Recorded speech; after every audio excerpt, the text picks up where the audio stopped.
the club along? Or are you satisfied to just belong? To push the cause along and make things really thick? Or leave the work to just a few and talk about the clique? Think this over, brother. You know right from wrong.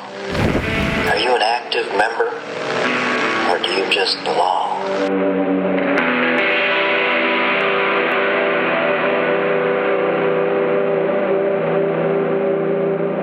Welcome to Patched, where we look at the personal impact of life in outlaw motorcycle clubs. This week, my co-host, Justin Mooch, Delaretto, and I sit down with T-Rod, former Vago and former Hells Angel. Welcome to Patch. I'm Jason. This is my co-host, Mooch, and today with us we have T-Rod, former member of the Hells Angels, also former member of the Vagos.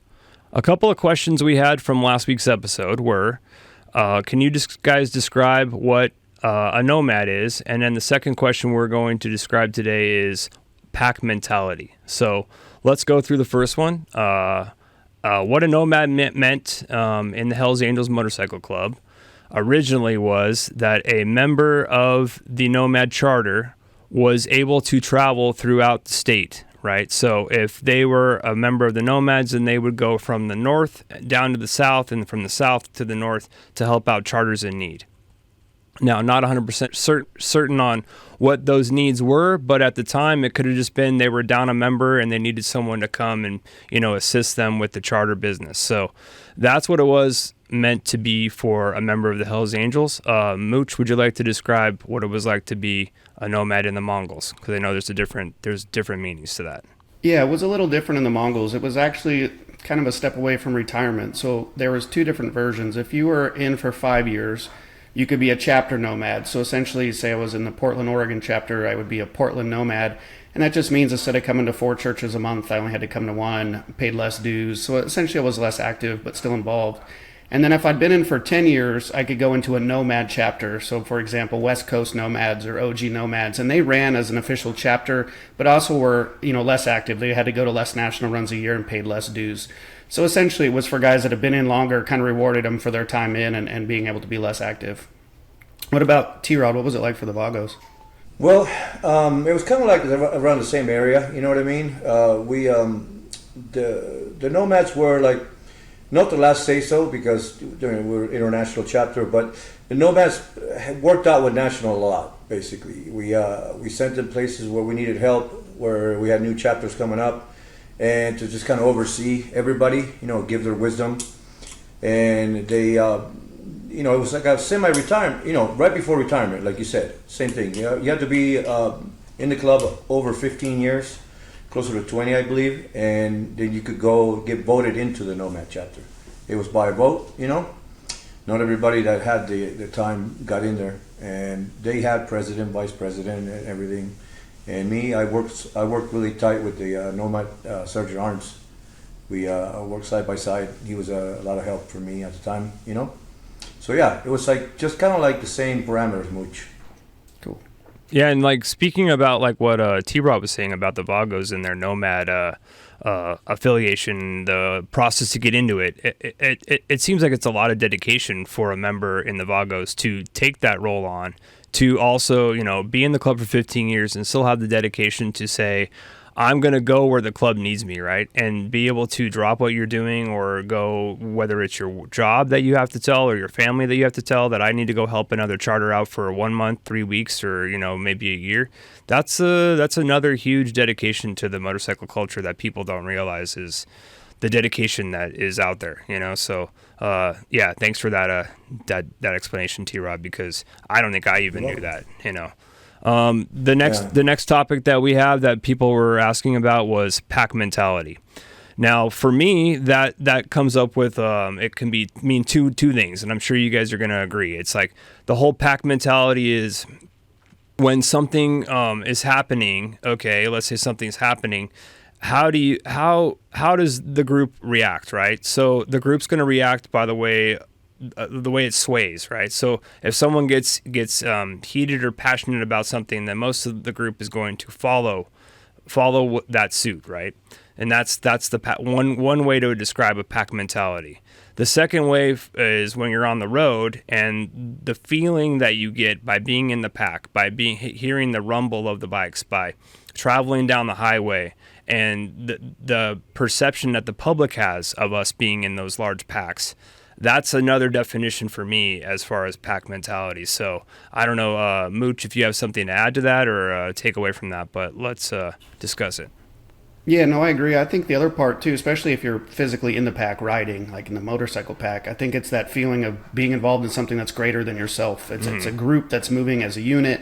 You know, it doesn't really necessarily matter what you do. The whole group is moving along. So I think that plays a big role in it as well. Yeah, and T-Rod, do you got anything to add?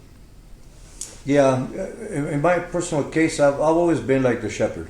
You know what I mean? That's why I always ended up in positions of security, because I've always looked after my guys. So, you know, whether we're at the bar or we were on the road, I was never actually in the pack, because, to be honest with you, it scares the fuck out of me to be in a pack.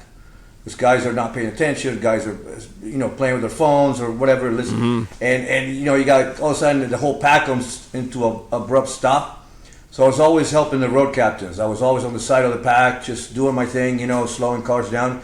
And yeah, once you're in that pack, you're protecting everybody in it, as if, you know, as a unit, you know. So yeah, and it does. It triggers everybody. Somebody gets out of line, one of the brothers goes to check them, and immediately everybody just comes in, you know, because it's that everybody goes on fight mode, you know.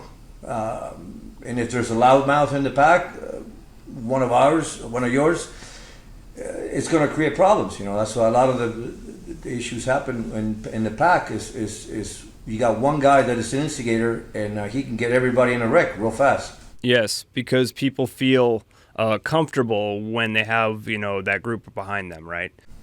Yeah. It's very easy to sway that group into those situations, and we've all been there before, where it goes south so fast because not a lot of people are going to stand in front of that brother that's getting ready to kick things off. It's a lot easier to go, we're going to get behind him. You know, it's a lot easier to put somebody up on a pedestal when they're doing things like that than it is to reprimand them and you say, hey, we don't need to do this right now. That's a very tough role to be in the motorcycle club position, to say now's not the time. And, you know, it's frowned upon a lot. So, yeah, I definitely agree with that for sure.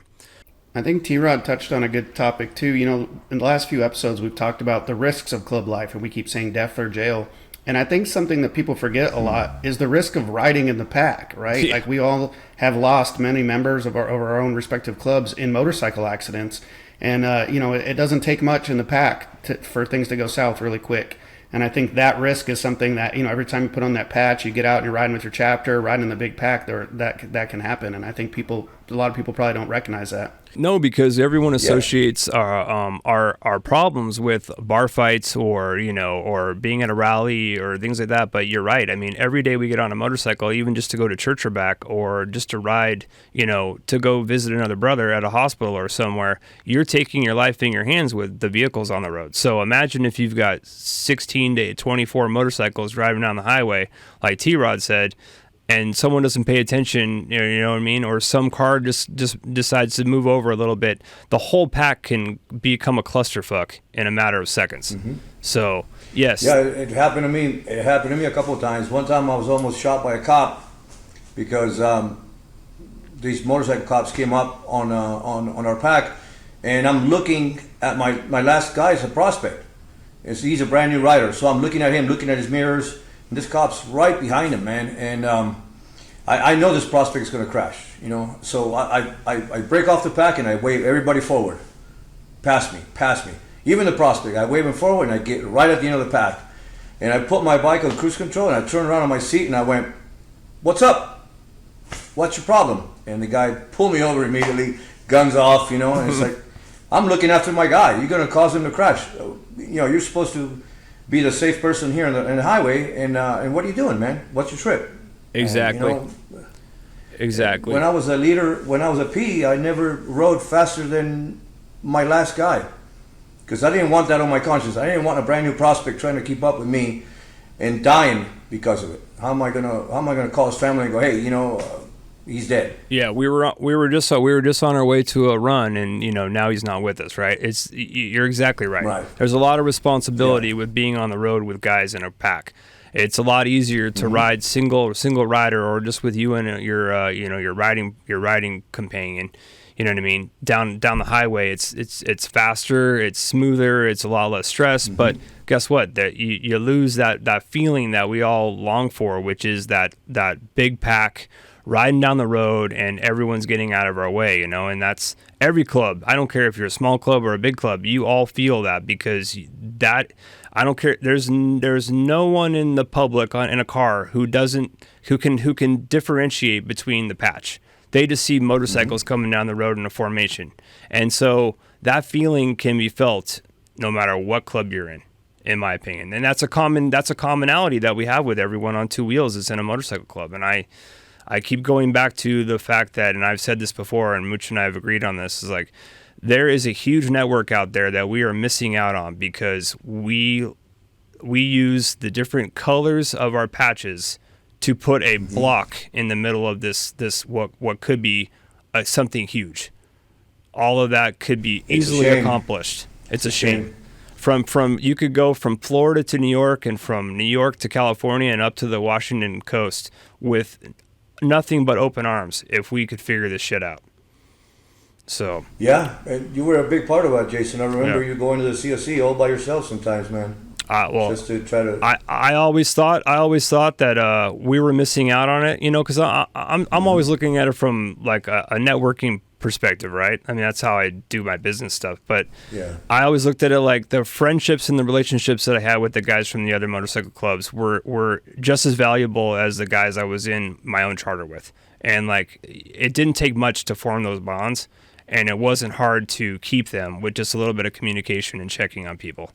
So yeah, I mean, you saw it firsthand, T-Rod, but those were some interesting times, So yeah.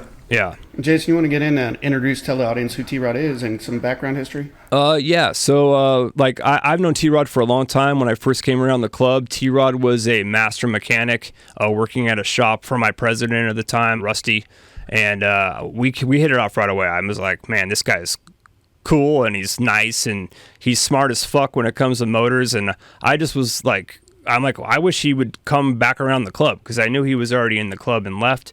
But there's a reason for everything.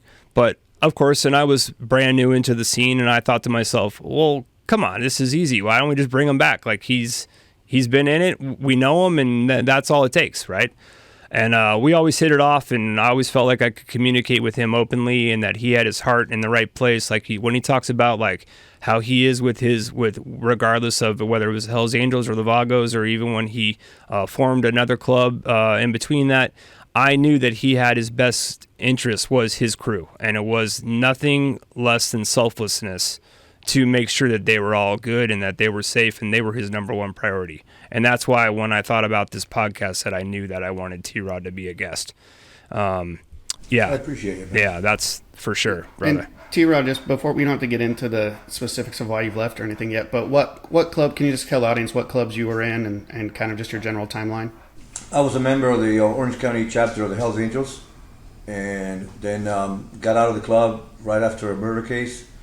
I was involved in a fight, and it was a nightmare at the end, so I got out of that. And then I was approached by a couple of kids that started a new club that had problems in the community already, because they came in with a three-piece patch and without going through the proper channels. So I helped them get rid of their problems, and then they wanted me to stay, and I stayed. I helped them out, but I always had a home with the Vagos, And after that, I transition. I got into the Vagos. I came into the Brotherhood chapter. I was sponsored by the national president, by Tata, and I was a Vago for 7 years. Rose all the way to the international sergeant art position. And I was living in Southern California during that other club, because I remember when they popped up, and kind of I read all the clubs talking about them. But I think another overlap too is I was also in the Vagos. It was prior. I was in from 05 to 07. Tata was a national VP at the time. But I'm sure we know a lot of the same people, and there's a lot of overlap for sure. Yeah, yes, Tata was a good man. Tata was a good man. He had a good heart. He had a good heart. Awesome. Yeah. So T-Rod, what initially got you into motorcycles in the first place? when I was a kid in Argentina, I rode motorcycles because they were cheap, and transportation was crazy over there. So I could get on a motorcycle and go all across town, not worry about traffic. And so riding motorcycles there, came to the United States when I was 14, went through the high school thing, and I saw that fucking movie, Harley Davidson and the Marlboro Man. Oh, great movie. With Mickey Rourke. That movie did it for me, man. I sold everything I had, and I bought a Sportster chopper, and it was off to the races then, I rode, I got my first Harley when I was 17. Actually, I was still in high school. And I've been riding since, and it turned into a business for me because I can never leave anything alone. I've always liked to make things better, So I started working on my bike, and then people were coming up to me at the bar going, "Hey, man, who did that?" I said, "I did it." "Can you do it for me?" "Sure." So on the side of my dad's shop, I started my own little shop doing fabrication and stuff like that, and it turned into a good business. I mean, during the 2000s, the shop that I had was on TV, and we did a bunch of stuff, a bunch of show bikes. We did, the Sons of Anarchy bikes later on and all that, but I've been building bikes for 30 years. And it went from complete bikes to mainly I like motor work now. Motor work is easier for me. It's less involving, you know what I mean? I can finish a motor, put it on my motor stand, I can run it, let the customer see what the motor's doing, and he can take it away and put it on his own bike. It's a lot less involved in building motorcycle after motorcycle after motorcycle, And what? So yeah, I blame it on the movie. What ended up attracting you to motorcycle clubs then? Well, that's funny you say that. When I had my shop in Garden Grove, there was a guy named Steve Dobrnick. He owned a company called Bad Bones, and he did like the first choppers and all that. So he brought Tiny from SFV into my shop one day, and all of a sudden there comes this guy that has to hunch down to get through the door. He's a giant, and I'm looking at him like, what the fuck? This is a Hell's Angel, in my shop. So immediately I was starstruck, you know what I mean? I was this 18-year-old kid, and I said, "Hey, can I come hang out with you guys?" He said, "Yeah, man. Get on your bike, come out to the valley." So I started riding to the valley, man, and those guys, Tiny lived in Pacoima at the time, so I had to ride to his house, follow him across LA into the valley, and while they were having church at the clubhouse, I'd be at the Candy Cat, I think it was, the strip bar. I'd be at the Candy Cat waiting for them. They got done, and then they all came down from their meeting, and we'll go shoot some pool next door, watch the girls, or go to the Cowboy Palace and piss off all the cowboys, because we did a lot of that, man. And I don't know if I can tell that story here or not. It's all right. But anyways, long story short, from hanging out with Tiny, I wanted to come around. I wanted to be a Hell's Angel, And he said, "Well, you got to move to the valley," because that was the rules. I couldn't live in Orange County and prospect for SFE, So I said, I can't do that right now. I said, I got, my business. My dad had cancer. I can't do that. So he said, "Well, you're gonna have to hook up with the Orange County guys." So he made the introduction with some of the Orange County guys, and I met up with them, and it's one of those things. If the shoe fits, wear it, And I started prospecting, but I didn't know any other clubs. I didn't know much about any clubs. I knew Hell's Angels from TV in Argentina. You know what I mean? From watching some of the movies and stuff, but I didn't know any of the world. You know what I mean? I was really sheltered when I was a kid. I grew up in my dad's shop, working on cars and stuff, and I always say I'm the only kid from Argentina that doesn't know how to play soccer. And everybody laughs, but it's true, man. I was always working at the shop. So when my dad died in 2003, I was pretty pissed off at everything, because of the way my dad passed away, cancer. Him being my best friend in the world, and me losing him like that. What a better thing to do than go join a motorcycle club. You know what I mean? And those guys were on deck. They were already people that I knew, so I started prospecting then. So one of the follow-up questions to what we've been talking about with you already, T-Rod, is how did your family react to you joining a motorcycle club? How, if you were with your girl at the time, how was that? Was it stressful on you? Was it stressful on her? Also, work wise, you kind of run your own business, but still, was there an effect that came about by you being a member of a motorcycle club that you noticed, and how did you overcome all that stuff? Well, I can tell you immediately, it's made things a lot harder being in the motorcycle industry and joining a club.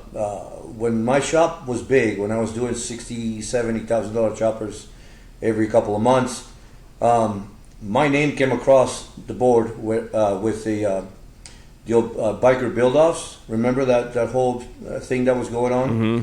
And I was building bikes that were in magazine and Easy Riders and everything at the time, going out winning shows. But Hugh King, I think, is the guy that produces that show. He saw my portfolio, and he saw that I was connected to the Hells Angels. He said, "Nope, we don't want anything to do with that." So actually, that cost me a great deal of publicity, because my shop could have skyrocketed, but it didn't, because, and at a personal level, I was always gone. You know how I was, Jason. Mm-hmm. As a prospect for Orange County Hells Angels, I had to visit every chapter in Arizona, Nevada, and California on my own bike, on my own time. Mm-hmm. Runs didn't count.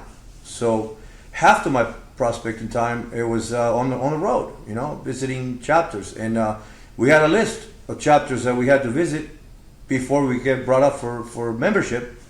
If you didn't visit all of them, you couldn't get brought up for membership. And it couldn't be in runs. It had to be on your own time. And I had about 3 or 4 engines. I had transmissions, frames. I had, when I was on TV, Snap-on gave me a toolbox. It was a Corvette 50-year limited edition toolbox, because I had it on TV. I had to sell all that. I probably sold $25,000 worth of my personal parts or tools to keep prospecting and keep my bills paid, because I was a single earner for my family. If I wasn't at the shop was closed. I lost customers because I couldn't finish their bikes on time.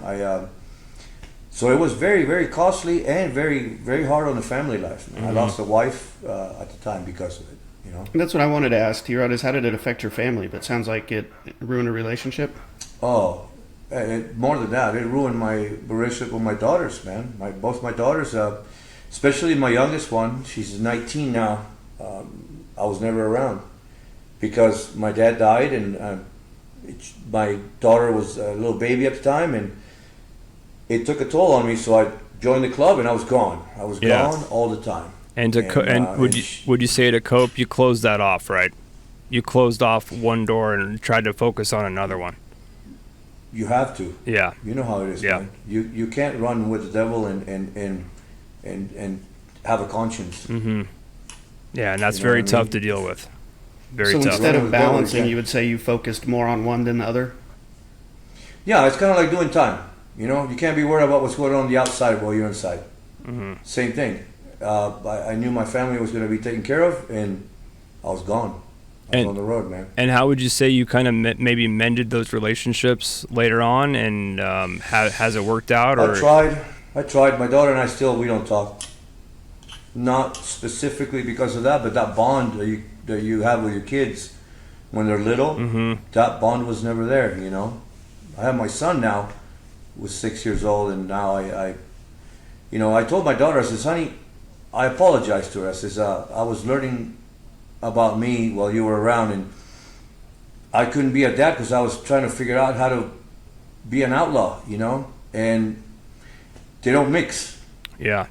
They don't mix. I remember riding my bike past like little league soccer games on the Sundays, and all the parents being there with the easy ops and everything, and I was on my way to go do bad things. Yeah. Once you left club life, how did you reconcile with the family, or did you? I did. I tried with everybody. My daughter said, like I said, my daughter and I still don't talk, but everybody else kind of understood what I was going through, because it was not just me being selfish, saying "fuck it, I'm gonna run with the club." Losing my dad was big for me, man, and it fucked with my head really hard. So, they understood that there was a reason behind it. It wasn't just me saying "fuck family." I was hurt, man. I was hurt, and I was just out doing bad things, you know. Yeah. And not necessarily with the club, but just on my own. You know what I mean? I was a grenade with a pin pulled, man. Did you realize at the time that these things were happening because of the loss of your father, or is this like on reflection, looking back? No, I knew why I was angry.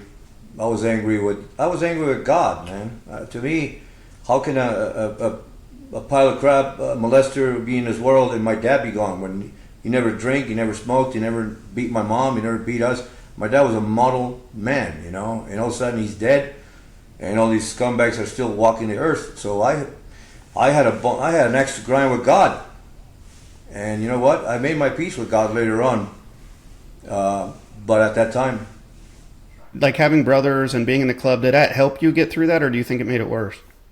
yeah, because you know, there's a brotherhood inside the brotherhood. You guys know that. There's brothers that, and if you want to hang out with the bad influence, you're gonna get in trouble. If you're gonna hang out with the good brothers that are gonna keep you out of trouble, you're gonna be safe. So I chose to hang out with the more level-headed brothers because I knew that I was easily influenced to go out and do stupid shit. So I try to keep away from the idiots, you know, because they would drag me in some shit, and they still did at the end a couple of times, you know. But I try to hang out with a better part of the group. You have to look at your inner self, right, to admit that you know you can't be just running off with the wilder group within the group, right? And that you need to be with the guys who are more like mentors and offer something to each other than the guys who are just trying to lead you down a bad road. So that just in itself, T-Rod, is like, it shows a lot about your character, that like you were going to come out of this, you were going to get better, you were going to reconcile this stuff with your family. It was just a matter of time, you know, and here you are now, you know, admitting to it for one. And, you know, Mooch and I are also in the same boat on different levels with the exact same thing because we focus so much time on the club, but we can see it now and how it was a detriment to our family. You know, so I was talking to someone I'm working with now. She's a designer, and her ex-husband was a member in the club, right, in my first charter. And her words were, you know, I was telling her about the podcast and it being about mental health, and she thought that was amazing. And she said, you know, the crazy thing is that your significant other, your spouse, your girlfriend at the time, whatever, you can come home and maybe unload some of the stuff that you can get off your chest to them, but then they can't turn around and unload that to anybody, right? So we don't even really realize the amount of stuff we put on these people that have been with us for a long time, right? Because they have nowhere to turn around and go and load it on a group of people the way we can go back to the charter and talk to a few people that we have a close relationship with. Mm-hmm. So that's like a whole nother, you know, issue we haven't even brought up yet, is our significant others that have been with us through club life, how much real shit we put them through and how much real shit that they had to hear and consume and try to come back from that. So like, again, it's just, it's a very volatile subject. You can go down for hours, you know, trying to figure this out. I mean, how many times did you come home and your lady says, "What's going on? What happened?" I mean, you said, "Baby, I can't talk about it." Yeah. Yep. And they just How many know. times that They were, yeah. We leaned on them for support, but also kept them in the dark. Mm-hmm. So it was this like, you know, this push-pull, right? Where you want them to be there for you, but you can't tell them what we're doing or what's going on. It makes them an associate to something, or it makes them, you know, or they would look at you like, "What the fuck's the matter with you?" Yeah, or you couldn't go to a shrink either. We couldn't go to a therapist. Say, "Hey, this is what I did," and they think we're crazy. Exactly. You know, we were living in society, but we were living outside of society's terms. Yes. So basically, we could only lean on the other guys who were doing the same thing. You know. And just to let the viewers know, one thing about me is I rescue dogs, and I've got one with anxiety. So if you hear him breathing, panting, whining in the background, I apologize. But I've got three under my feet here, so it's all good, that's bro. an honorable thing. Yeah. Man. Thank you, T-Rod. One of the things we brought up in some of the other episodes too is what positive takeaways did you get from club life? So we talked about that support when your father passed, the brotherhood, but what were some of the learning lessons or positives that you took away from club life? I didn't know much about how men were. You know, honestly, like I said, I was sheltered. My dad raised me really, really tight, really close to him, like a shadow. So I didn't understand that there was such thing as evil fucking men in this world. To me, everybody was the way I was. Everybody kept their word, everybody. And so I was really naive to a lot of things. And what I learned is I learned my street smarts. I had a crash course on fucking street smarts, and how to read people. And I got so good at it that later on it put me in the position that it put me, because I could talk to somebody, I could look at somebody and tell when they were bullshit, when they were lying, when they were, you know what I mean? I became like a human lie detector, man. Believe it or not, I almost never been wrong about that. And so what it did for me is it exposed me to the world that was out there. You know what I mean? How did those skills translate to your life after leaving the club? So the things that you learned in club life, how is it benefiting you now? With everything, man. It helps me with relationships. It helps me with my business, because I learned to be more open about things, not bottle things up. And I also learned to, study the person more. Like, for example, I always say, my job is harder to deal with a customer than to deal with a bike. I can tell you exactly what I got to do with a bike and fix it. But sometimes the customers are never going to be happy. I have actually fired customers. I've fired customers as a customer. I said, you're fired. And it gave me a lot of edge on my personality too. There's things that I would never tackled. Like now I go right for the throat. When somebody's trying to deceive me or lie to me, I go right for the throat. You know what I mean? And it stopped a lot of the things that I would say, oh, you know what, maybe this person's lying to me, maybe they're not. No more. And I have no gray area anymore. It's either one way or the other. And the reason why is because I didn't used to think people were pieces of shit. Like, I'm not talking generally, but I'm talking about the ones there are. And I say, oh, maybe this guy had a bad day. Maybe he didn't think about what he said. Maybe this person's it's not this way. But now if I see somebody that fits those shoes, I'm going to call them on it. Because, before I ate a lot of crow by giving people the benefit of the doubt. You know what I mean? Like, I always thought, maybe the guy's not a bad guy. Maybe he's just had a bad day. Maybe this. Now it's like, no, if you act like a piece of shit, then you're a piece of shit immediately. And I have zero time for you. And that is something that came from the club, from being taken advantage a lot, And to talk about like that, like what Justin's asking, your takeaways from the club, and all three of us can agree that the club gives you, as far as I'm concerned, and you guys can say yes or no, but the club gives you a confidence, right? It gives you that sense of the fact that we did something that most people look at and go, how the fuck did you even start that? Why were you in it? Why did you do that? Like, they can't even fathom it. Like, we all have groups that we hang out with within our communities, and they look at, every time I open my mouth to say something about a motorcycle, they're looking to me to say, what's he going to talk about next, because they're so captivated by it, right?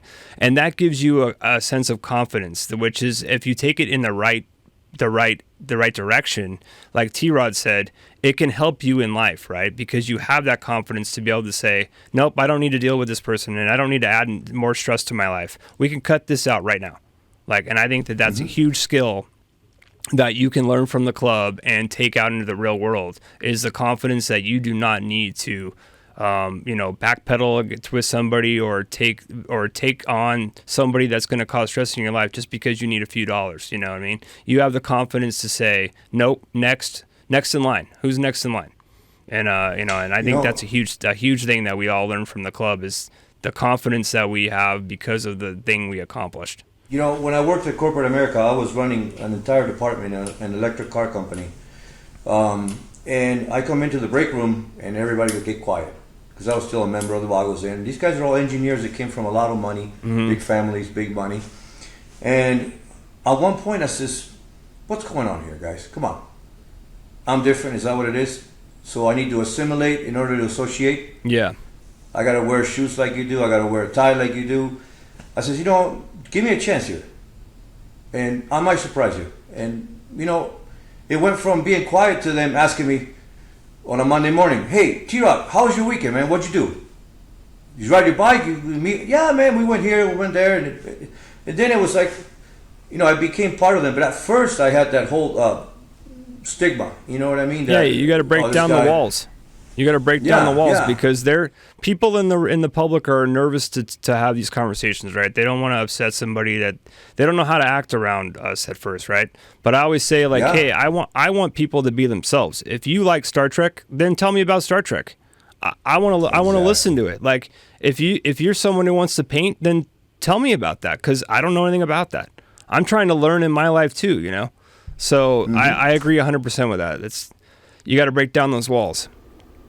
I think that's a good segue too to we talked about the positives from club life and what you've learned, and it sounds like the Brotherhood of club life helped you out a lot. So when you left that world behind, how did you replicate that in your life? Like having brothers or having people to talk to, or have you? Have you joined any other types of outside activities that involve non-motorcycle issues? Well, look, I've always been racing my whole life. That's how I got through probation and everything. So I have a big race family out there. Everybody that I race speedway with, or sidecars, or not even drag race now. I got a full drag bike that I run. So I have my racing family that's always been there. And now I'm in the boats, believe it or not. Because I want to share that with my son. See, with my dad built race cars in Argentina. My family, I don't know if you guys know this, but is heavy in auto racing. My great uncle is a 4-time Formula One champion. Wow. His cars are in a museum over there. So with my dad, the only time we spent father and son time that was not, poisoned by the work or the cars was on the boat. Every time I was on the boat with my dad, it was father and son. So I did that for my son now, because I want to have that same bond with him. And honestly, when I got out of the club, I deleted 300 numbers out of my phone. And not by choice, but they were guys that I thought I could count on. And I was let down pretty heavy. And, I had a big vacuum. I still do. I still don't go to, I don't like being around crowds, man. Not for any reason of fear or nothing, but because my attitude is like, fuck you, I got enough friends. So anybody that wants to come around me, they really got to work at it, because my door is shut, man. And I spend a lot more time with my family, with my lady, and a few of my close friends that I got, but it affected me in a way that I'm not as social as I used to be. You know what I mean? And I see that a lot with brothers that have left the club. Getting back into a social norm of like going out and meeting new people, it's very difficult. It is. I've seen that numerous times, and it's like that's another reason for this podcast, is to try to give an outreach, for guys who are trying to figure out, how do I, if I even thought of it, how can I take that step forward? And that's what Mooch and I are working on with these guys, to say, hey, this is some things we've done, or this is some places we recommend where you might meet like-minded people, or, try something new. It doesn't hurt to try something new, for people who are alone. People who have a family, then they are going to deal with their family, and they're going to be okay, right? For the most part. But for a lot of brothers we knew in the club, they didn't have a family. So when the club got taken away from them, they're alone. And those are usually the guys that are, seeking out drugs, or they're seeking out other problems, and they go down these rabbit holes, and there's no one there to rescue them. So, yeah, that's... No, it's depressing. Yeah, it's like coming back from the war, and not having the support group around you. T-Rod, we talked a little bit before about, that work-life balance and family and the kind of things you had to give up when you were in the club. So what was your social life? Did you have a social life when you were in the club, or did you get to see other friends or do other things, or were you pretty club focused? No, I was pretty club focused, man. I have one friend outside, and he understood that he took second spot to everybody, because we were so busy that literally I had all these cousins that wore the same patch as I did, that I hung out with, and catching up was hard. You guys know, you go to runs, and there's so many guys you need to talk to see how they're doing. If you're personally involved with them, say, hey man, how's your case? How is this? How's that? And by the time I caught up with all those cousins of mine, brothers, cousins, whatever you want to call them, I had no time for my outside friends. I was exhausted when I came home. If I came home. I lived in my shop for a while. What about you, Jason? What was that like for you? I have a little bit of a different background to this. Like when I got into the club, I had just had my second kid. I still, was pretty close with my family, but within a year of me being in the club, I started a charity organization, and that took up a lot of time as well. So I think I mentioned it before, but we take kids with special needs, autism and Asperger's, surfing for water therapy. So I had a whole nother network of people that weren't associated with the club. So when I was spending so much time on the phone about the club, and then I'd have to spend time about the charity and then deal with my kids and all the rest of the stuff that was going on with my family and work and everything, I did have a social network outside of the club. But I spent a lot of time on the phone. If the phone rang, then I would have to step away, get back to whatever we were doing.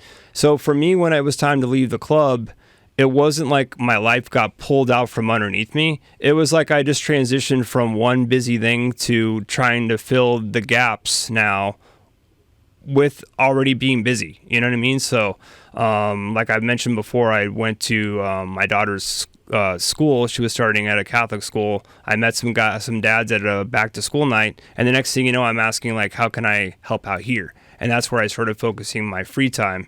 Was on that. But yeah, I never really was disassociated with my social scene the whole time I was in the club. The way I network for my business is I've got to be around, and I've got to be, talking to people. So I was always trying to balance the fact that I needed to make money so I could go on the next run. So all that stuff goes into play, and it was absolutely tiring, and it was stressful. But I made it work for a very long time. And sometimes I look and go, God, I have a lot of time on my hands. How is this even possible? Because when we think about how we were in the club and how much our phone rang and being up till midnight on the phone with a brother, or checking on or going to visit someone, or rolling to a run on a Friday and coming back that same night because you had to be at your kid's soccer game. I mean, there's guys in the club that couldn't even fathom that stuff. Not to mention, like T-Rod said, he used to see me at a couple extra meetings every other month that I would do. Yeah. Plus, I was helping out another charter, get back on track while I was in another charter. So it was exhausting. It was exhausting, and it definitely took a toll on me. Like, I didn't have gray hair before I came into the motorcycle club, and when I left, it's totally different person, right? But I had hair when I came around the club. So yeah, it was, and T-Rod, I mean, if you want to add to that, but it was definitely difficult. I'll tell you, I believe, this is just my personal opinion, okay, that there are different men in this world. Not every man is wired the same. There's men that are meant to be family men, and there's men that are not. Mm-hmm. And some men that are not meant to be family men end up with families, and they throw them away. Not by choice, but because you're just not wired that way. My perfect example is my brother-in-law. I love him to death. He's a great father. He's a great husband. He's a model citizen. And I have these arguments with my mom all the time, because she says, well, you know what? Valentino this and Valentino that. I says, Mom, it's different. I'm a different man. I wish I was born with the gift that Valentino has when it comes to family and everything. I don't have that. I work hard at it, and I've come a long way. But it was easier for me to just be on the road, man. And I realize that. I see things, you know what I mean? Mm-hmm. But there's men that are wired different. Some men are not your white picket fence family guys. And you don't have to put them down because they're not that way. They're just not that way. So I think I've always been a little bit of both. You know what I mean? Like, I was involved in the club stuff because I liked it, and because I was more of that type of man at the time. But as I got older, I slowed down a little bit, and I fit more into the family stuff. And now I realize how much I missed. Yeah, and it's an evolution. It's an evolution. Our lives evolve. And I can agree with that 100%, T-Rod, because I still do a motorcycle trip with a group of guys every year in September, and I look forward to that. There's nothing that's getting in the way of that. Like, there is no backing out at the last minute or saying, oh, I can't make it, or maybe I shouldn't go on this. I live for that. And it's like, if that was pulled out of my life, then I probably would start to have some mental fatigue and depression if I couldn't go on that trip. And that's just one thing I do every year, So I get it, 100%. I looked forward to that open road and getting out on that bike, whether it was at night, 100-degree weather, or riding in the rain. I could have cared less. It was just about being on that bike and escaping. and that's what You know, you're talking about. I'll tell you something that Tiny said to me. I'll never forget it. When I was 18 years old, when I met him, I was trying to find myself still as a young man. And I learned about being bipolar and being this and that. And I told Tiny one day, I says, Tiny, what do you think, man? You think I'm bipolar or something? Because I could fly off the handle real easy. And he goes, nah, T-Rod, you're just a wild motherfucker, man. And, Yeah. But that's just the way I've always been, and at that time, having kids, it was really hard, man, because I had to be two different people in one body. I don't know if I make sense. No, that makes a lot of sense. No, it makes sense. Mm-hmm. I think we share a lot. I think all of us share a lot in common too. When we were in the club life, we were all in, we were busy, we were active. And I think one of the things that helped when we left club life is we replicated that in something else, right? Like T-Rod is racing and boats. Jason, your charity organizations stuff. I do it with jiu-jitsu and some other organizations, but we're still active and actively moving and actively busy and actively on the phone. So I think we still found something to replace it with, if that makes sense. But it sounds like we all share that in common. And I think that's something Absolutely. that's something that helps us mentally, right? We need that too, as T-Rod said. We're men who need that sense of adventure, that freedom, right? So that's our release. That's like what we're looking for. I can tell you guys, when I made my peace with God, and I don't preach, I don't get into. I was in jail looking at murder. At one point during my prospecting, I ended up with a murder case. I was attacked by two guys that were part of the Orange County Skins and beaten half to death side of the road. I ended up stabbing one of them and cutting the other one across the stomach. Well, the guy I stabbed died. And I got picked up for murder, attempted murder, criminal street gang, street terrorism. I was looking at life without parole, possible eligibility for the death sentence. And one day I'm coming home from work. And the next day I'm inside looking at these things. And never had anxiety in my whole life, man. Never had a problem with anxiety or any of that. So it was a Sunday morning. I'm looking outside the window of my cell, and I felt this pressure in my chest, man. That was bad. I couldn't breathe, and I'm grabbing hold of my chest, and I'm thinking I'm having a heart attack, And I looked at my cellie and I go, Angel, man, fuck, I can't breathe. What am I gonna do, man? And he goes, pray, T-Rod. I go, pray? What the He goes, pray, man, pray. So I said, you know what, God? You win. You win. That's it. I'm done. I'm done fighting you. I'm done being, basically not acknowledging who you are, man. I want to make my peace with you. And I've been a knucklehead, and from now on, I'm putting my life in your hands. You're going to be the captain of my ship. I accept your will. Whatever you decide, whatever happened with my dad, I'm not mad at you anymore. I want to be friends again.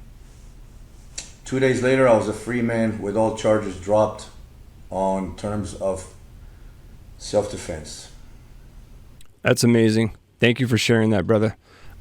Yeah, you're welcome. Segueing into our last topic for discussion, that's a perfect lead into this.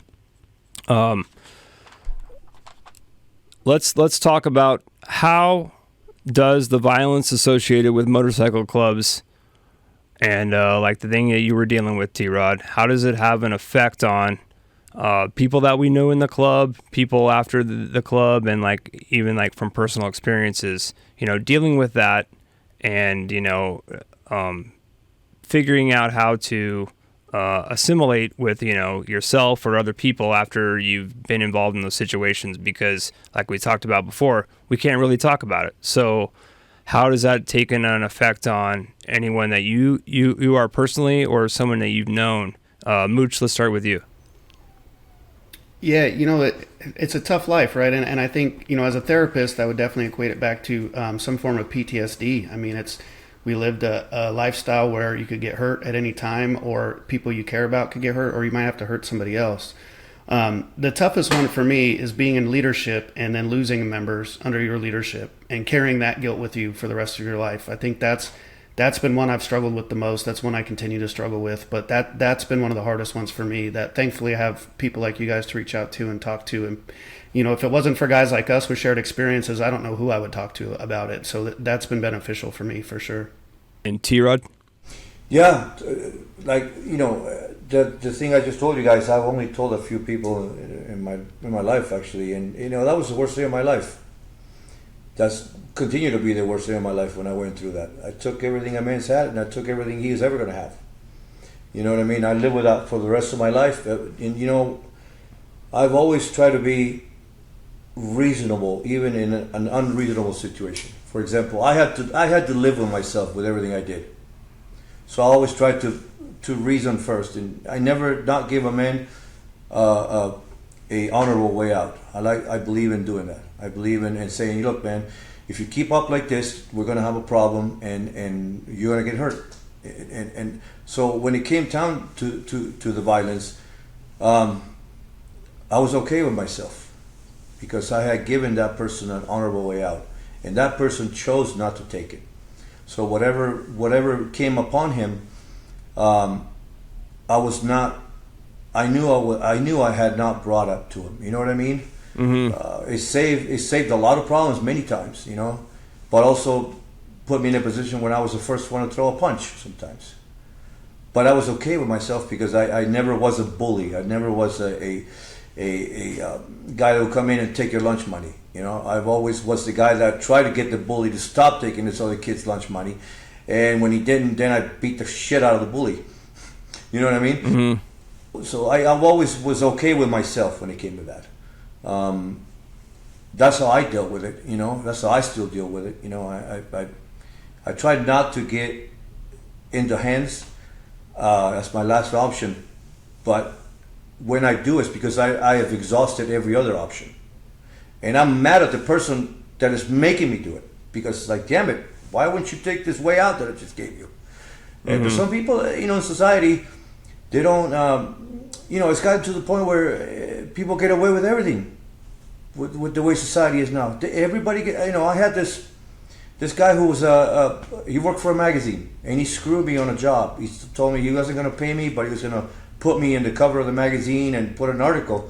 I waited for a whole year, and I told him, I says, look, buddy, I'm not going to blog about how you screwed me and go on computer and groups and tell, oh, yeah, this guy, I'm going to beat your ass when I see you. I'm old school. Don't make me do this. Keep your word. Either pay me or put this advertising like you said you would. I didn't just give you a part off the shelf. I physically invested my labor on this job. So please keep your word, and then we'll be fine. And he didn't, and when I saw him, I beat the brakes off of him, and I felt better about myself, But I come from that cloth, though. Your word is your bond, man. And society nowadays puts guys like us in a position where we have no choice. Yeah. And I'd like to give you the flip side to that, too, is because of the way, the lifestyle that we lived, we've seen that if we choose violence, we've seen what it could escalate to, right? And I think there's a lot of people that either aren't from this lifestyle or don't know it well enough, then in their head think, okay, I'm going to punch this guy, it's going to be a fight. Where guys like us already know that it could escalate to a shooting, a stabbing. We know how bad it can get. And so I know, at least for me, and I'd assume for you guys too, if I make that decision to take that step, I'm already aware of how far it could go. And I think, something that from people that haven't lived this lifestyle, something they don't understand is that they could choose violence and they don't understand how bad it can get or how quick things could turn. Or like you said, the side of the road, how quick that changed your life, right? And if you haven't lived through that, it's really, really hard to understand that that's how quick things can change. And to speak about what Justin's talking about, what Mooch is talking about is that the examples of people that we've seen that have taken to the distance, right? They've gone the distance, right?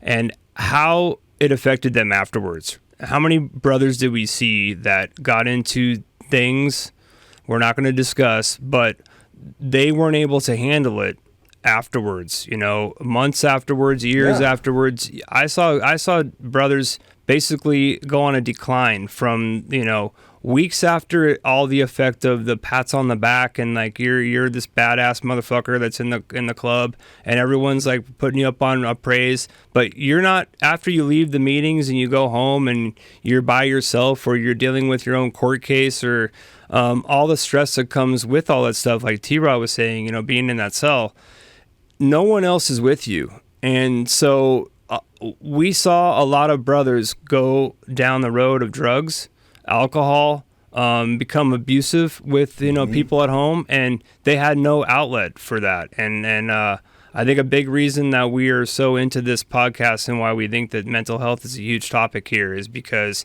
there are those people that don't know how to get back what they lost when that action happened, right? They don't know how to come back from that. And it's like, I saw people walk away, you know, at runs, and they were never the same, right? Because they went off into the back rooms to do something, and you know, I lost some really good friends to that.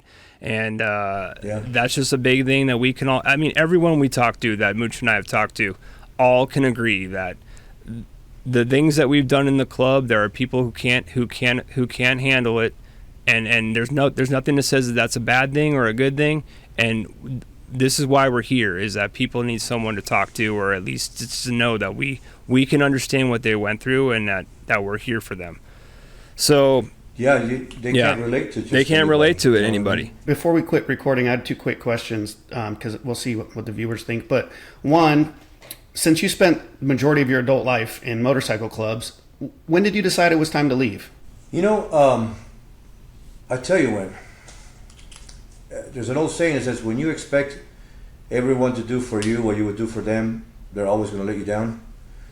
I realized that I put myself in the fire a lot of times, man. I took a lot of phone calls, broke up a lot of fights, and nobody in my mind, when I finally opened my eyes, was ready to do any of that for me. You know, I always answer the phone, daytime, nighttime, even when I was national, bro. And when I needed somebody, I couldn't get a hold of nobody. So I realized that, you know, I hate to quote something someone else says, but, you know, Pee-wee is right when he said about Brotherhood, you know. It's not the patch, it's the people. And when you cannot relate with a lot of the people in the group, it's time for you to go, man, because the majority ain't going to change for you. That's a good way to put it. And that's, you know, something that we're trying to do here with this podcast is when people decide to make that choice to leave, they know that now they have a community they can reach out to. You know, reach out to us on social media, hit us up, and let us know how we could help. It is not impossible, man. All you got to do is say, hey, I'm done. Yeah.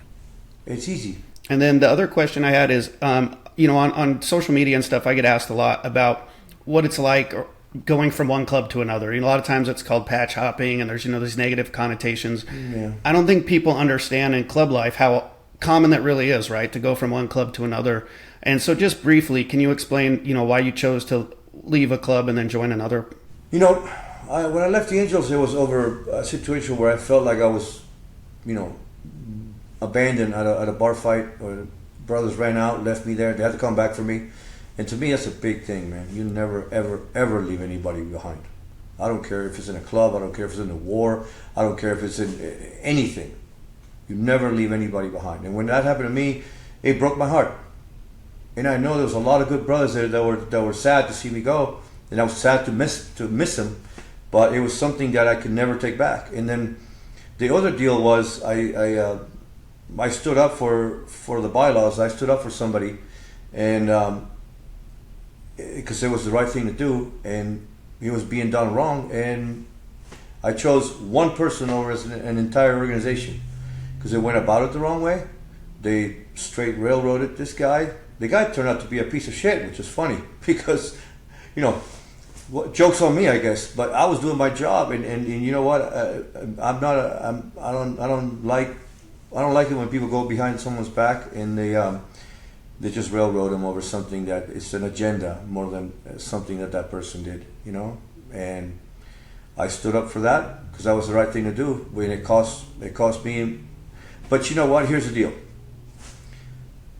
I was so in love with that life at the moment that had they done any other thing, I would have found one way to forgive the guys and stay, or forgive and say, you know what?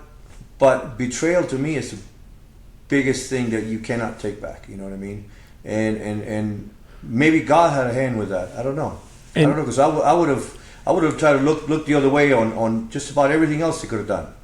But betrayal like that, it was probably the only way that God put his little finger there and made me realize what had happened, and I could never be okay with that, you know. And I think that that's something that happened for a reason. You know what I mean? There's a reason why that happened. There's a reason why a new chapter opened in your life. There's a reason why we're all here on doing this on film today. Everything happens, in my opinion, for a reason, right? And if you're a good person, eventually it's all going to come back to you, right? So yeah. Thank you guys for sharing. Thanks so much for taking the time today and for sticking by and answering those questions. I know that's something the viewers were going to ask. So, hey, brother, it's no problem, man. I'm glad to finally talk to you, bro, because I've heard a lot of good things about you, and I know Jason. I love this man to death, but I wanted to meet you, man, and you are everything that every good man said about you. So, right on. I appreciate it very much. I look forward to meeting you in person. Likewise. Have a good night, guys. Thanks, brother. Hit the subscribe button below and never miss an episode. Find us on Instagram at automoto.ent, at OG_Mooch, at Jason_Logan81, and for more info and episodes, go to automotoentertainment.com. T-Rod, much love and respect. Thanks, Mooch, and thank you for tuning in. The Patch Podcast Series is brought to you by Oak and Iron, Craft Cocktail Bar in Thousand Oaks, California. By Outdoor Creations, serving the Southern California and Nashville areas.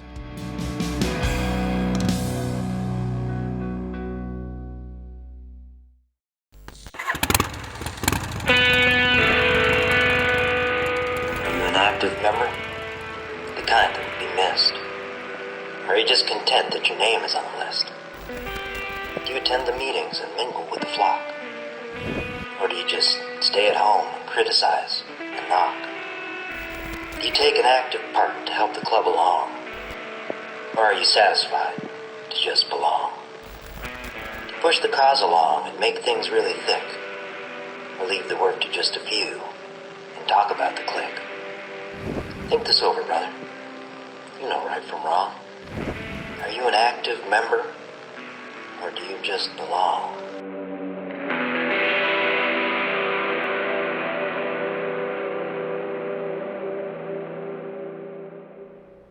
Welcome to Patched, where we look at the personal impact of life in outlaw motorcycle clubs. This week, my co-host, Justin Mooch Delaroto, and I sit down with former Mongol, Lil Dave. Hey, what's up, everybody, and welcome back to the Patch Podcast. I'm Mooch. You guys know my co-host, Jason, and today we have with us my good friend, Lil Dave. What's up, Dave?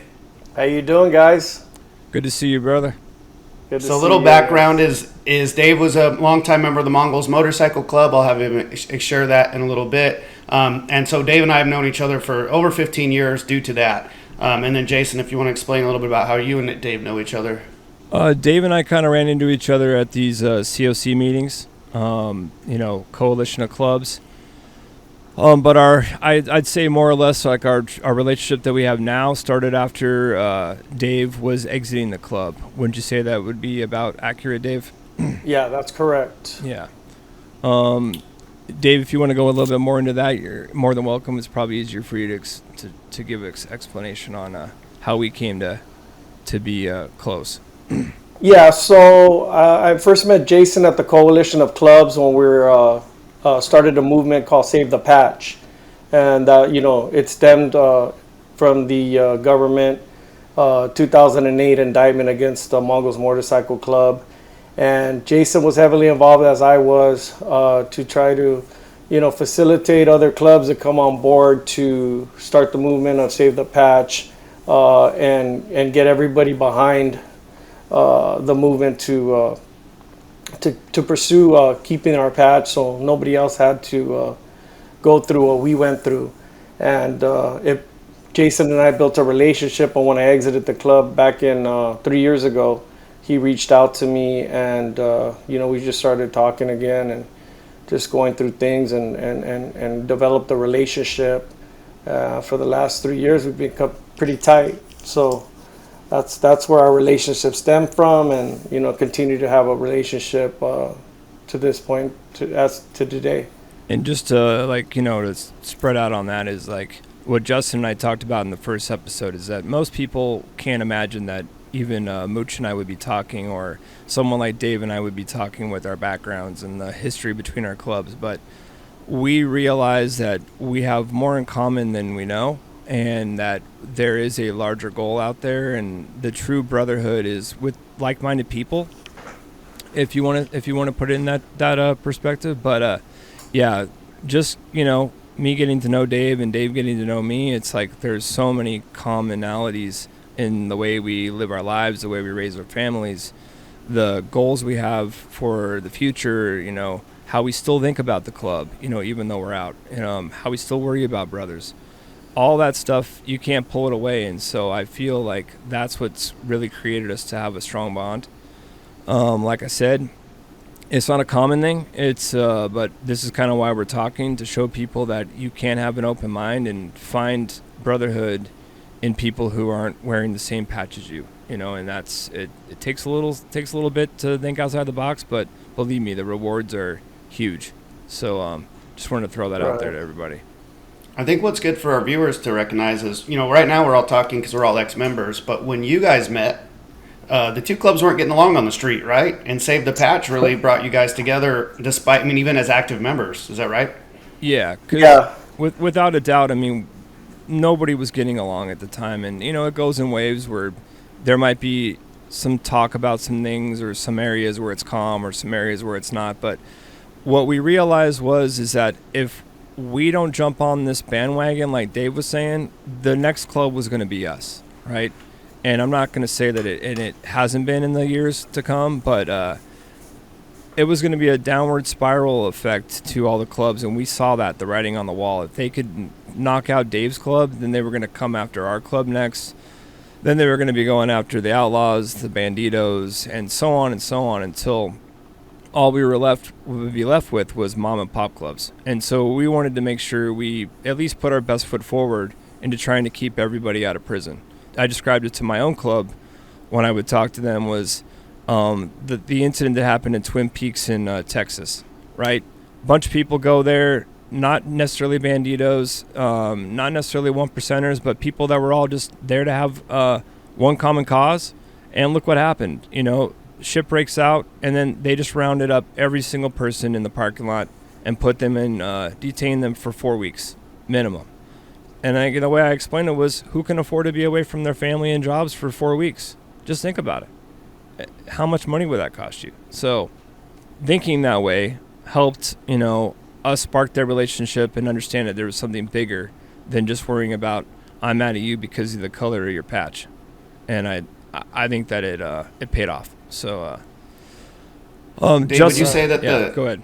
Dave, would you say that Save the Patch, were you able to build relationships with other club members through Save the Patch? Did that make it easier than just, regular club stuff? Yeah, and it actually opened the doors to build relationships with other clubs that I normally wouldn't have, opened the door to. And these, the Save the Patch movement, when it first started, it took about a year to catch real traction. But me going to all the NCOMs that happen once a year, we would have NCOM meetings, so National Coalition of Motorcycle Club meetings out in Texas. We've had them in Denver. We've had them in Florida. So basically all over the country, they would have it once a year, Mother's Day weekend. And I would speak on Save the Patch, and other clubs would speak on biker profiling. So it's all biker community stuff to just basically everybody's like trying to have a say in the biker community regarding what's going on. So it's like very proactive, and you don't get that with a lot of other organizations, but with the biker community, everybody stepped up and helped out in our Save the Patch movement. So, and that's really where Jason and I developed a great relationship, and he was basically with me. Him and a couple of other Vagos were with me every step of the way and making that happen. So For our viewers that don't know, can you just give a brief example or brief description of what Save the Patch was? right, so it was, well, the Save the Patch was part of a coalition of clubs, the COC, and what we all did, we all came together for a common goal and cause, was just to fight the government for First Amendment right issues. And if they could take our patch, they could take everybody else's. So it would have been a domino effect in the long run.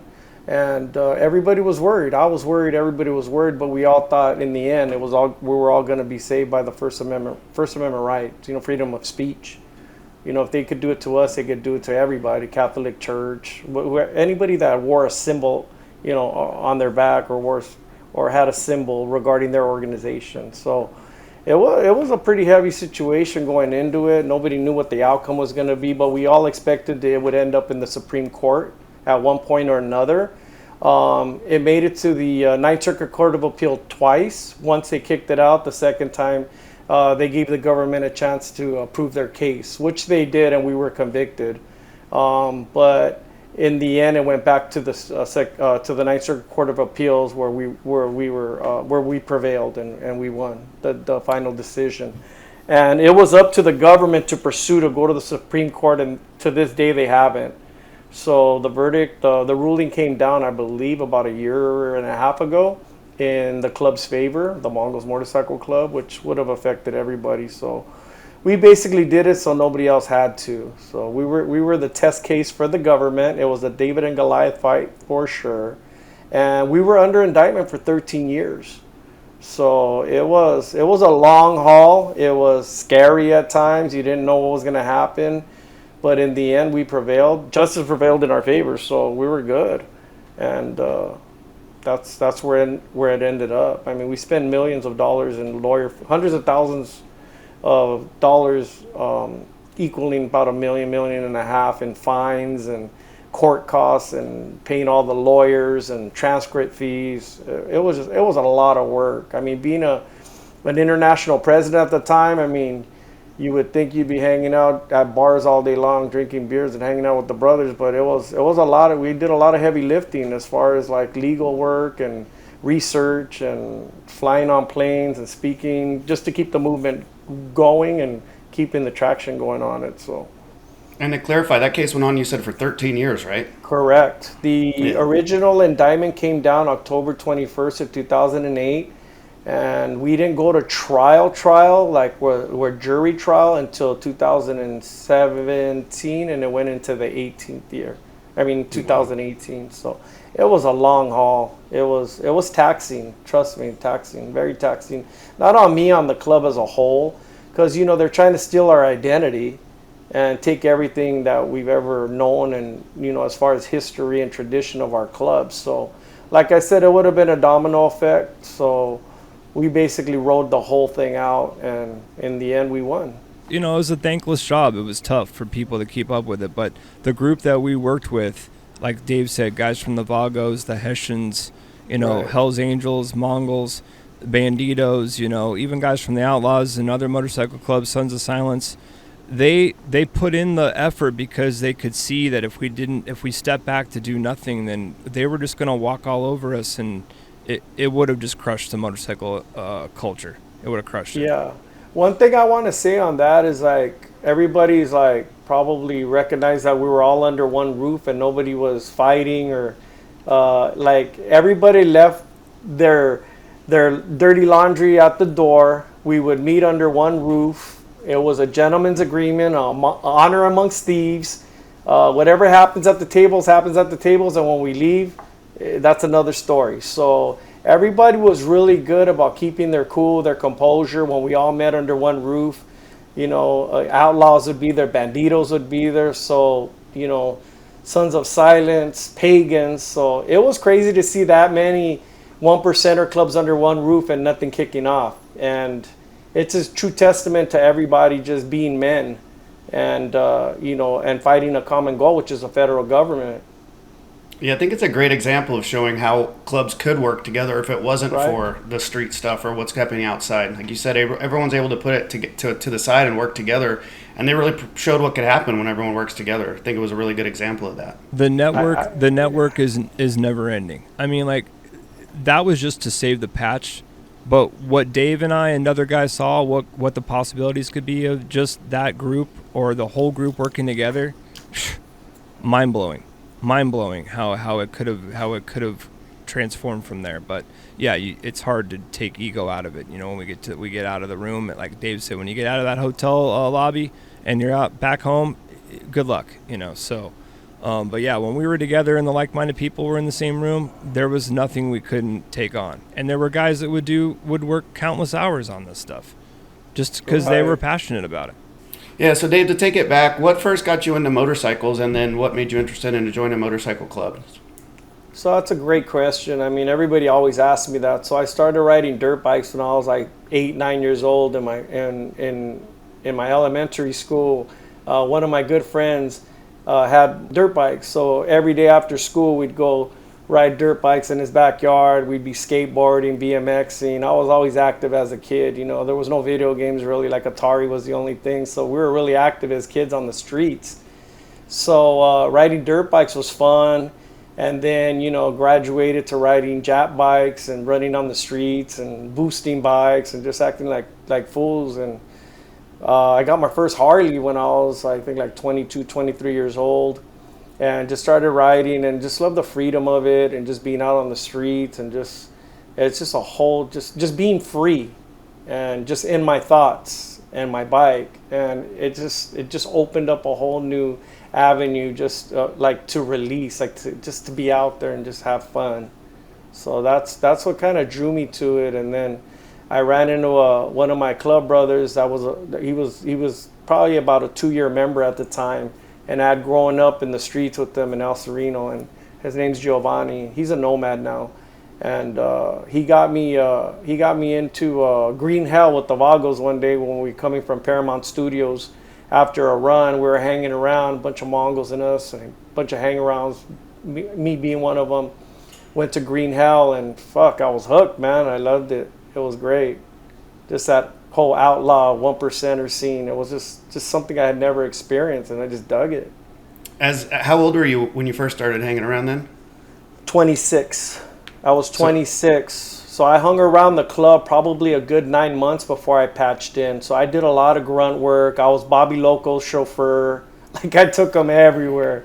I would pick him up. So I basically was doing prospect grunt work, you know, without knowing it. But I did it because I just loved hanging out. I loved the Brotherhood. It was really cool. Like, I saw how tight everybody was, how everybody had each other's back, how they just carried themselves on the street, and how well respected they were in the biker community.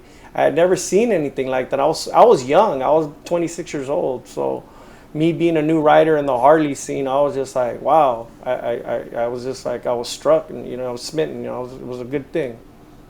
Yeah, you answered my next question was going to be what kind of things you saw that impressed you and made you want to join. But you answered that question. I was 26 when I joined too. Yeah, just, you know, the structure of it, just, you know, just being accountable for you. And as a man, you know, I didn't really grow up with a dad. I had, you know, my mom. I had a stepdad, but he wasn't really a dad to me. But so being in that type of environment, yearning for that father figure or that role model figure, I guess that's kind of what I was looking for as well. And I found that with Bobby Loco, you know, like, that was my club daddy, my sponsor. I mean, he wasn't that much older than me, but because he was from the club and the way he was a real smart guy, and the way he carried himself, and he was really like about tradition and the history of the club is why he grew me the way, and I turned out the way I did, because I got taught right. Yeah, and that's something that we've been talking about a lot in the last couple episodes, you know, with pretty much everybody is, well, you know, what were you looking for when you joined that club, right? And you kind of hit it by saying, like, you know, looking for that either the father figure or even the mentor, by saying that Bobby Loco was your guy, right? And I think a lot of guys have that same thing, and when they click with that one guy, they're like, finally, I'm not alone, I guess you could say, you know, in some aspect, or at least, you know, for a lot of guys who are maybe they're the oldest kid in the family, they're always got all the stressors and the pressures on them because they are the oldest kid. But then when they find the club and they find that guy that they're going to hang out with and he's like their mentor, it's almost like I can take a step back for a second and just like kind of soak this in. I don't need to be the guy who knows everything or has to answer the questions on the spot, right? And it's a good feeling for a while, and that fades away, right? Because eventually, then you take on a leadership position or you start getting involved in doing the work, and then before you know it, you're in the system, and next thing you know, you're running stuff, right? So like, yeah, the initial thing of like looking for that mentor, that guy, I think a lot of us just have that. Like there's so many guys I know that got in the club in like the 70s, 80s and early 90s that say like, oh, I hung out with so-and-so, or I was, I always looked at them when they rode down the road and I finally got them a chance to hang out, and that's what they were looking for. So when they found it, that was a huge relief, right? And I mean, that stays with you for a while. Right. I kind of came in on that cusp where like it was still kind of like the old school, the old mentality. You got the older brothers that are still hanging around, just like spun out on fucking meth or cranksters, as you would call them, Jason. And it was a whole different club back then. Trust me when I tell you this. So I kind of got the best of both worlds in a sense where it's like I got to a little taste of the old school mentality and how it evolved to it is now, which is way totally different, which I would never imagine it would turn out the way it would now. But times change, politics change. I mean, it's a whole different era. Prison sentences are stiffer. You could get, Jason, I mean, there was a Hell's Angel murdered by 3 Mongols at a bar. What was it, Fat Tony or whoever it was down there, Big Ray or whatever, down in San Diego, and all those brothers, all 3 of the Mongols got 5 years each on a manslaughter. You do that shit today, it's a wrap. You're done. 20 to life. So the RICO has hit all 1%er clubs. I mean, the Outlaws have gotten hit ugly with RICO. All their ex-national presidents, from Taco Bowman to Milwaukee Jack, and now to probably Tommy O. Tommy O's probably never going to see the light of day again, but who knows? I mean, I wish him the best. But with that position carries a lot of weight and prison sentences, just like the Banditos, Jeff and John. They're doing 25 to life on RICO, both of them. So it never ends. I mean, they just got Conan from the Pagans and got him on a gun beef, and I think he did another 3 or 4 more years on top of the 16 he already gave the feds. So this is something you're a target by law enforcement wearing that 1%er patch. And it's no joke, it's all fun and games if somebody gets busted and you got to do the time. And the feds have a 98% conviction rate, and they usually try to flip somebody in order to, steamroll everybody down the road. So okay, Dave, so you just mentioned like you couldn't have predicted back then in the 90s how the club is now, right? So you said like I couldn't imagine how the club is now. So can you describe to us what your vision was of the club going to be when you first started, and how it is now, and how you view it? Yeah, I kind of felt like just the way we had the club structured so well, I thought it would be infinite. Like there's no stopping us. We're going to continue to grow. The growth and expansion was happening all over the world, from Southeast Asia to Germany to Russia and everywhere in between, and all through the States. And I had a really good team. We worked harmoniously as a unit. Mooch was part of that team. It was our regional reps. Like, I never say I did it. We all did it individually and collectively together. And in the end, when I exited the club, I just kind of saw it for what it was. It's like Brotherhood's, watered down. It's not what it used to be. And it's not just me that was affected. Other clubs are being affected. You got 40, 50-year members that have been in the club that long and have been thrown out bad. They're out bad now. They're ostracized from the club. And that's essentially what happened to me.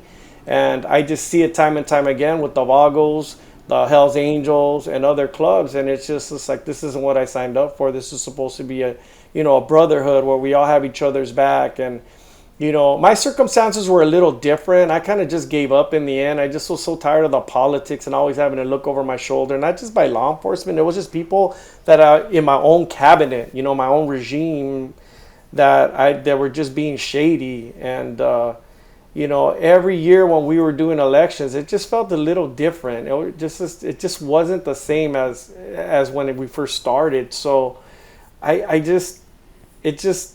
to me, it's like, I wouldn't change anything, because everything that I did, I have no regrets. I still have love for the club. It's just that, right now, the administration that's in play right now, it ain't going to give me my day in court. And at this point, whether they do down the road or not, I'm not even losing sleep over it no more. I'm over it. It's been a 3-year struggle for, just getting back on my feet and just integrating myself back in a normal society and breaking all those old bad habits of being a 1%er.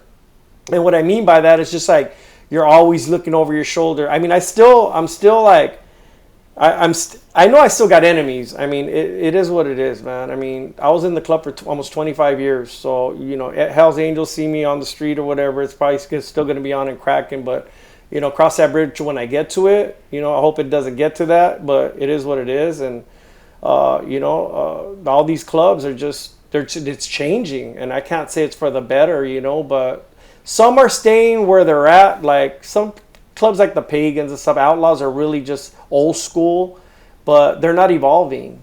And I just felt like we had such a stronghold on the biker community that everybody wanted to be a Mongol. I mean, it may be a little biased, but I just think we had a lot to offer, and our program wasn't easy, but it was comfortable. And I made it that way with everything we put in place. I would talk to my state reps. Hey, what's going on in your area, like Mooch and Yin Yang in Florida. Like, everybody was on the same page. All my leaders, we all had the same vision moving forward. So that was the only disappointing thing, and things like, with time, things change. I feel like history is repeating itself with the club, because you got a bunch of guys from the '08 raids that went to prison for selling dope and doing all kinds of dumb shit that are now running the club.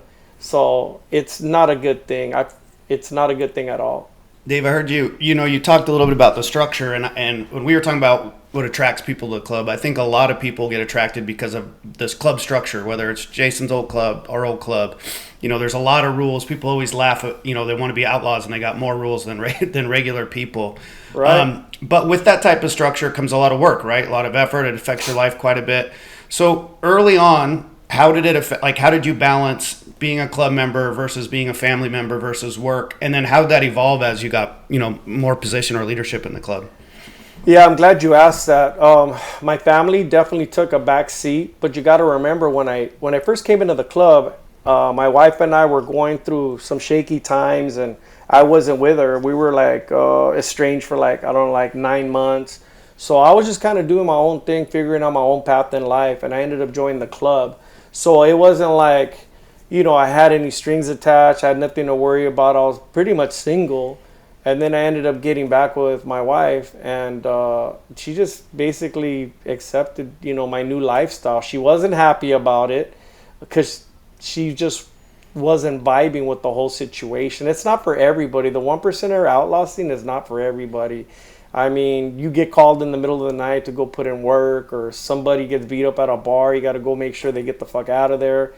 But at the end of the day, my family took a back seat for years. And I'm repairing that relationship now. And I didn't know how much it affected them until, I'm out of the club now 3 years, and now I'm starting to spend time with them. But I could see the effects of it, how it changed them and how it impacted their lives. And I didn't know. I had no clue at all until I exited the club. So it's kind of like divine intervention. I'm gaining my relationship back with my kids and my family and my wife, and I'm really super close to all my grandkids, and I feel like I'm a better grandpa than I ever was a dad.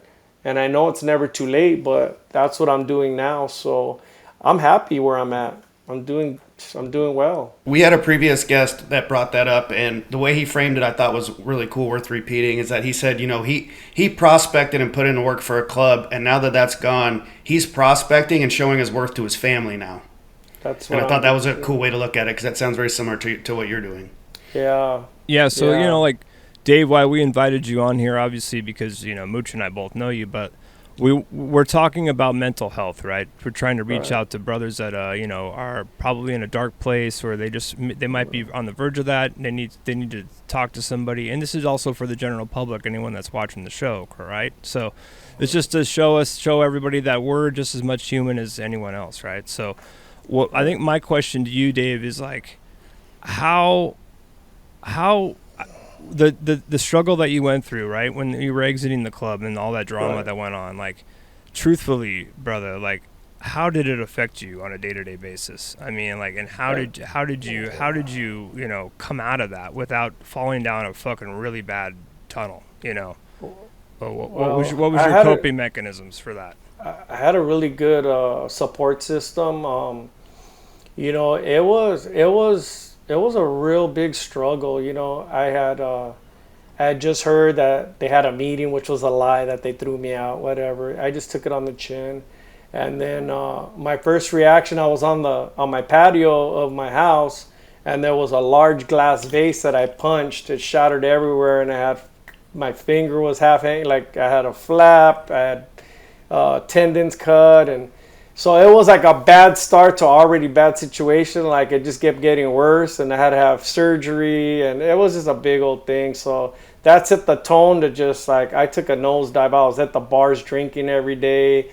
I was in a bad place. I was in a bad headspace, man. I was taking it out on my wife. I was taking it out on everybody and not owning up to my shit, and truly it was all my fault. I brought it on myself.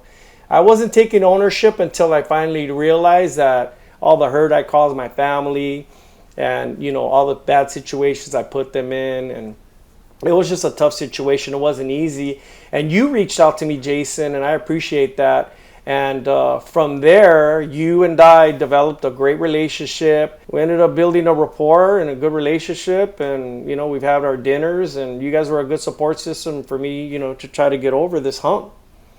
And it really impacted my life, man. It was good shit, man. And just hanging out with you guys, but just with that alone wasn't enough. I had to find myself, because obviously dinners here and there and talking on the phone isn't gonna, I was broken, man. I was broken in the worst way. Even talking to Mooch, after Mooch, I think it was like 6 or 8 months later, he exited the club as well, and we started really getting tight. And I was like really like hoping I could find a crew I could start hanging out with to kind of just get over this hump. Like, Mooch was always been blessed, man. He had a crew of everybody, like a bunch of dudes that rode and kind of took his mind off of things, and I know he was going through the same struggles I were, because when you're from an organization that long, 24 years, almost 25 years, that's a long time. It's like a bad divorce, you're going through it.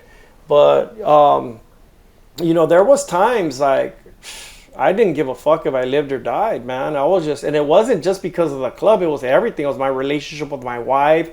She didn't trust me anymore. Like, I just had to redeem myself. And I didn't know how. And I just started trying to fix myself, started reading books and watching podcasts. And Jason, you turned me on to some books that I've read, and I just was trying to looking for help. And then some days I would just fucking go off the rails, drink and do blow. And, the come down on cocaine is just tough, man. And there was a day where I just didn't give a fuck anymore. I wanted to take my own life. It was crazy. I just came home one day, coming down off a 2-day bender, and I didn't care if I lived or died anymore. I went in the garage to try to blow my fucking brains out, and the gun fucking got jammed. And that's a true fucking story. And but it took me to have to like get to that point. Like, I had to come down ugly, because I was a coward. I couldn't just pull the trigger on. I had to be on a good one, just coming down hard. I don't think I've ever shared that with either of you, but yeah, it was a bad situation, man. My mother-in-law came down and talked me off the ledge, and it was just a bad thing. And I stopped doing drugs. I curtailed my drinking and started getting back in the gym and getting healthy, going back to church, and just rededicated my life back to God, man, and just started going back to church a year ago. Got baptized, so July 8th of last year. So I did a 180, man. I just had to get back on my feet. I had to get back working. I wasn't working. My business was falling in the toilet. Like, the bail bonds business was shitty because everybody was ostracizing me doing that too. Like, the club was telling everybody that used to send me bonds, and they were like, no, don't send them nothing. So it was just everything. Everything just finally came to a head, and I just had to try to, just try to get back on my feet, heal, and move forward. And that's what I'm doing, and I'm living my best life right now, man. Like, my relationship with my kids is great. With my wife, it's getting better daily, and I thank God that I'm able to still be here and, just move forward. We appreciate you sharing that, brother. I know it's tough, but yeah, it was tough. It means a lot. Really tough, man. So right now I'm just like, everybody cracks up because I never used to smoke weed, man, and I smoke cannabis every night. It chills me out. It decompresses me. It's been a game changer for me, to be really honest with you. It's been I don't do coke anymore. I barely even drink. Maybe on a Friday night I'll drink a couple of beers, but I don't get all smashed. I'm not hanging out the bars 11, 12 hours a day. That was making it worse. I was making a bad situation worse, but I didn't know no better. That's what I had been doing for the last 24 years. Drinking and partying and keeping up with all the brothers and hanging out. It was part of our lifestyle, our culture, and that's what when I say divine intervention, healing, and all that good stuff, it came at a price, but my life didn't get taken over it. You know what I mean? So Dave, you already kind of mentioned some people that you clicked up with that have left club life, but for other people that spent years in that club life and now they're trying to transition back to civilian life, right, what kind of advice would you give them? Like, what are some positive, healthy things they could do so that they don't have to go through some of those ups and downs that we did? Yeah, so you got to remember there's always going to be triggers. Triggers are like you're on social media and you see Mongols in a pack, on social media or somewhere. Those are triggers for me, so I try to stay off of the internet. Not that it's like, oh, I miss it and all that. It triggers. It brings back memories, and I just don't want to even deal with that. And it's hard because I'm in the San Gabriel Valley in California, and I basically have, I don't know, endless amounts of chapters around this area. So I'm surrounded by Mongols all day. So, and that's not even an issue because I don't even see them. They don't go to places I go to, so I don't even have an issue with that. And if I do run into them, either they go or I leave. It's a mutual respect. But being in the lifestyle so long, and you just got to kind of find your own way. The advice I could just give you is just do you. Try to find things like a new hobby. I like to go to the gym and train and work out. I go to church now. I go out to eat on Sundays with my family. I'm really family oriented, and you know what? My family never left me. They were always there, no matter how much of an asshole I was, and how many times the cops came here to save everybody from me nutting up. I had some really bad episodes here. I would come in hot some nights, banging on like 2 or 3 cars in my driveway and then leave. I was just on a rampage. You remember, bro. I would run into my old lady's G-Wagon. My dually smashing everybody's cars in the driveway. Fuck, cops would be called. I'd be fucking loaded, run out, fucking go to another bar. I was just on a rampage. I didn't care. I didn't care about life. But, in the end, I feel more grounded and rooted in my faith and everything that I'm doing. And, I pray every morning now. I get on my knees. And it hadn't been easy, man. It's just for a man where I was at, like I was upper echelon of this club. I was well respected. And you know what? All that respect, all that, hey, that's Lil Dave. He's internet. I'm over it. I'm good. I'd rather be just David, from Temple City, and I'm just right here with my family mending fences, and everything's coming together, like I felt like everything was falling out of place, but it's falling into place, but it took me to go through this to be the man I am today. And it keeps getting better. You mentioned Bobby Loco and how he was so important in your life, right? When you first came around the club, and he was like your mentor. Here we are basically 30 years later. Do you feel like you're mentoring someone or a group of people, in your life now? And how does that make you feel? Like, do you feel fulfilled? Does it fill a void? Because we're kind of sensing that from a lot of the guests we've had on, is that when they get a chance to give back, they really feel good about it themselves, and they really feel good about what they're doing. Right. So my thing is, and I'm still writing my manuscript, and everybody's been asking me, and it's just taking me a while because I have to be in the mood to write. I have to be in a right state of mind, but I want it to be about service and impact, especially with the youth, just like the road that Mooch has taken on his book, and paying it forward, and basically giving back to people that, like, I wouldn't say the 1%er community is just like, look, I humanized our club. Like, everybody thought we were just like the most horrible people, like, oh, they beat up people in bars, they kill Hell's Angels, they sell drugs. So when I did that thing on Lisa Ling, it really humanized the club as a whole. That shows us as parents, as grandparents, as as family men, and people that work for a living, that have 9-to-5 jobs. So with the whole mentor thing, look, I'm low key, I ain't gonna lie, I got some brothers that still call me, like, asking me advice and questions, and I'm in a different state of mind than I was in the club, and they know that. And some of them, like, are even thinking of joining the club, that hang out with certain chapters. Like, I just tell them, look, this is what I went through, take it for what it is, but this is the outcome. And I think it just doesn't ever end well. And like I said, I'm in a better place, and I just I'm not going to sway, like, you're your own man. Like, every man stands on his own 2 feet. So if you're going to do what you're going to do, you're going to, like, I try to dissuade people to not join clubs. Like, I got a good friend that wants to join the Vagos, and I'm having these heart-to-hearts with them on my patio of my house, and I just say, look, man, it's not for everybody. Everybody wants to glamorize that lifestyle until you're in it, and then you're sitting in a jail cell fighting a case. So I don't think it's for everybody, but everybody has to make their own choice in life. But, to me, if you want to call me and ask me for advice, I try to sway you not to join the club, and just keep doing you and writing as an independent writer. If your passion is riding Harley Davidsons and having, freedom and being free on that bike, but it's not for everybody.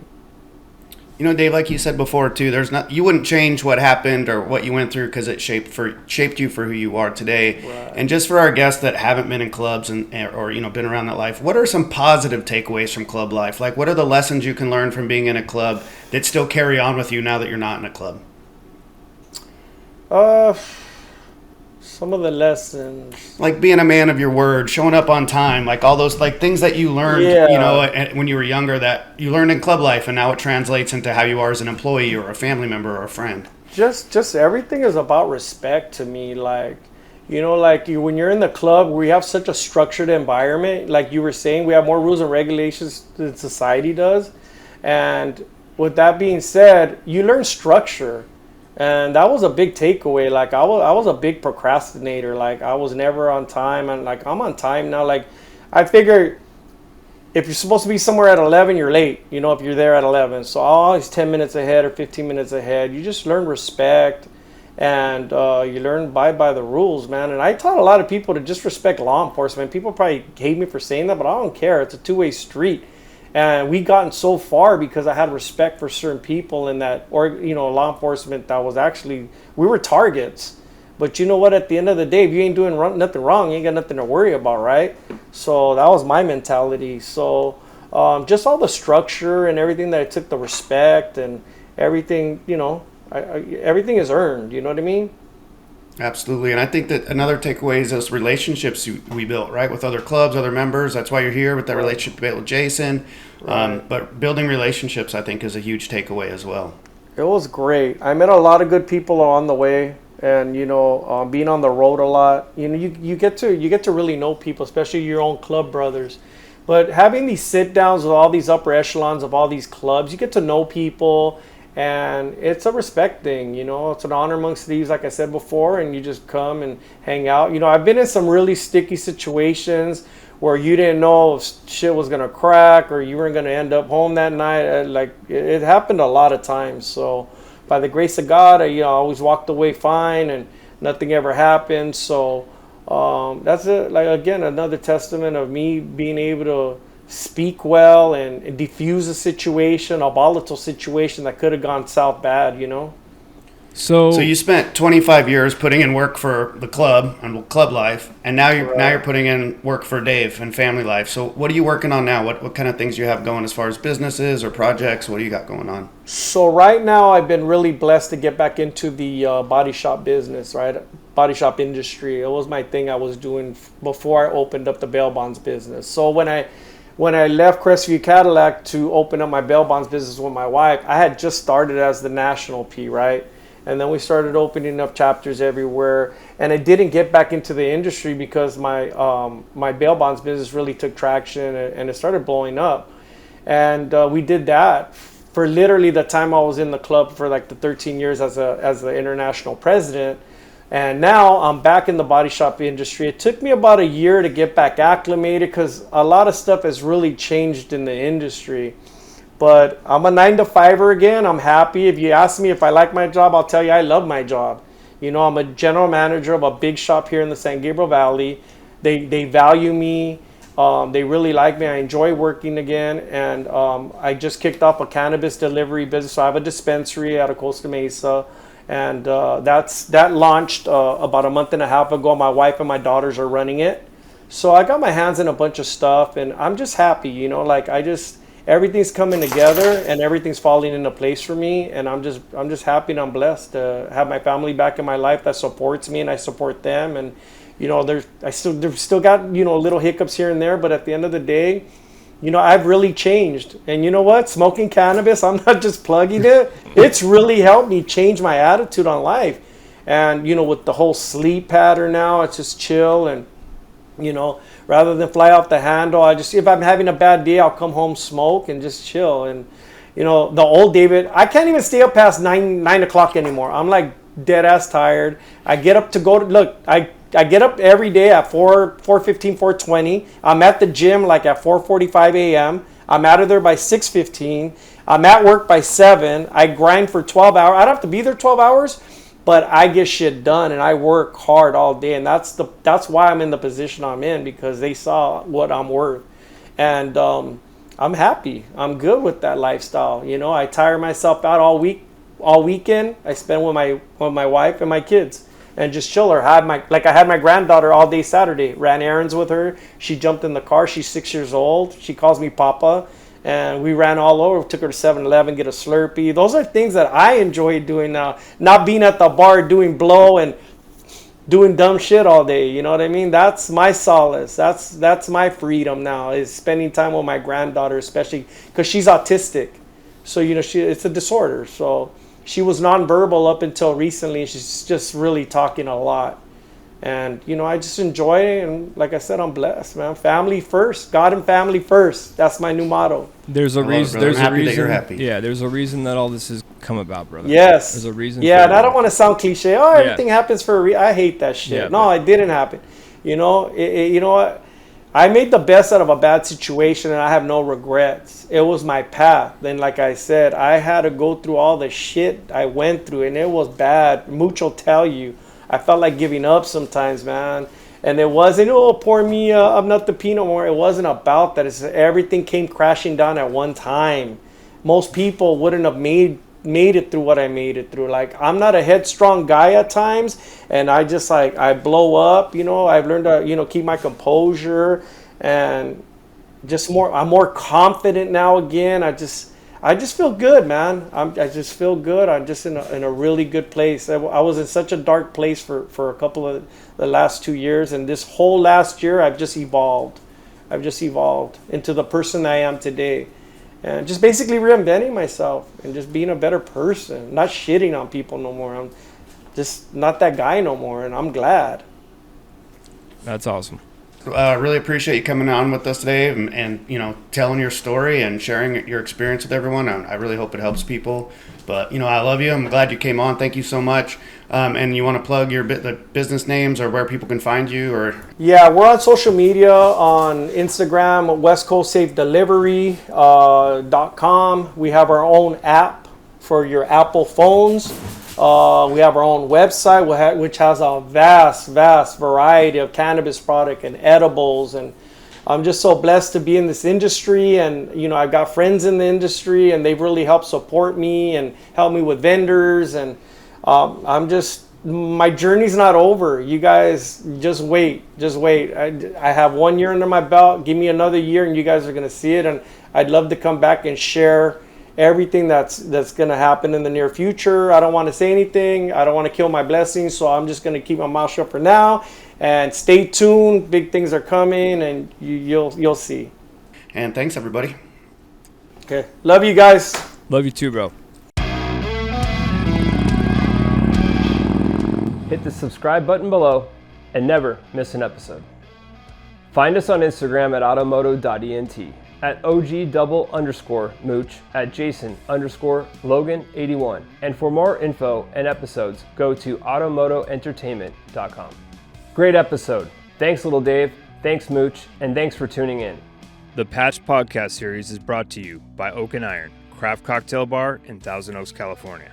By Outdoor Creations, serving the Southern California and Nashville areas.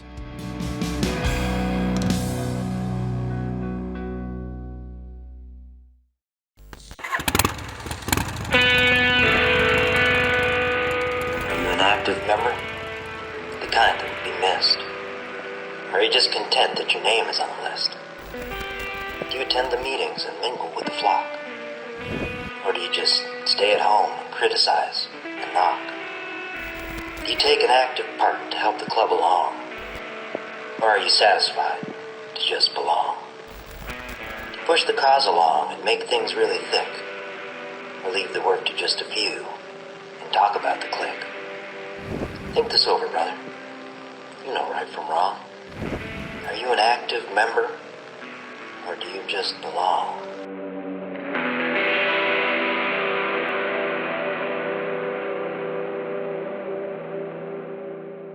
Welcome to Patched, where we look at the personal impact of life in outlaw motorcycle clubs. This week, my co-host, Justin Mooch Delaretto, and I sit down with Gray, former member of the Pagans Motorcycle Club. Thank you for joining us and welcome to the Patch Podcast. We have a couple of questions from last week's episode. We'd just like to go through some of those today. Let me shoot one at Mooch really quick. Yeah. Can you tell us about your book? That came up a lot, questions from last week's episode. Can you talk about your book and maybe show us or tell us where we can find it? For sure, yeah. It's happy to be back, first of all. Last week was great, so I'm happy to be back and be on with everybody. I wrote a book after leaving club life. It's called The Ride of My Life. It's available on Amazon, Barnes & Noble. It's through Dart Frog Publishing, so any major retailer that sells books, you can pick it up. Amazon's probably the easiest. And it pretty much, being in the Mongols is part of my story, but that's not my whole story. And so the book really covers my life story from, punk rock scene and street gangs into motorcycle clubs and then into social work. It's my life story all put down in one place. And I read it. It was a good book. Great read. Thank you. Another question we had from last week that a lot of people are asking is, what is our status from our club after leaving? Speaking personally about myself, my status is out bad. Now, what does that mean? That means I can't be in contact with anybody that's in the club still. That's against our rules, and it could hinder members of our club from being in good standing themselves, and I wouldn't want that on anyone. So I have no ill feelings to anybody that can't talk to me, and whenever I hear that they have left the club, I reach out to them, and before you know it, it's right back like it was before. So, Mooch, would you like to touch on that subject? Yeah, my status is out bad as well. I know every club probably does a little bit different, but in my situation, it's pretty standard or similar to yours. I've just put on a no contact. Active members aren't allowed to talk to me. And when I was an active member, I was a stickler for the rules, and I understand what comes with being out bad. And so, same as you, I don't hold any grudges to the guys that can't talk to me anymore, and chose to follow the rules. That's the life we signed up for, and we knew the consequences, right, when we signed up. So I think we're both pretty much out bad and no contact, and it sounds like both of us, there's no ill will. I have, I'm a proud member of the club I was in, but I'm also happy and proud to be moving on without it. So that's where I'm at with it at this point. Great. Can you tell us a little bit about your background and maybe about your club status from being a pagan? Yeah, so initially, I was not out good. However, it changed for me. I ended up getting a pass a few months later when things came to light. But for me, it was, I was already out. So, that's kind of what it was. But I found another home, and I found another club. So I'm an active club member now, and I'm active status. That's great. Good to hear.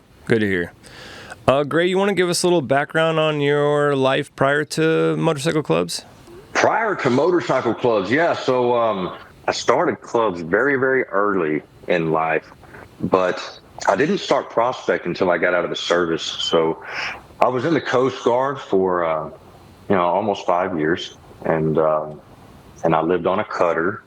I was a navigator, and when I got out of the Coast Guard, I actually got out with a medical discharge, honorable medical, and with severe PTSD.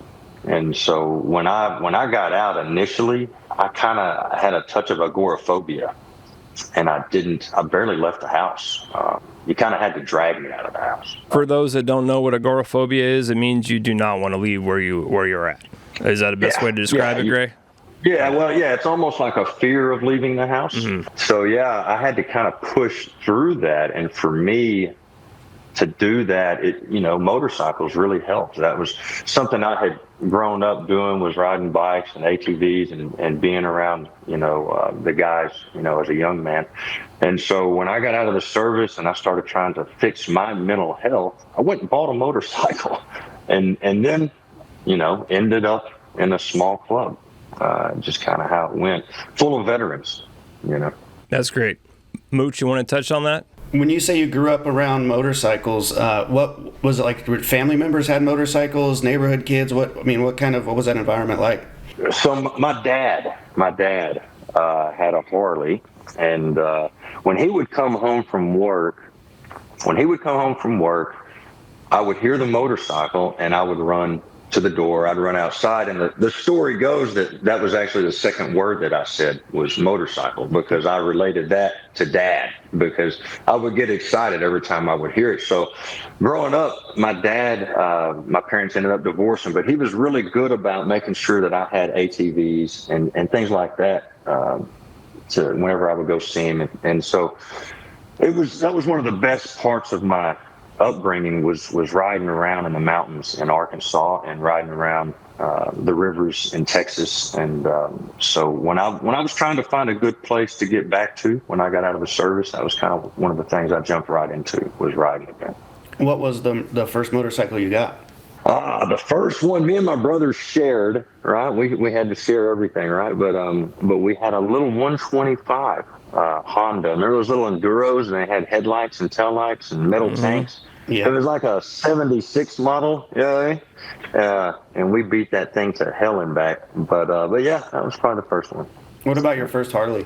My first Harley was a basket case. It was a shovel head that basically was in a box. I mean, it was just falling apart, and that's how I got into the club. Ended up taking it to a shop and met some club members and hanging out at the shop all the time, putting that motorcycle back together. That's how I ended up in the first club. And that was before you went into the service. No, that was when I got out. When you got out. Got it. Mm-hmm. Yeah, I never bought a Harley before I went in or while I was in. I couldn't afford it. Had the wife and kids and all that. And the first one I bought, it was I think I spent $3,000 on it, and it was falling apart. And that was in 2003. So it was over 20 years ago. Mm-hmm. Yeah. So what kind of things attracted you to club life? I mean, obviously you met these guys while you're working on bikes and they were into bikes, but what other aspects attracted you to club life? They had to talk me into it. They really did. I was always around because I enjoyed the camaraderie, but I wouldn't commit and I wouldn't prospect, and I wouldn't wear a patch, and I was never had a hard time picking up ladies, and so I didn't join for the girls, and I had plenty of friends already, so I didn't need that, and I really wasn't gonna do it. And what finally ended up happening was one of my friends that I had grown up with decided he was gonna prospect, and he was like, all right, I'm going to prospect. So let's prospect together, and it'll be easy, and we can help each other out, and we'll become members, and it'll be with us. And so he taught me into it, one night over beers, and then I just never looked back. And so I've moved on from that club into a different club, and I've been in clubs that were absorbed by clubs. I've been all the way through the ringer, and I've been in multiple 1% clubs now. I'll probably die a patch holder unless my club runs me off. How was the emotional reaction from your family, your wife? When you said you wanted to join a club, and how did that get better over time, or was it always the same, or how did that go? Well, I mean, my first wife didn't last. We ended up in divorce. About a year after I joined the first club, we ended up in divorce. And she wasn't down with the lifestyle at all. She wasn't into it at all. She didn't like going to the clubhouse.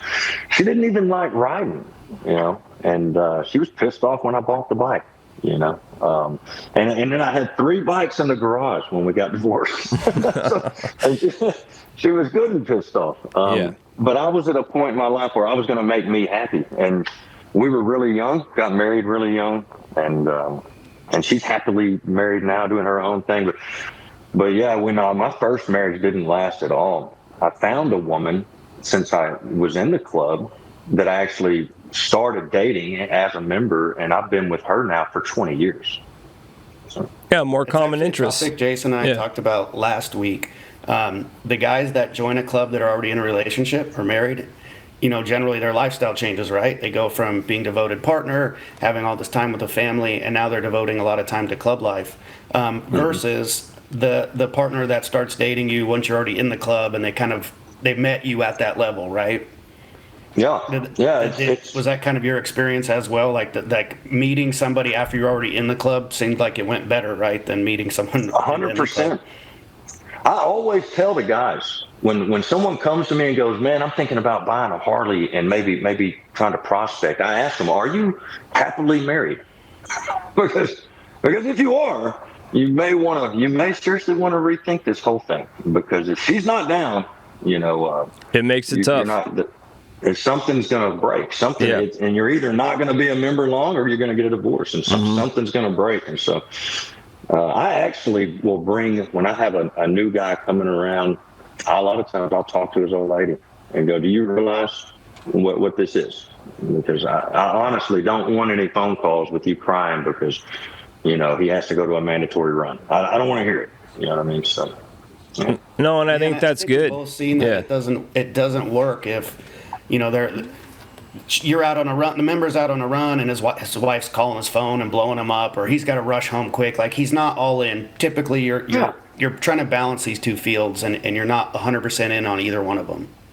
Yeah, you get where you're going, your phone battery's dead because it's been ringing in your pocket for 3 hours. Yeah, you're in trouble. You're in trouble right when you get there, and you're in trouble when you get home. Yeah, it's a mental stress.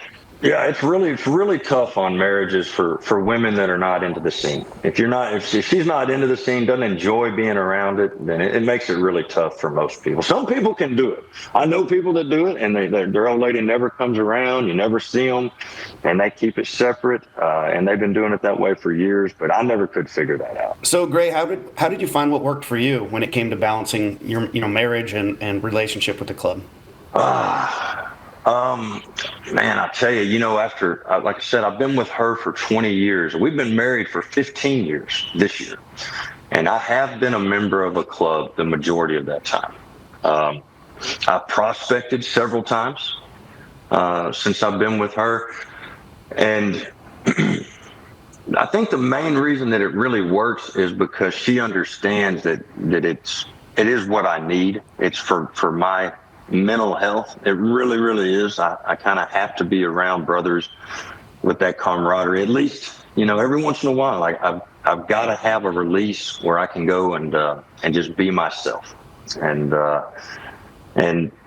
she understands that. When we first started dating, I was already a patched member, and she's seen the whole thing. I mean, she's seen me go to jail. She's been charged, right?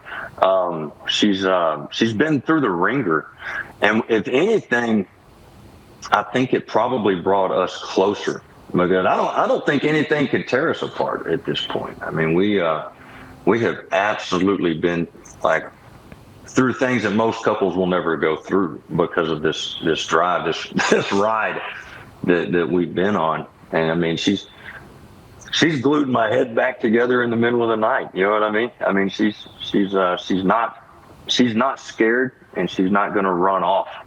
And I think that's what it takes. You have to have somebody that just supports you 100%. That's going to be there. Yeah. You made a mention, Gray, of she knows that you need to get out and be with the brothers, that you need to get on that bike, and I think that's a huge thing to have a partner that recognizes who you are and who you're going to be if you don't have that release or you don't have that extra activity that you need to get into your system, right?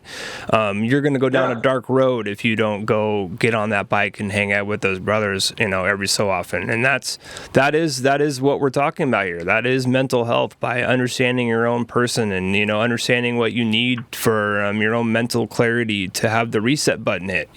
Every time I got on the bike and rode up and down the highway and came home, I felt like, okay, cool, I can tackle it tomorrow. And I think that's something really, really great that you just talked about, because that just kind of talks. That's a similar trait that every single guy with a patch, or even on two wheels, even the guys that just ride to Sturgis during the summer, I mean, they look forward to that trip all year long, and then they do it, and they get back, and it's a reset, it's a mind, readjustment. So I think that just speaking about that is huge, and I'm sure Mooch has a few things to say about that, but all of us have that in us, basically, is what I'm saying. We're all connected by just that one simple trait, which is if we don't get on that bike, it starts to wear on us mentally, and eventually it will affect us, and it will affect the people around us. And that's the first step, is acknowledging that we know that. So really appreciate sharing that. Yeah. Can you tell us what the difference is like nowadays as opposed to when you started, in your 20s, and where you're at now? With how have you seen the clubs change? Well, when I first joined, right after I got my patch, that infamous show came out, right? The Sons of Anarchy, right? And and for a while, I like to say we had the Sons of Anarchy generation, right, of guys that were coming in. We even had guys that were naming themselves after characters from the damn TV show. You know what I mean? Like we had guys, their road naming, hey, I'm Opie now, I'm happy, you know what I mean? And, yeah. I mean, really, and those guys, of course, I mean, it just kind of, when they came in, they had an expectation of club life that was not real, and I honestly think they kind of screwed up the whole scene. There was these guys came in and they almost destroyed the whole scene with the level of violence. When I first joined, all of the serious violence had kind of calmed down, and people had gone back to just fist fights and barroom brawls and things like that. And it seemed like about 15 years ago or so, things started, getting stupid again. And then, of course, with the big deal in Waco, we saw a huge change in Texas. I had several friends that were there that day. I was supposed to be there that day. By the grace of God, I wasn't there. And really quick, not to interrupt, but for the people the viewers that don't know a lot about Waco, can you give us like a snapshot of it? I know there's a lot to it, but can you give like the simplified version for our viewers that don't know what happened? Yeah, I mean, it was an area meeting, just so to speak. They had a big meeting, and they had that same meeting about every 3 months at the Twin Peaks bar there in Waco. It was a very common thing, but in this particular one, a fight broke out in the parking lot between two clubs, and a whole bunch of police officers started shooting people, basically. And so we had, I forget how many people were actually shot, but about, I want to say it was what? How many died? What was it, 14 that died or something like that? It was... Yeah, it was I wanted to say it was somewhere around 9, but either way. I know 9. Yeah. I know there was the 9 from just one club, right? You can look. That died, but You can look all this up on the Atlantic Press. They came out with some pretty good articles about the Waco shooting. To clarify on what kind of a meeting that was, it was like a coalition of clubs meetings, which basically is where all the clubs get together and kind of just talk about local business or what's going on with law enforcement. It's nothing politics-wise between clubs. That all stays neutral, just so everyone's aware at home. It's just a meeting for people to get together, send representatives, and know what's going on in your state or your area. So a meeting like that, just a simple thing like that, can turn into a violent place real quick. Well, people went to jail, stayed in jail for over a year in some cases on $1 million bonds. People lost their jobs, their houses, their families, and I mean, they arrested people that were with the American Legion. They arrested all kinds of people that were not in quote unquote outlaw clubs. They just everybody with a motorcycle. They just started arresting them all. I was in California in my garage. My neighbor came over and said, "Did you see it on the news? What just happened?" And it was the Waco shooting. I immediately got on the phone with a member from a Bandito support club. Who I knew, Paul, and he was actually there, and he answered his phone and said, "They're getting ready to load us on buses, Jay, and I'll be in touch when I can." And we didn't talk to those people for 3 to 4 weeks. They were locked up and phones in the trash can, and I mean, you can only imagine. Can you be away from your work, family, and life for 4 weeks with no explanation and no contact? I mean, people or longer. I mean, like I said, some of them for years. Mm-hmm. I mean, I had personal friends that were in there for over a year that they kept in there. Like Gray said, and I agree with him 100%. There are people there that lost a lot of stuff for showing up to a everyday coalition of clubs meeting just to be part of the culture. So it was a tragedy. So Gray, when something like that heavy happened, something that serious, and potentially you were supposed to be there, right? Thankfully, you were not. Oh, yeah. How did that affect your relationship? How did your wife feel about something like that? Oh man, yeah. I mean, everything in this part of the country kind of shut down. The police got so hard on the clubs. Everyone started running slickback, like pretty much everywhere. Like it didn't really matter what club. Like everybody was running slickback. That happened for a while. And hey, Gray, can you tell us real quick, just so the people listening at home, what's the definition for what you just said there? Slickback. So, yeah, people started running without colors, and you would see groups of guys riding down the road, uniform, and you would know they were in a club, but you wouldn't know what club they were in. I think that freaked out people more than anything else. That was one of the biggest changes, and it was that way for a while. I mean, I don't remember how many months, or maybe it was over a year, but yeah, for me, it pissed me off more than anything else, because the more I read about it, and the people I knew that were there, that lost everything, and then people that were injured. Not everyone was killed. There was people that were just injured and maimed, and so I was just really, really pissed off. When all of it was, when all the dust cleared, I ended up joining one of those clubs. I actually became a 1% Cossack when all the dust cleared, and all I could do was pity the guys that got caught up in that. I think it was a travesty. So let me ask you something, Gray. So this big national thing happens, people die, and you decide you want to join that club. What was your mindset like? Like, what attracted you to that specific club at that pretty hectic time? I don't know. I think I've just always been what attracted me to them, they actually came to me. So I didn't go to them. And in that period of time, when all of that happened, I started my own club. When all the other clubs, when everybody I couldn't find anybody, and I started my own club. And I had 13 guys, and we started our own club in a county where there was never a club, or where there wasn't a club. And we knew that we would get absorbed because we were surrounded by big clubs. And we knew, and when we did it, we were like, oh, it's just a matter of time before we get absorbed. But we did it. We started a club, and that club did get absorbed. I mean, that's how it ended up going. And it was the 1% Cossacks that absorbed the club. And so, I mean, like I said, I've been in clubs that were absorbed. I've kind of been through the ringer with all that, but I knew when those guys started getting out of jail, the $1 million crew is what they called them. When they started getting out of jail, they hit me up and they were like, so I hear you got your own club. And I was like, yeah, no, I do. And you might as well come party with us. so I did. And then we all ended up becoming 1% Cossacks. So all 13 guys joined the Cossacks? They didn't all do it. No, several of them decided to just step away altogether. But the majority of the guys, they voted. And that club voted on everything, and so yeah. What about explaining to the viewers what that was like, being in a small club of 13 of your friends you started yourself versus joining a 1%er club in a big state? Yeah, like going to the next level. I knew it was going to happen, so we were already kind of prepared for it because that's just kind of how it goes. When you have a small club. And we were ready for it for the most part. There was a few guys that I don't think really thought it was going to happen. And they're the ones that stepped away, but the rest of us, we were ready for it. And for me, there's just nothing more American than being, on a bike with your bros. There's just nothing more American than that. And I'll probably always be in a club unless I get run off.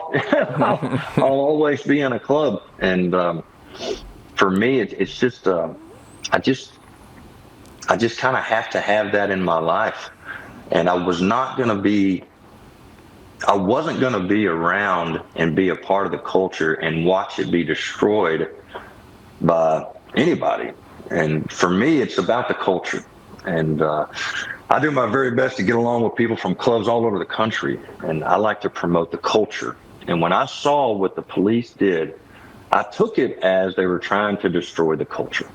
And at that point in my life, and I just wasn't going to stand around and watch it be destroyed. And so I decided to help it manifest and help it grow. No, and that's what transpired out of that. That's what the NCOC came out of that, and a lot of good people stepped up to the plate and got a lot of clubs involved. People were able to speak to their club, and even I spoke to my club saying, can we afford to be locked up for 4 weeks? I mean, can everyone in this room be locked up for 4 weeks without any say?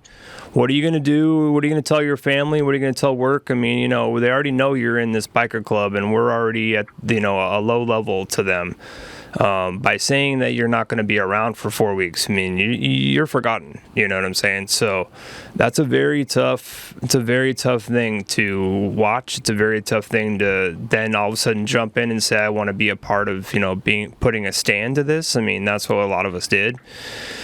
Takes a lot of extra work. It's not showing up to one meeting a week and saying that everything's fine. It's phone calls and extra runs and traveling to different states, and like you said, Ray, like meeting brothers from other clubs and being accepted of them because they're on the same page trying to fight the same battle. It's like Mooch can testify to this. It's like if we don't have the whole group working together on one thing, like they did for so many years in the Mongols. I mean, like all the people that got behind them to save the patch. I mean, if we didn't all get behind it, then it would have been lost before it even got out of the gate. I mean, that's all I gotta say. It's like it took all of us, at least those who were involved, to get behind it. Otherwise, we'd be drowning. So that was a great story when they beat the feds to keep the ownership of their patch. That's what you're talking about. Yes. Mm-hmm. Yeah.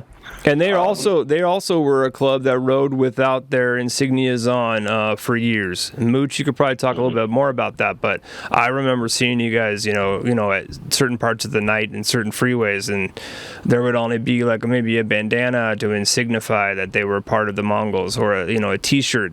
You guys had like a specific T-shirt you guys would wear. I remember Dave talking about it, but Mooch, I'll let you talk about that. That's your club stuff. Yeah, well, when the government took, during Operation Black Rain, 2008, one of the things the government did was they did a racketeering charge against the whole club. And at the time, they actually had the club. They were trying to get the club to forfeit its club name and logo, its insignia. And they granted an injunction so that no one could wear that patch or have anything with that symbol on it. In fact, law enforcement was breaking into people's houses and cars and taking things that had that insignia on it. If it was on your motorcycle, they would take your motorcycle. At one point, they had the right. Well, it was proven they didn't in court later, but at the time, they thought they had the right to pull someone over and physically take the patch off their back. And in order to, kind of limit the type of incidents or issues brothers would have fighting with law enforcement, kind of a lose-lose battle there, that we had a t-shirt that just said Black and White Nation on it that signified who we were and what we rode with. But it was a t-shirt. It's like you said, a lot of times we're wearing jackets or sweatshirts or other stuff and you wouldn't even see it. And so they had to go through that for a long time. In fact, that case just wrapped up, I think, 2 years ago, year and a half ago, where they finally, Court of Appeals ruled that they couldn't legally take the Mongols patch. And I think another cool segue here is we just talked about, we've talked about this before, the death or jail adage that comes with motorcycle clubs, right? And Gray, I think you made a pretty good example of you can go to a meeting and get killed or end up in jail, right? I mean, that's what comes with motorcycle club life. But what about the positive? So, if there's all this negative stuff, not a lot of people would join, right? And there's a lot of positive things that go on with club life. So what were some takeaways that you got from the club life? Again, I'm still involved. And at this point, I know exactly why I still do it. It's a family for me. It's a chosen family. And when people talk about blood is thicker than water, a lot of times they don't understand what that really means. And that original quote's a lot longer than that, and I'd get it wrong if I tried to say the whole thing now. But what it boils down to is the men that will stand with you, right? The men that will stand with you and bleed with you, that blood, that means more than anything. And so I've had men that I ride with that I know would stand with me and never run, no matter what. And I'll never leave them.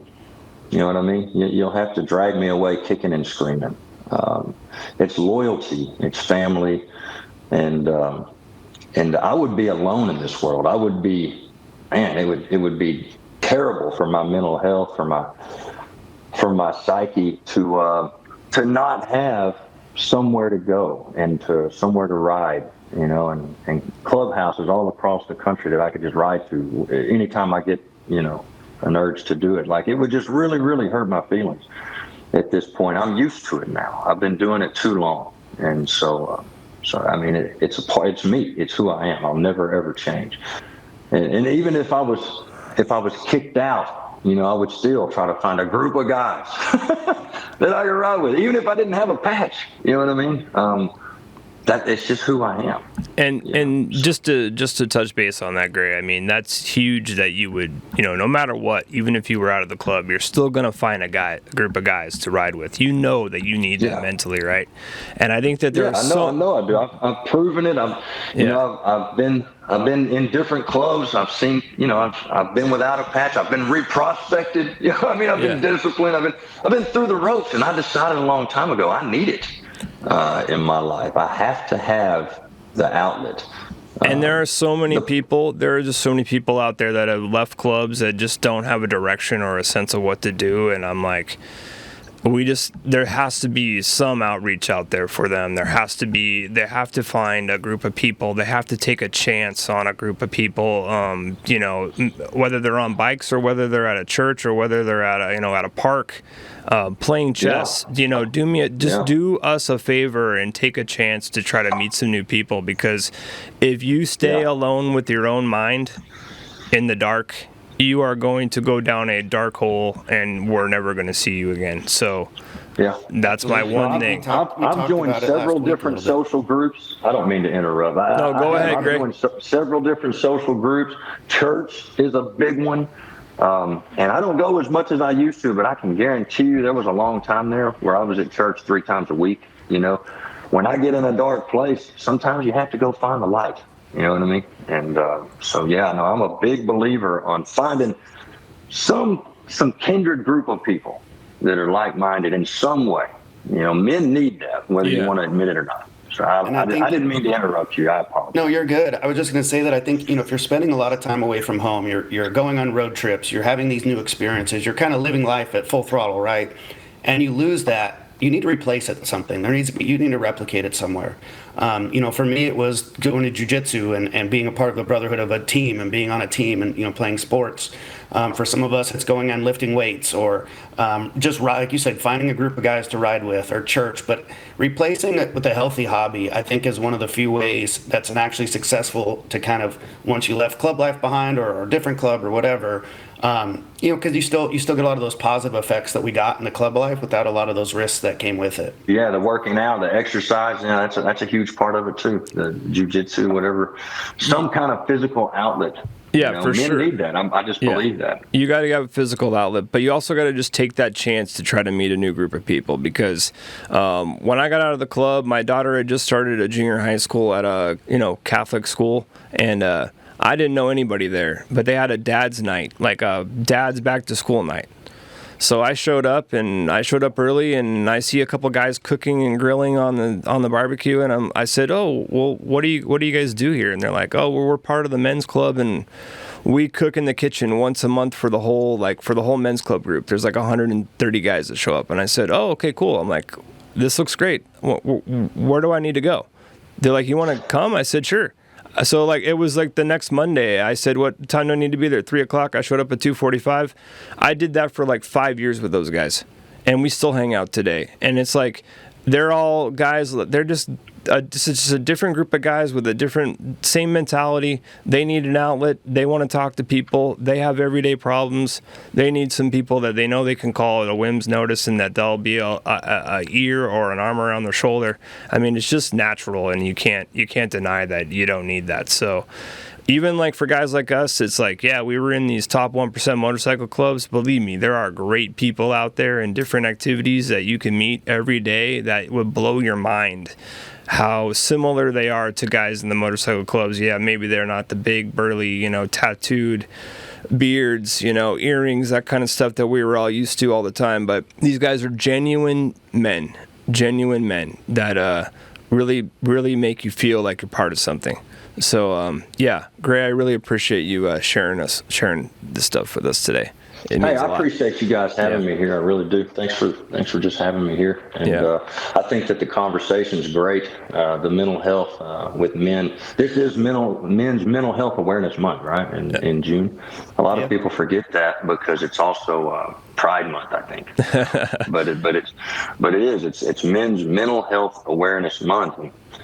And I think where a lot of club members mess up, I just want to add, I think where a lot of club members mess up is that when they get into the club, they tend to forget their other group of friends, and they tend to forget that there are other groups and other activities and jiu-jitsu teams and boxing teams and all this stuff out there that you can get into. And so that if the club doesn't work out for some reason, you've still got a network. I have seen when people are out, like you guys were saying earlier, out bad, and they don't have any contact with the club anymore. And that's basically what it means from what I understand from everywhere I've ever been. If you're out bad, that means no one in the club's supposed to talk to you anymore. And if that's your only group of friends, that can be devastating, and I had it happen to me once, and it was probably one of the lowest points in my life. I was completely devastated because I had focused all of my energy and time into this one group. And so that you learned from that when you went into it the next time. I learned from that. Yeah. And so, when I joined, I'm in a club now, and I love these guys to death. And I can tell you, I've got different friend groups, though. You know what I mean? I don't only have the club anymore. I've got other groups that I can lean on. Because you really do need that.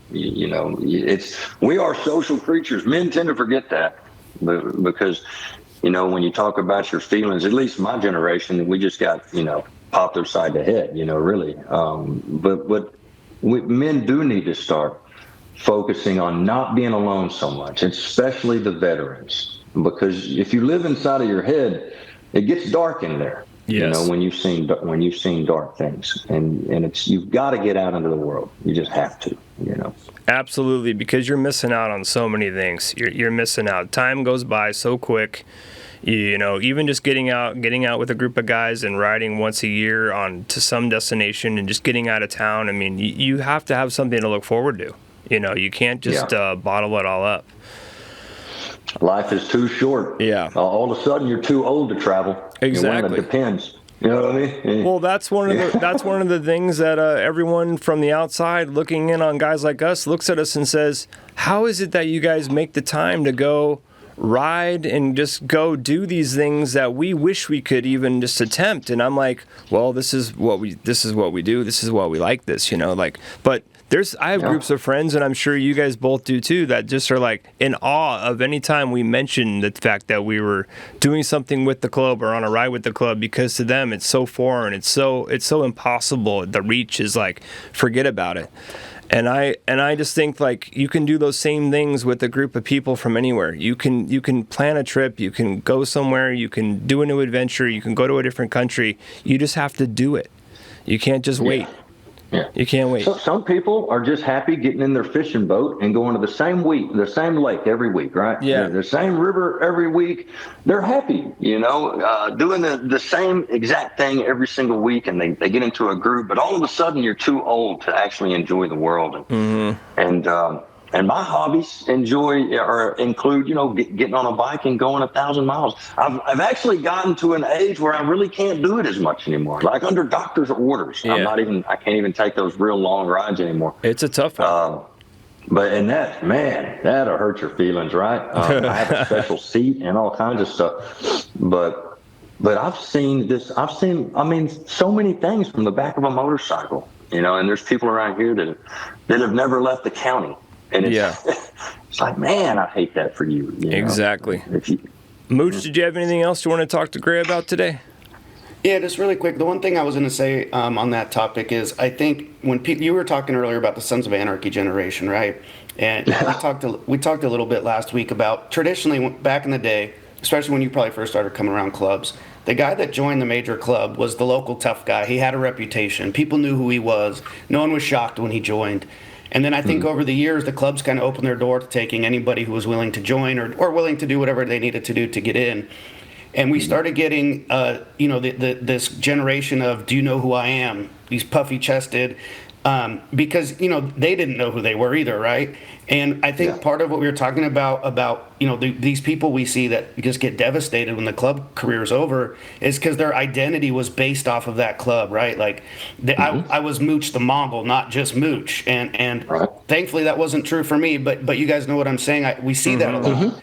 I think if people were more just true to themselves, be the same person with or without that patch, that transition from club life back to civilian life would not be as difficult because you're still the same man you were before, same hobbies. Nothing really should change, right? I know that's easier said than done. But what kind of advice would you give to the newer generation that are trying to join clubs? I would tell them it's nothing like you think it is. If you've been watching TV, you can read all the books you want, and your club is probably different. One of the things that have pissed me off more than anything else when a new guy comes to me and goes, I read this book and it said that we do things. Listen, that guy wasn't in this club. It doesn't matter what he said. Unless it's The Ride of My Life, then that's a good book. They got. Sorry, shameless self-promotion. I had to throw it out there. I'm not putting down anybody's books. I love the motorcycle books. I read them all the time. But you can't. There's no holy grail of motorcycle club books that's going to tell you how to do it. There's just not. You're only going to do it by getting out there and learning. And if you're not humble enough to learn from the guys, you're not going to last. If you're doing it to get some street cred or make a name for yourself, you're not going to last. It's like you said, it used to be that they would invite the local tough guys, into the club, and come on, we need you over, come on over, and then they would beat you up to humble you. You know what I mean? That's how it was when I first joined 20 years ago. They took the biggest guy there. He'd been in prison more than he'd been on the free world, and he took me out in the backyard and kicked my ass, one-on-one, and it's a humbling experience. And all of a sudden, you start listening to these guys and learning. But very few clubs do things like that anymore. And you get a lot of guys that come in thinking that it's one way. I always tell people, hang around at least a year. Hang around. Don't be ashamed to hang around. Do it and make yourself do it for a year, and then, prospect. And during that when you're a prospect, you're not in the club yet. You can still step away anytime, and make sure that this is what you want to do. It should take a person about 2 years to figure out if you want to be with the club, in my mind. And a lot of people just jump into it, and they never even read the bylaws, and they don't even know what the club is about or what the history of the club is about. And they get these ideas from Sons of Anarchy or the Mayans or whatever is popular on television. And what they don't understand is those TV shows take like every bit of violence that every club has ever had, and they roll it all up into one story. And it's not real. And we don't need that kind of violence on the scene. We really don't. Most of us just want to party and ride, There's a pretty famous saying about guys getting in the club, and it goes, the patch doesn't make the man makes the patch. And that's the best way we could ever put it, right? And if you just like reanalyze those words a couple times a year to yourself, so you never had to say to anybody, "Do you know who I am?" That's right. That line to me is it's like daggers in my ears. That's the worst. And I even think to myself, I'm like, if I ever had to say, "Do you know who I am?" Like I've hit a low. I've hit a rock bottom. Yeah. So real talk. Real talk. So. Gray, we appreciate you coming on today. We're probably going to want to ask you to come back for a future episode. Yeah, y'all hit me up anytime. It's been a pleasure, guys. You guys are really cool and down to earth. I appreciate you guys having me here. I really do. I appreciate y'all having me. I'd be more than happy to come back anytime and talk with you guys again. You're very down to earth and just like all the guys I ride with, man. So I know you can cut all that out, but exactly. So let's get together soon, bro. Let's keep in touch. And you guys can find me on Instagram as Your Favorite Biker. Find me on YouTube at Your Favorite Biker and TikTok at Your Favorite Biker. Yeah, or just Google Your Favorite Biker. I'll pop right up. Right on. Awesome. Hit the subscribe button below and never miss an episode. Find us on Instagram at automoto.ent, at OG_Mooch, at Jason_Logan81. And for more info and episodes, go to automotoentertainment.com. Special thanks to Gray. Thanks, Mooch, and thank you for tuning in. The Patch Podcast series is brought to you by Oak and Iron, Craft Cocktail Bar in Thousand Oaks, California. By Outdoor Creations, serving the Southern California and Nashville areas.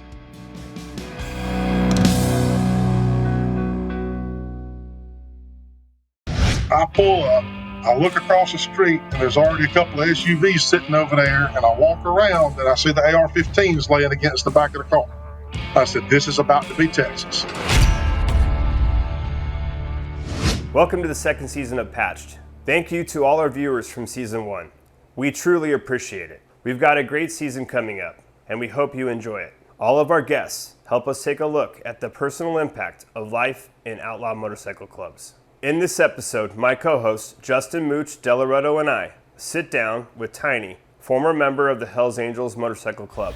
You don't see jealousy, you can't feel it. It's not, you might get a little feeling of it every now and then because somebody's acting weird, but it's solid. It's told behind your back. It's hidden from you. And I had no idea how powerful that was until I got voted out. That's this episode of Patched. Are you an active member? The kind that would be missed? Or are you just content that your name is on the list? Do you attend the meetings and mingle with the flock? Or do you just stay at home and criticize and knock? Do you take an active part to help the club along? Or are you satisfied to just belong? Do you push the cause along and make things really thick? Or leave the work to just a few and talk about the clique? Think this over, brother. You know right from wrong. Are you an active member, or do you just belong?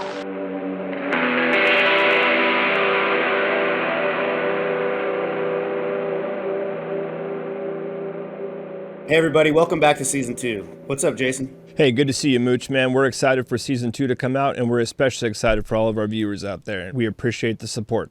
After last season, we got a really good letter, so I guess we're going to check that out. Yeah, this letter came to us from one of the top 4 motorcycle clubs in North America, just FYI. Let's check it out. Dear Jason, I used to hate you, despised your very existence. I'd spit on your beliefs, let the adrenaline surge at the thought of mutual combat, like a rerun on late-night cable TV. Why, you ask? Do you know me? No. Do I know you? Absolutely not. But I was bred to hate you, just like you were bred to hate me. All because of the patch we wear, or wore. Still, somewhere in the back of my mind, a small part of me held on to the thought that maybe, just maybe, the men who wear these patches might have something in common, or could find something in common. But the death toll, the history, it convinced me I was wrong. Until I watched your podcast. I paid attention to how you talk, your mannerisms, the reflection in your voice when you spoke about your children or about Mooch, and all I saw was sincerity, integrity, loyalty, the same qualities that drive me as a man, a brother, a father, the same love for motorcycles, for family, and for brotherhood. And deep down, I pray for peace one day. No more death, no more incarceration. I don't hate you anymore. I don't despise you or yours.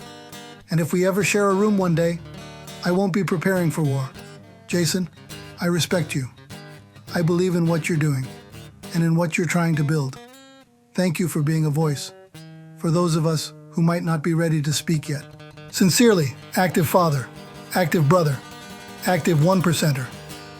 I'll get started since that was directed at me, but that deeply moves me. I'll just tell you that. I know when Mooch and I started out doing this podcast, our initial thoughts were to help brothers with their mental struggles, whether they're still in a club or, they're recently out of a club. We're looking to help brothers, and we know that there's a lot of support from people in our communities that know that there's brothers that are going through hard times and struggles. Even in the motorcycle club and definitely when they get out. So our initial goal was for that. But to get some of these responses we've had over this last year from guys who have been watching the podcast, and to get a letter like this, I mean, it truly lets us know that we're onto something here, that this is, I would say, something that's needed.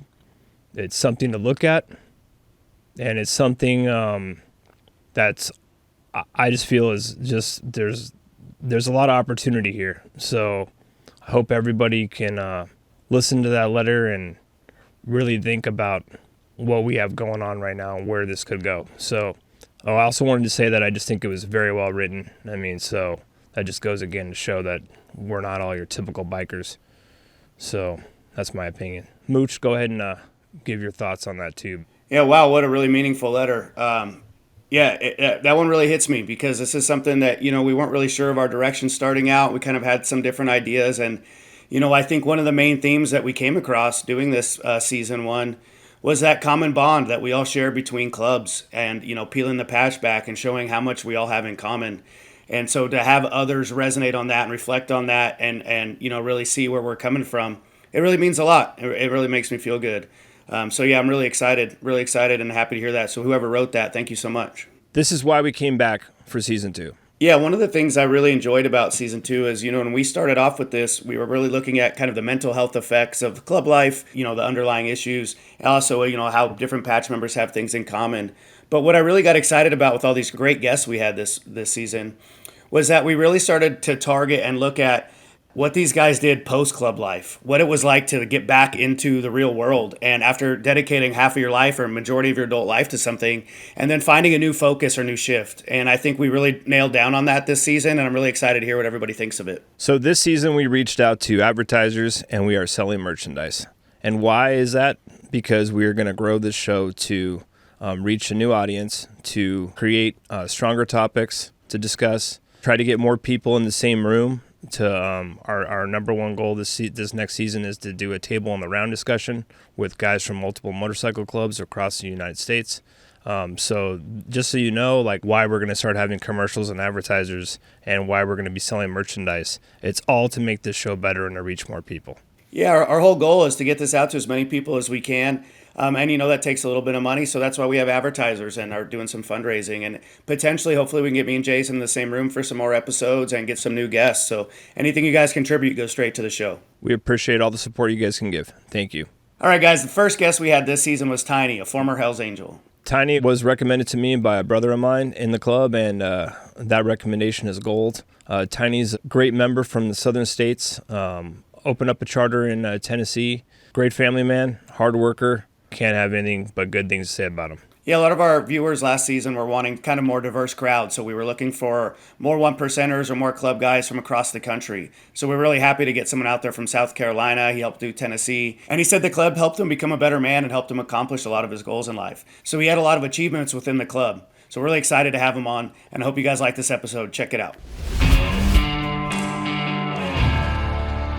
With us today, a special guest, Tiny from the Hells Angels. Tiny, can you just go ahead and kind of give us a little brief background on like what got you into motorcycles, what kind of bike you ride, what's your favorite time to ride that bike, or just things that like led you into becoming that guy that fascinated about motorcycles?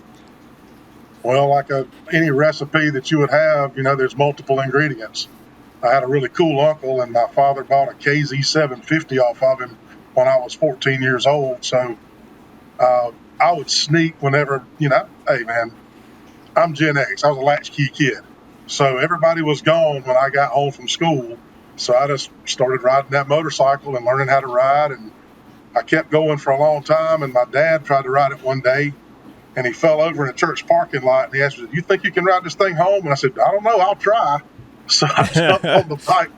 I took off, and he's like, "Man, you're just a natural at that." I said, Yeah. Well, years later, he admitted to me that I knew you'd been riding that bike because it was the only thing in that garage that didn't have any dust on it. But I mean, I had been put into sports, church. I had been in some type of fraternity or organization my entire life. RAs, Boy Scouts, all the way to Eagle Scout. In high school, it was wrestling, it was football, it was constantly around a group of guys being part of a team. When I got old enough, of course, I went to college. I even played a little football at Clemson. And while I was there, I needed some extra money. So I started bouncing at a strip club, met a bunch of bikers, thought they were the coolest people in the world. The more I hung out with them, the more I had in common with them. And they gave me that fraternity. They gave me that brotherhood. They taught me how not to leave anybody behind. And I bought my first Harley Davidson. It was a FLT shovelhead 5-speed, what we call road glides today. Mm-hmm. It was, that's what it was. And as a matter of fact, that's what I have now is a 2019 road glide, which is shark nose and all of that, which was, in 1981, it wasn't that cool. I had it in 1991. That's where it started. And living in South Carolina, you ride back and forth to Myrtle Beach, you ride back and forth to Hot Springs and Cherokee, and then you start venturing a little further out, start going to Daytona. Never really got into Wares Beach or Laconia or anything like that until much later after I'd started, getting into the patch scene. But always just had that group of guys and being around guys. So when I started meeting patched bikers, that was kind of the it for me, because you see a group of guys that rode together, that were very tight, that communicated with each other. If you messed with one guy at the bar, you messed with him. But if you messed with these guys, you were messing with all of them. And it was just that same power that you had when you went on a football field, or that same power you had when you went camping with a group of guys. So that just kind of got me into it, had me prepared for it. And I just wanted to do that and wanted to be that. So I decided I was going to prospect. You got into motorcycles at an early age. How many have you had over the years, and what was your favorite? Wow. I don't keep a count. I haven't counted, but there's been a lot of them, from shovel heads to Sportsters to hot rods. I've got a 75 shovel head sitting out there in the garage now that I rebuilt from the frame up. and I've got the 2019 Road Glide to South. I guess that would have to be my favorite because, I spent so much time on it. One of the guys that really brought me up in the biker world, not so much the club world, but just the biker world, his name was Danger Dan. He was an ABATE member, if you know what that is. It's kind of, and he taught me a lot about, working on my own motorcycles and things of that nature. Well, he died. He had a lightning strike, and it shortened his life. And his widow sold me his motorcycle, and I actually rode that bike for a long time in the club. And I sold it to a friend of mine just to kind of keep it in the family, and that was basically an electric glide. I guess it would have been about an 05. So that was my most sentimental motorcycle. Being a bigger guy, do you find certain models fit you better than others? Because I'm sure there's, a lot of us really like riding FXRs and stuff. I feel like you're probably pretty big for an FXR. Yeah. When I first started hanging around Hell's Angels, the Hell's Angels from Charleston, some of those guys are bigger than me, and all of them rode FXRs. And I'm talking the old school FXR, not these Dynas today, the Evo FXR, That's what I have now. and watching these guys, for the first time at Myrtle Beach, I was on a balcony. It was bike week, and they had gone out riding around. They were coming back. We were standing on the balcony, and these guys were splitting lanes in oncoming traffic on the back wheel of these FXRs. And I was like, man, I got to do that. I got to learn how to do it. I thought all Hell's Angels rode like that. I didn't know it wasn't but about 10 of them. Yeah. So that's honestly I was in a different club, but that was always the perception, especially in my early era. But it was, the Angels rode FXRs. They rode them hard, and they were wheeling. And I think one of the first Hell's Angels I saw was at the Harley Drags in Vegas, and he rode by on a road glide, and he wheelied on the road glide. So I definitely got that perception too. I think that's what, that was an image they did very good at building for a long time. Oh, I learned how to do that on my road glide. We were at a funeral in Fayetteville not too long ago. Well, it's been about 2.5 years ago now. Then the paparazzi, everybody's out there with their telephoto lenses and everything else. And I did the prettiest wheelie I've ever done in my life, right through all of them as we were leaving to go to put this brother to rest. And it was learning how to do those wheelies, and then you just learn how to do them on bigger and bigger bikes. Is absolutely a challenge. Luckily, I've never dropped one doing a wheelie. But I was going to say that. That's why I've never gotten that into it, because I would be the guy that when the cameras were out, that's when I wouldn't fall off the bike in front of everybody. Yeah, you've got a good one when you can see the sun for quite a while, and then you finally bring it back down. But I did get home and found a crack in my lower leg, so. Oh, yeah. Yeah, that'll happen. That's these guys are out there stunting and they're doing these cool rolling burnouts. I would say that the Harley stunt scene has gone crazy in the last few years, right? I mean, we're seeing guys doing really gnarly stuff, but I always wonder what their maintenance bill is, because guys like us that ride all the time, how much tires cost alone. And these guys are burning through tires and rotors and wheeling all the time, and I hope they have some good sponsors, because they're ripping through that stuff. Yeah, those bikes are not made for touching back down after being up like that, especially slamming. Especially a road glide. Especially a road glide. So you got to bring it down gentle. We've all seen it, and we love watching it. But I'm with you, Mooch. I don't want to think about how much it costs to have your frame welded, because it just split. Right. But let's get into some of the good topics that we like to talk about with our guests. Tiny, many brothers have issues balancing club life and the life outside of the club. Can you tell us how you did that, throughout the time that you spent in the motorcycle club and in the Hells Angels in particular? I spent a lot of time knowing how to be a man first, a biker second, a brother third, and then a patch member. I was brought up to believe the man makes the patch. You've heard that? Mm-hmm. Absolutely. The patch doesn't make the man. Yeah. It was a true fraternity and brotherhood to me, so I treated it as such. And it made me better.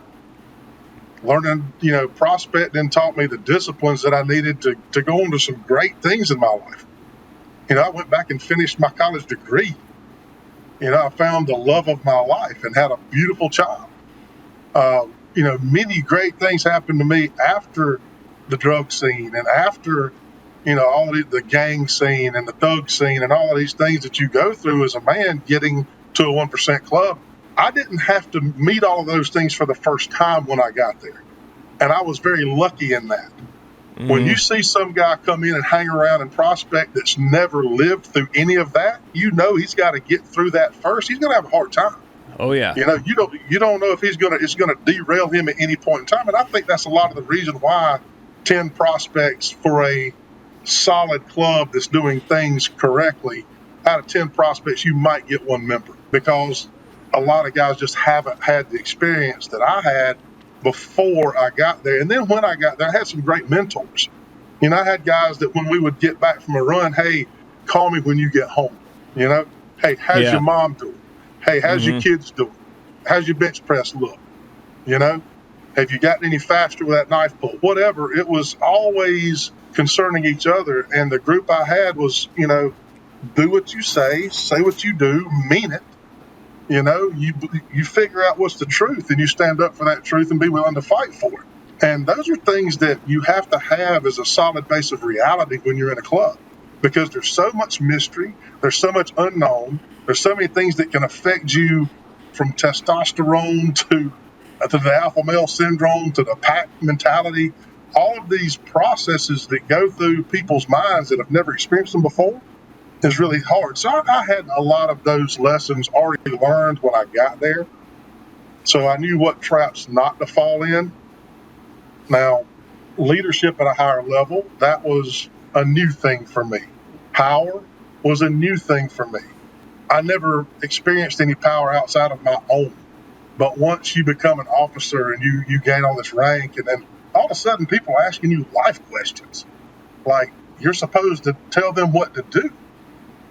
And I always just gave people the tools and gave them the knowledge and let them make up their own decisions in their own minds for themselves. So, you know, I saw a lot of people going to jail in other clubs, a lot like, you know, you can name off several other clubs that have been in trouble for their pyramid type scheme, where one guy tells 2, they tell 4, 4 tells 10. Well, you know, in the court system, it doesn't work too good, because everybody points their finger at somebody else and, hey, he told me to do this. Yeah. We've talked about that, but to go back to a couple of those things you touched upon, you know, like you had that basis, you had your own self-structure to know that you weren't going to fall for the peer pressures that come from just all of a sudden just showing up to the club one day and saying, like, I'm here and what do I need to do, right? Because we saw it so many times. Mooch, myself, you know, you, Tiny, you see guys that think they have to be this person that they're not to try to impress somebody. And then what happens with that young person, or even those older guys that come around the club and they never were around this lifestyle? They don't know that they can be themselves. They think they have to jump into a clique or the way this playing a role, right? Playing a role, right? At that point. I told so many guys, just be yourself, and you don't have to go to that back room, or you don't have to go to that party and expect that you're going to be this guy who gets this I party all night patch. If that's not you, then don't do that, because you do have to function the next day, you know. And these guys overlooked all that stuff and how they are in their normal life to try to be this person that they thought everyone else wanted to see them. Having to pay your own mortgage will balance a lot of it. Yes, exactly. Exactly. I think confidence. Have to be somewhere. Confidence goes a long way, and confidence isn't something that you could just teach a prospect, right? Like that security, and like you said, be yourself. We can tell people to be themselves all the time, but you have to be confident in who you are as a man to be able to be yourself, right? And I think, Tiny, you made a very good point that, you know, I brought it up before, but there's 2 different types of members typically. There's the one that came out of something, whether we were in street gangs or military or, you know, whatever. We had life experience before the club that already shaped us who the men we were, right? We knew how to move in different circles. We knew what respect was like, and, you know, how to talk to another man and you know, set boundaries. And then there's the whole other guys that come in that don't have that experience, and they put on that patch, and those are the ones that are playing the role, right? They don't know. So you're right, Jason. Those are the ones that get peer pressured into going to the back, or those are the guys that, you know, can't balance club life because they don't even know what they're doing with their own life yet. But I think that's a very good distinction, because a lot of us learned, you know, respect and how to treat others before we joined the club. And I think bringing that into helped us become better and more successful members versus learning it while we were there. And I think also, you know, something that people get confused on is a lot of times if you came from gang life or, you know, any sort of stuff like street life, joining the club for me, and it sounds like to you, Tiny, a lot of other people, it actually kept me out of trouble for the fact that I had to answer to other people. I was responsible for other people. So I couldn't just go out and pop off and hit a guy in the bar wearing a patch because I know what it was going to affect everybody else. Instead of like, hey, put that patch on and I'm going out being a tough guy, which we see a lot of people do. But those of us that came from something often went the other route. Did you see that in those circles as well? I did, and I watched older clubs, be rated, get their windows and doors kicked in. I watched the club I was joining, the charter I was joining. I knew its history, how it had gone from road jammers to Hell's Angels. And I watched how the police operated. And I knew you can't just go do whatever you want to. In gang life or in street life or in the drug world, you're just wide open and you don't care. You don't have to care. But when you get in a club, you've got 1,000 cameras on you, man. You got somebody watching you all the time, and you got a target right on your back that says, hey, come look at me. Right. So, yep. The responsibility that comes with that for people that are listening at home that have never been in a club, that are people that love what we're doing here. You have no idea what it's like to have that on your back until you're like really have it on and you really are walking in it for a while. It's like, yeah, at first it seems so cool, but you're going to eventually figure out really quick that it's a target. You have to live up to it. There's a ton of responsibility despite the rules in the club. Forget about the rules in the club. That's just what you have to deal with when you're hanging around with your brothers. But when you're in public, there's a whole nother set of rules. And if you don't know how to act, like you said, Tiny, like be that man that came to the club that already has an understanding for respecting people and, you give what you get, that type of mentality. It's just a recipe for disaster. And that's what we see a lot. And I emphasized also with some of my guys, I told them, I said, listen, when somebody meets you, they're meeting me. Absolutely. That's solid. When you're out here riding around with that patch on and you meet somebody that needs help and you don't help them, or you bully somebody or you punk somebody, it might as well have been me doing it, because the next time that person and anybody they've talked to sees me, they're going to think I'm you.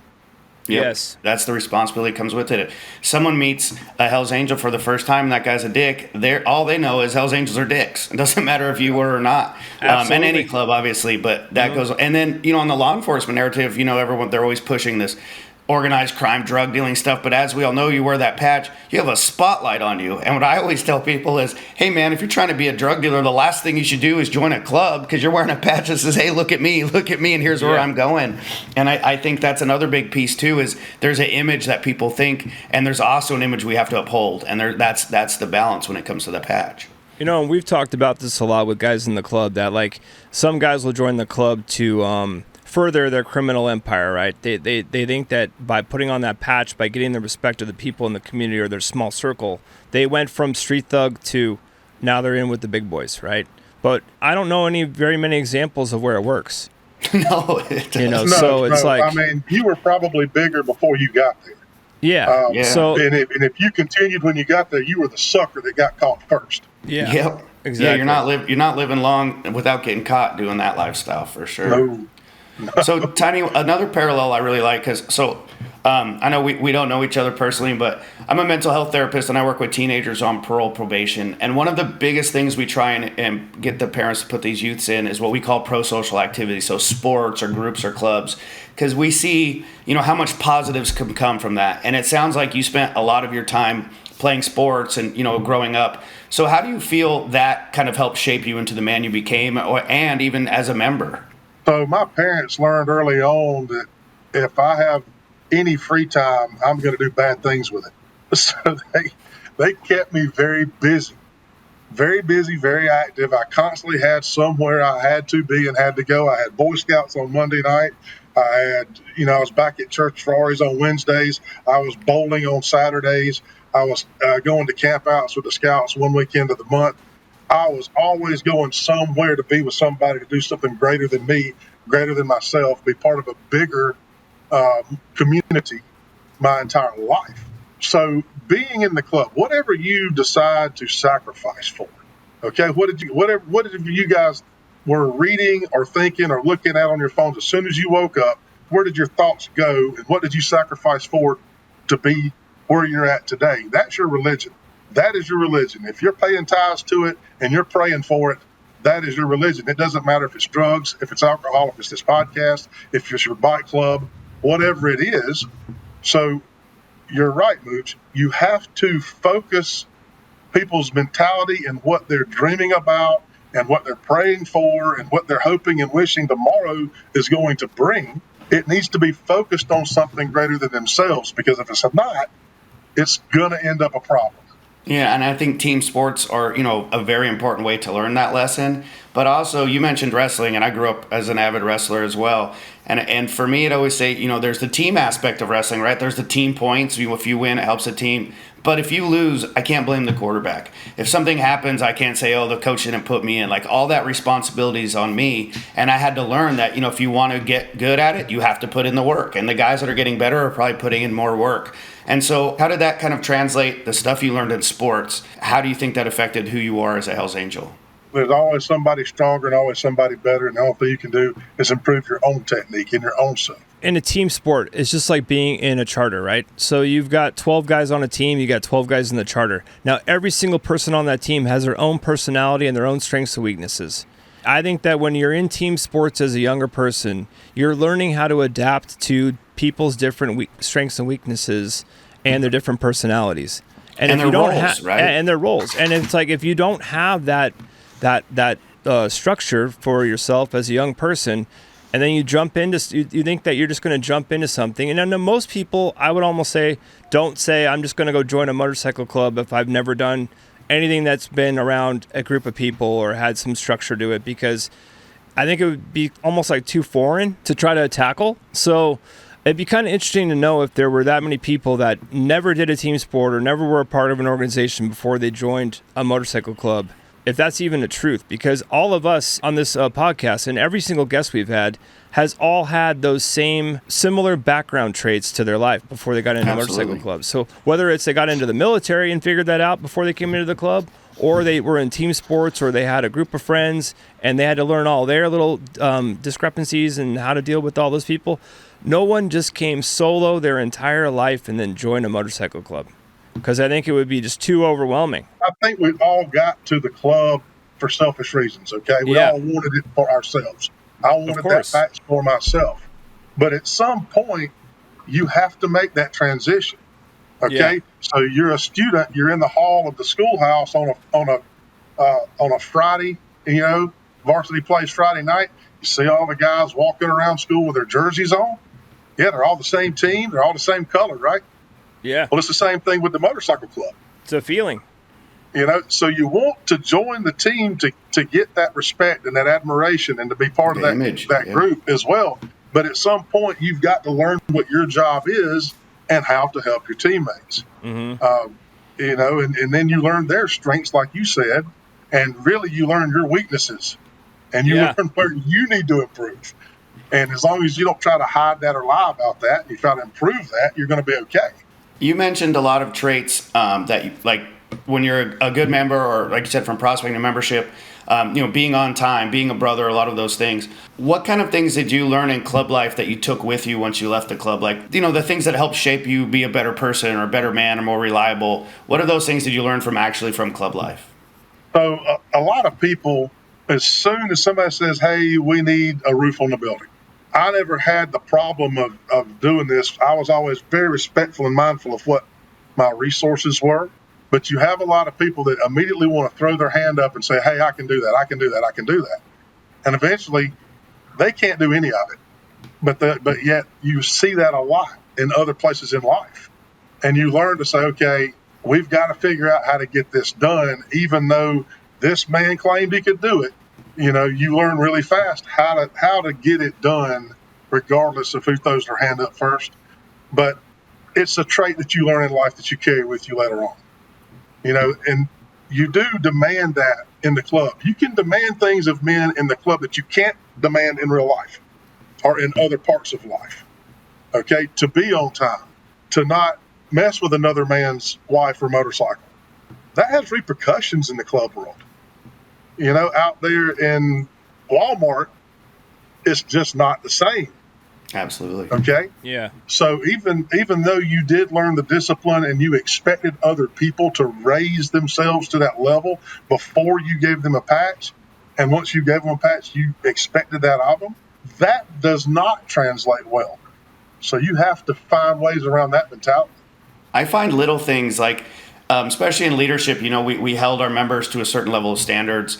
And now that I'm out, I'm riding with, just random friends or whatever. There's little things I noticed that I learned in club life that other people don't pick up on, right? And that we only notice. But like, Jason, we've talked about before how we're always on time. Like you're never late for anything. You've mentioned like checking in when you get home. Hey, I made it home, brother. I'm safe. All those types of things. And some of the big ones for me is like, hey, you want to go ride Sunday? And someone says yes, and then Sunday morning, oh yeah, so I'm not going to make it. That was in club life. Hey, if you said you're going, man. It don't matter what comes up or what happens. And if you're not sure, you say, I'm not sure. I'll let you know first thing Sunday morning, but I have this going on. But I think those are things that I learned in club life that it helped me be a better person. But sometimes I have those expectations for others and realize that they didn't get taught the same thing, And that's kind of what I was getting at with that question. And that's a learning lesson for like all of us, right? Because like you said, Mooch, like now that we're out of the club, Tiny, now that we're out of the club, it's like you can't hold every single person to the standard that we had when we were in the club. And it's like that's a learning, that's your own self of evolution, right? Because it's hard when people tell you like, yes, we'll get together for that, and then the day of they're canceling. You're like, hey man, I set aside all my time to make sure that I'm there. Why can't you do it, right? And we know in the club, if you do that, then there's repercussions for that, right? Especially if you do it a few times. It's not going to go so well. And you get people calling you back. If somebody texts to call you, I mean, you got used to, hey, if I call the guy at the tire shop, he knew he had to call me back. Absolutely. If I needed a roof put on and I called a roofer, he knew he better be there on time. Yep. And then you get out of club life, and the guy at the tire shop, he don't care if he calls you back or not. Exactly. Right. It's a little hard to adjust to, I'll tell you that for sure.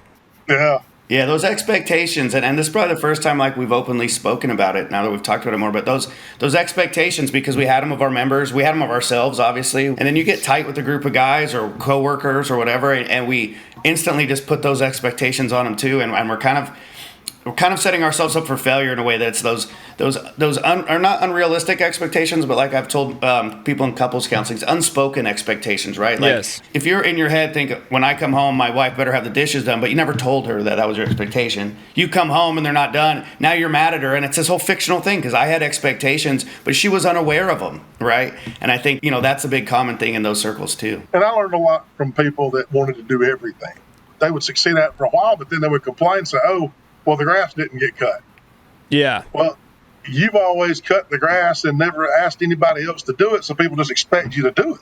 Don't be upset that you didn't delegate anything. We talk about that all the time, brother. Like, it's the doers and then the guys who are watching the guys do, right? And it's because, like you said, those doers are always raising their hand. They're always saying, I'll take this on. I'll go to this place. I'll make sure that this gets done, right? And so before you know it, out of that group of 12, those 3 guys that are always saying they're going to do something, those 9 guys are sitting there saying, I'm going to wait for some direction here because, like, these 3 guys are the ones that are going to jump in, and they're more than likely they're going to tell us to get out of the way. So you do put yourself in to these positions, and you have to understand that it's a group effort, and you need those other 9 guys, and they're very valuable. It's like you can't do it alone, and you definitely can't do it with just 3 guys to run a charter or run a motorcycle club. So now you're talking about the sports thing, the organized sports. So a good coach watches his players. This is what I carried from sports into the motorcycle world and into leadership was watch people's talents. You start becoming a talent expert at what your people around you are good at, and what they like to do, and you know where to put them. But the fallacy is once you've out of the club, and now like at the position I'm in my professional career, I'm not the president of the company, and I watch some decisions, and I just have to shake my head. Hey, the leader's not always right, but he's always the leader. I have to walk off. Yeah. Yep, it's different. It's just different. So when you were in leadership, how did you manage the different personalities, or like you said, the strengths and needs or strengths and weaknesses of other members? How did you organize that and manage that to like keep everyone cohesive and moving forward? Spend time with your brothers. That's something a lot of people fail to do. Spend time with the guy. It's not just when he was a prospect and you had him come and helping you work on your bike, but actually go hang out with him, find out what he likes to do. He might be a maintenance tech in his career, but in real life, he hates working on stuff. Oh, I know that guy. I think I know that guy. Yeah. Don't assume that he wants to do that when he comes to the clubhouse. Okay, so spend time with him. I had a philosophy that if two brothers had an issue, they should get on their motorcycles. They could ride 100 miles, pull over in the median, and talk about it. Then ride 100 miles back home. If that didn't fix it, you got to get help to fix it. I love that. That's a great advice. One of the things that drew me to the Mongols was that they have a rule that brothers weren't allowed to fight brothers, because the concept was there's nothing in the world two men can't sit down and talk about or talk through. And I mean, we all know there's caveats to that, but I really like that mindset because, we've all talked about this before, Jason, that shared time on the road, that experience of being next to your brother, depending on the guy next to you, and then sitting down and having, a very vulnerable conversation. I'm showing someone my weakness or telling them my feelings and sharing that, and then getting back on the bike and riding home. I think, that's super powerful. You're showing another side to this person, and you're also showing you depend and count on this person. So I think that goes a long way. That's really cool. That's a huge thing that you guys would do in your club, because I'll tell you right now, Tiny and I'll tell you that is not the way that it was in our club. We weren't supposed to use weapons on each other. That was the limit. Yeah, that's a limit. It was a $5 fine for fighting in the clubhouse. Okay. So if you walked in and you had a problem with somebody, you strip your rings off, you throw your $5 down, you get down. So we learned that there's supposed to be an allowance for a violent conversation. And what I mean by that is I ran into some brothers they made all their decisions with their heart, not with their head. And I forget which famous person said it because I wasn't smart enough to come up with my own, but action is the enemy of thought. So these guys were all action, not a lot of thought. So a man like that truly believed in his head something that wasn't true, sometimes the only conversation you could have was physical violence. But when you got done was the important thing. Okay, did you go run around and politic to everybody about what a jerk that guy was? Or did you get it out of your system? Did you use it to bring you two tighter? Mm-hmm. So I was known for, if you ever went outside with me and we had to actually fight over a topic, if we got done and came back in and drank a beer, that was it.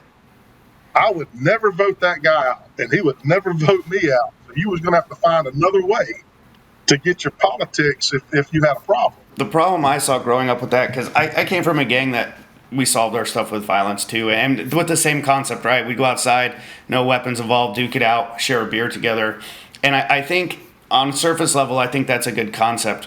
But there's a lot of inherent things come with it that you guys lived it, so right? But there's maybe the one guy that's a really good fighter, super tough guy, and he can't explain himself with words. So he's the guy that votes the wrong way, and it doesn't matter what you say, now you guys have to fight because that's what he knows. That's how he imposes his will, or that's how he imposes his vote. But what I also saw is really important was no matter how close people are, a lot of people carry resentment. They'll share that beer with you, they'll give you a hug, and they'll say, yeah, we're good, brother. But when it comes down to a vote down the road or something, oh, you know what? Tiny stepped on me on the way up. Oh, yeah, it was supposed to be a fair fight, but he hit me when I wasn't looking. Or, one of those things that people do in their heads to justify what's going on, and it carries resentment for a long time. And it's not a shield, right? The patch isn't a shield. And even though the Mongols had a rule we couldn't fight each other, I couldn't walk up to a Mongol and call him a bitch. You know what I mean? If I did that, I'm getting punched in the face. So man rules still apply.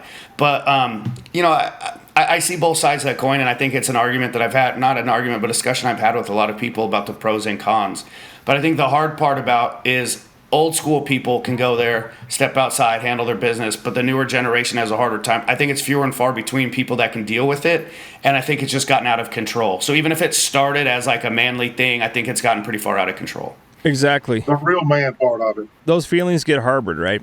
And they come back up later because it's hard for guys to say, I didn't win that fight, right? Mentally, that's a whole nother struggle you have to deal with, right? And no one's patting you on the back and saying, hey, brother, you stood your ground, and at least you didn't. You lost really well. Yeah, you lost really well. So no one's picking you up to say that. Everyone's always cheering on the victor. So if you're not the victor, it's hard, and you feel like somewhere inside of you, like you have to make that up later on, right? So those little innocent fights that you think should be squashed really it's a very rare thing that it got squashed and never came back up to bite that member in the ass. Right, not being confident. And if you lose a fight, a confident, secure person can lose a fight, and we can shake hands. But so many other people have to justify it. Now they're the victim. This other guy was a bad guy, and that's where it starts harder. How do I make myself look that much better? Because this is all about, like, it's your image. You walk into and how do you look to yourself, right? This guy doesn't want to go to bed every night, know that everyone in the chapter's beating him up all the time, right? Which then leads into more alcohol, more drugs, and further down the rabbit hole if they can't deal with it mentally.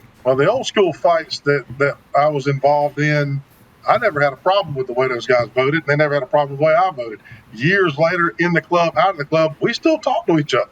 We still go to each other's houses. We still fix each other's flat tires. And these are guys that, we've scrapped it out. I had more of a problem with the newer guys that wouldn't fight, that voted because they were scared they were going to lose their patch. They weren't voting on right and wrong. Mm-hmm. They were voting on, hey, I was nothing before I got this patch. Now I got this patch and I'm something. I'm more afraid of going back to nothing than I am voting for the right thing to do. No, and that's a very true statement, and it's very tough. Like, I see where they're coming from, because it's the one thing that they covet so much. And they don't want to get wrapped up into it, because, you get wrapped up into that. Next thing you know, you're standing alone trying to fight for what you think is right, and no one's backing you up. So it's a trickle effect. It's a trickle-down effect, right? So one thing happens, and then, 8 people get swiped right up into it. And so, it's a tough thing, and until we can get where people feel confident enough that whether they lose a fight or not, like I always say, you made it to the club.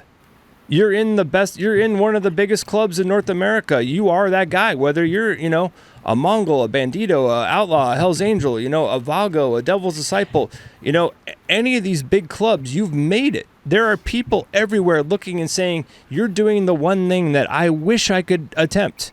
But Jason, that's the difference, is that insecurity piece that we were talking about, or these guys that are playing a role, they don't understand that. So like what Tiny's saying, if you're putting the club first, or right and wrong, you're just a man of morals and values, you're going to stick to your right or wrong. That's being a grown man, and you're secure in your beliefs. The youngster that his only goal is to keep his patch is because that patch makes him who he is. Yes. That's his whole identity. So he'll go against his morals and values. He'll keep his mouth shut when the brother needs something, because he doesn't want to rock the boat, because what's more important to him isn't the better of the club, it's not the betterment of the chapter, it's him holding on to that patch, because that's his identity. And I think that's what I've started to see more in the newer generation. Yeah, and hopefully they can find a way out of that.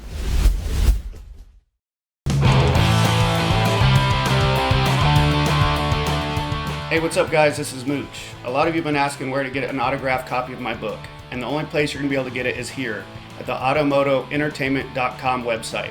The link's down below. We'll have paperback and hardback, so click the link, check it out, and get your signed copy today. That's great, Mooch. A lot of people have been asking me about that. It's a great read, and you guys got to check it out.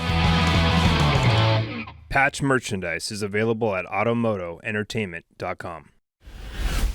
Tiny, during your time in Tennessee, you worked on some complicated situations trying to keep peace between 2 clubs. How did your club brothers deal with that, and also how did you get through those times? Well, that story has a backstory. All right, we're here to hear it. The backstory starts in Texas between the Banditos and a local club that got into a fight at Twin Peaks. The Cossacks. And the local police officers felt like it was okay to shoot everybody in the parking lot and to lock everybody up and to ruin people's lives, ruin careers. It was almost like some local guy around here shooting a deer and throwing him on the hood and riding around town with him. That was the same mentality I felt like was coming out of that situation. That's my personal feelings. I was always that front line brother. I was always the brother that, hey, if there was a problem with another club, I was the first one in every single time. And when I got asked to be part of a group of men that were trying to negotiate with the Outlaws Motorcycle Club, I said, why are you guys asking me? Why would you want me to go from being, a warrior to being a peacemaker? And they voted me to do the job.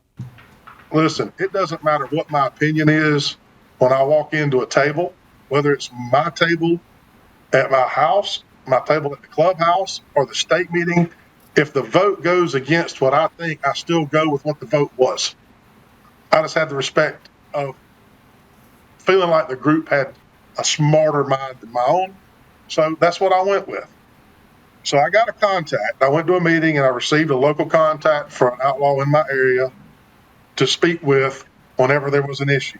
We weren't supposed to be buddies. We weren't supposed to be friends. We weren't supposed to hang out together. Only if there was an issue were we supposed to communicate. Well, there was a bar where outlaws had been going to that I didn't know of in South Carolina. They'd been going in and out, and they were headed there. And I already had 2 charters of Hells Angels prospects and supporters going there too. And I knew from the Texas experience that this was going to be a problem. So I tried to make phone calls, and I called the outlaw and I told him, I said, listen, man, you got a group of guys going. He said, man, yeah, they go there every Thursday night. They know the owner. They, the people who are there know what they like to eat before they even set down the order. I was like, well, this is going to be a problem because we've got Hells Angels and Prospects and Support Club members already there that I can't get on the phone. Luckily, he called the outlaws, got them on the phone, and stopped them. They weren't happy about it, but they stopped. They didn't go to this bar. Since I couldn't get anybody on the phone, I personally drove 2 hours to go to this bar to see what I could do. I pull up, I look across the street, and there's already a couple of SUVs sitting over there, and I walk around, and I see the AR-15s laying against the back of the car. I said, this is about to be Texas. I walked back across the street. I went inside. I started rounding my guys up saying, listen, y'all got to get out of here. Oh, well, I'm going to finish my beer first. I said, bro, I'm telling you, it's different in the Hells Angels than it is in any other club. It has to be a negotiation. It has to be, I'm presenting you with the evidence and I'm expecting you to make the right decision, but I'm letting you know you're in the wrong place at the wrong time. I can't just go in there, no matter what my position or title is, and tell Hells Angels what they're going to do. Okay? So I had to handle this thing carefully. And I walk in, I start talking to guys. Man, but I got pictures of these guys. Do you not know what kind of charge that is to be somewhere with pictures of another club? Their members' pictures in your hand, and if something went down, it's premeditated. You don't realize how it's not a good one. It's all bad. It's all bad. Not a good one. And it would have just justified, in my personal feelings, again, I don't have any proof of this, but I feel like other police officers that do gang task force stuff were jealous of the cops in Texas that got to finally pull the trigger. Okay? Maybe I'm wrong. I hope I'm wrong. But that was just a feeling I had. So based on that feeling, I was like, I got to get my guys out of harm's way. Luckily, the outlaw was able to get his guys out of harm's way. Anyway, we both felt like that we had done a good thing. The outlaw and I bonded over that moment, and we realized, hey, if we don't lie to each other, if we don't bullshit each other, if we don't try to politic each other, if we just tell each other the damn truth, we're after the same thing. That's the safety and the growth of both of our clubs. So with that, we built a relationship. And we went from looking at each other's facial expressions when we were talking to see if they were lying about how many miles it was to a meeting, to now we actually trusted each other's judgment. Whenever something would come up, we had solid proof before we even made a phone call.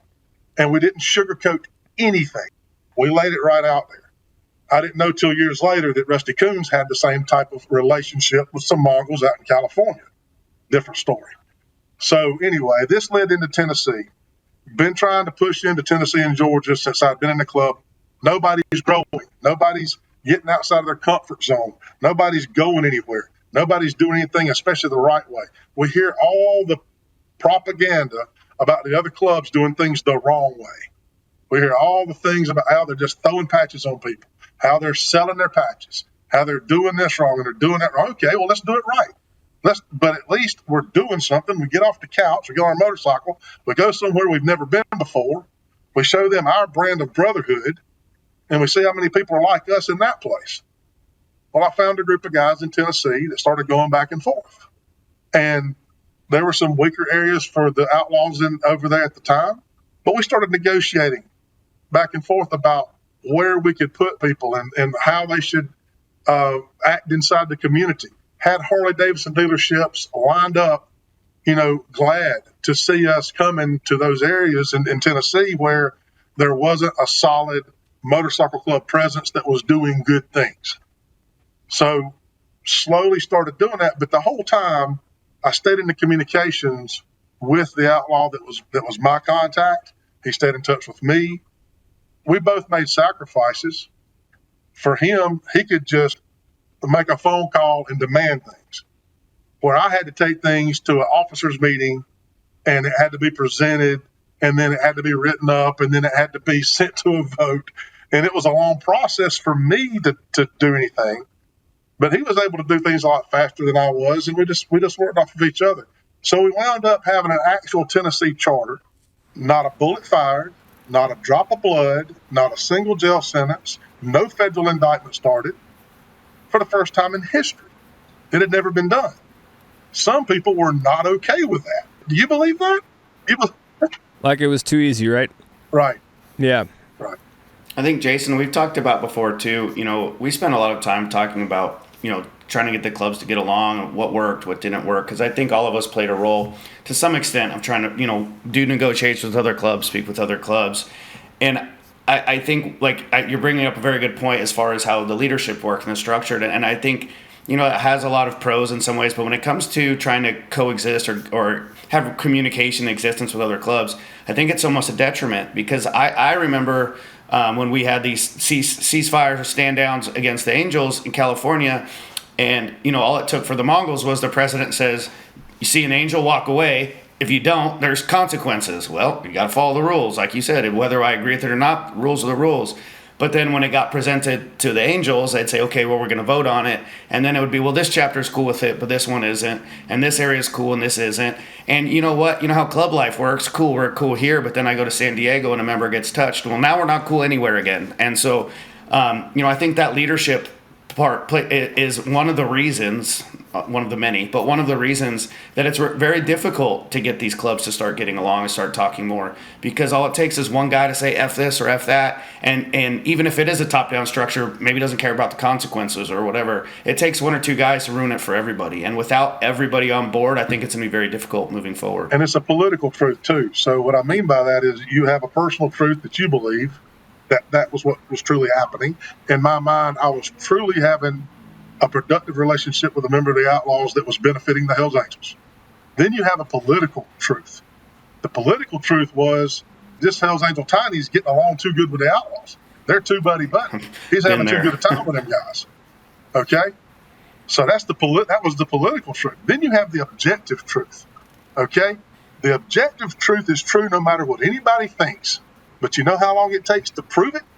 Way past the time that the political truth has already made a decision, right or wrong, and an action has been taken, before the objective truth ever has a chance to reveal itself. I was sacrificing my time, and if you've ever done it before, you get on an airplane, that's one threat to your life, just in that action alone. You go to a place you've never been, you're surrounded by enemies, you don't know if you're going to walk out of there dead or alive. Because when I started hanging out with Hells Angels, the Hells Angels were the type of men that you didn't worry if you were going to get beat up or not. You didn't know if you were going to go home or not. Absolutely. It was a whole different mentality than what these new guys have. Okay? Oh, I might get smacked. No, you might get stabbed in the world that I knew I was going into. Yeah, in club life, if it escalates, it's a shooting or stabbing usually. It's not a fist fight. You're constantly put in that situation. It's a sacrifice, and you sacrifice. And I think a lot of our members that go and do and put themselves in harm's way or stand up for themselves at these big meetings, and then you get home and a guy won't even go to the gas station and fill his bike up. That's a bad example, but you understand what I'm saying, how you've gone out here and really sacrificed and crossed lines and did a lot of learning and growing as a human being and a man, and you get home and we're still talking about who didn't sweep or mop the bar. Yes. Going back to that, like what we were saying, you put yourself through a lot, right? You took on a lot of extra stuff, a lot of extra stress, a lot of extra, job in the club, taking time away from your family. So how did you balance that? And also, how did you deal with it internally, like while you were dealing with this stuff? Because you got to front, yourself to the club, and you got to front yourself to the outlaw. Like, being upfront with them is one thing, but you still got to present yourself as this larger than life person. But then at home, how did you balance all this stuff out? I sucked at it. Because I wanted Tennessee to work, and I knew what it was to be a man. And the outlaw was the easy part. Trying to grow into Tennessee and getting guys to buy into what we were doing in our brand of Brotherhood was the easy part. Okay? My Hells Angels brothers made it hard. Solid point, man. Okay? This one's hitting home with me, brother. And I'm that guy that if you tell me, hey, I don't understand what Tiny's doing, I got a problem with what Tiny's doing, I'm not going to email you. I'm going to be knocking on the door and we're going to talk. Because I don't want there to be any misrepresentation or misunderstanding. I don't want you reading my words in your voice or your wife's voice or that cop's voice. I want you to read it in my voice. I want you to hear what I have to say. So when California couldn't really decide on what they wanted to do with Tennessee, and I heard some whispers here and there because you never get the full story, I told everybody involved, buy a plane ticket, we're flying out there. And we just showed up to a West Coast officers meeting. I said, hey, if you have questions, we're here. Please ask them in person. I think what's so hard about that stuff, or at least it was for me, and because that seems like our situations were somewhat similar to the extent that it's very disheartening when you go out, like you said, you're risking so much stuff for the betterment of the club, right? You're trying to grow the club. It's positives. What do you get out of it? Nothing. You're spending all your time, your safety. You're a lot of times you're away from your family, maybe even away from work, all because of the goal of I'm trying to do what's best for the club. And here you are making headway with other clubs, maybe some new chapters. And like I know for my example, very similar, but I was helping start chapters in new states. And some of the club thought it was cool, but there were so many guys that you would hear jealous or upset or talking. And they're the same guys that aren't putting in the work or not doing anything. But you're not, it's not that any of us need a pat on the back, but you're almost creating enemies where you're doing something positive. And I remember, I was getting really tight with the Outlaws and the Mongols that were cool with the Pagans. Well, yeah, Mooch is always with the Outlaws. And then when I was doing negotiations with the Pagans, the ones that are tight with the Outlaws, but these are supposed to be my own brothers. And, and I'm doing this thankless job to try and help better the club. And the amount of hate I received from my own membership was very disheartening. And I'm hearing a lot in your story, and it really resonated with me. That's why I wanted to put it out there. Yeah, Mooch, I always used to say that I had one of the most unpopular positions in the club during the time I was there. I mean, and people I could sense it when I would go to a run, And like as much as brothers love to see me because I used to travel everywhere, ride my bike everywhere, and I had respect from charters for riding like long distances and through crazy conditions, there was still that element of the guys in certain cliques that were like, man, they didn't want anything to do with me, and I could tell, and it was hard because you're in this group, but you're not really there's the group's fragmented from inside, and it's like you might be wearing the same patch, but yeah, you're over here and they're over there, and it's tough, and it was hard to deal with mentally, and you're doing the right thing, like you said, Tiny. Like a couple of phone calls and a couple of conversations kept guys from going to prison and kept guys from dying. And it's like when you see that can work, like I used to be able to make a phone call to guys in Mooch's club and keep things from happening. It's like you're just like, how is no one else figuring this out? Right. It's not that difficult. Like to go through an area where you're not supposed to be by saying, hey, we're going to be riding through. That used to prevent so many problems just because they were aware that you were riding through. It didn't take anything more than a courtesy phone call. The frustrating part too, Jason, is you always talk about the doers and the guys that are just standing around, and the ones that you catch the most from, the ones that have the most to say, are the ones that aren't doing anything. Like here I'm sitting in another club's clubhouse surrounded 20-1 trying to negotiate something so I can start a chapter in that area, and then there's some guy in Los Angeles talking about what I'm doing and hadn't got off his armchair. Let's go back to like that whole thing, right? So you got to remember, we know that guys in the club, there's many levels of guys, and we can say doers and not doers and all that stuff. But then there's guys that all they have is that patch, right? And all they have is that meeting. And so when they're at their job, they're not in charge. When they're at home, they're not in charge. And they might have a shitty home life and a shitty work life. And when they get to the club, they can voice their opinion. And so that comes out. And it might not come out in the best way because people don't know how to correctly phrase their wording, right? Or how it's going to be perceived.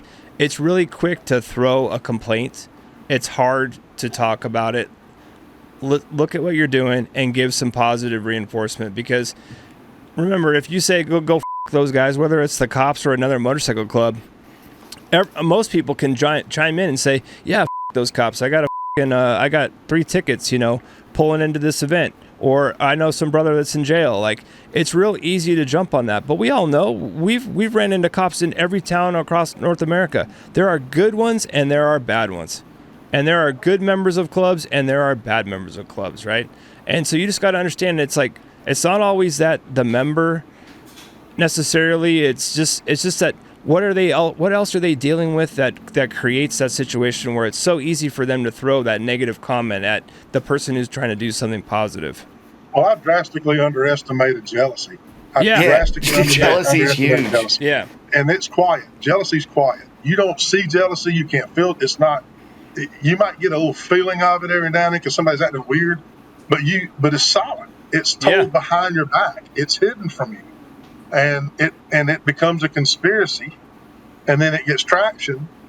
And I had no idea how powerful that was until I got voted out.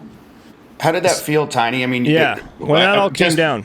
Just the way that we've all been talking about this, and we did start too, like about how there's grown men that have their own feelings, they're confident, and then there's these jealous types that are playing a role. Yeah. But with all the work you put in, all the stuff you sacrificed, and to have it be jealous members, have it being your own club, feeling like they're turning against you, how did you take that after you'd sacrificed and given so much?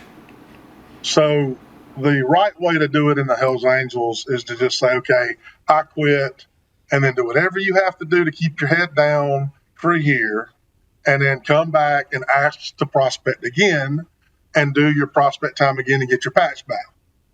Okay? Sometimes they'll change your status to out bad after you've left on good terms just to keep you from coming back. I didn't do it the right way. Okay? I'm an emotional guy. All right? And first off, there's rules to being put out. There's supposed to be rules to being put out. Now, guys who are done what they're going to do in the club, we know guys who have left clubs on good standings. They got finished with all their business. They laid their patches down. They turned them in at a meeting, and they walked out the door. Okay? And they always ask us guys that got voted out, hey, why are you still haunting this thing? Why does this thing still bother you? Because it's unfinished business.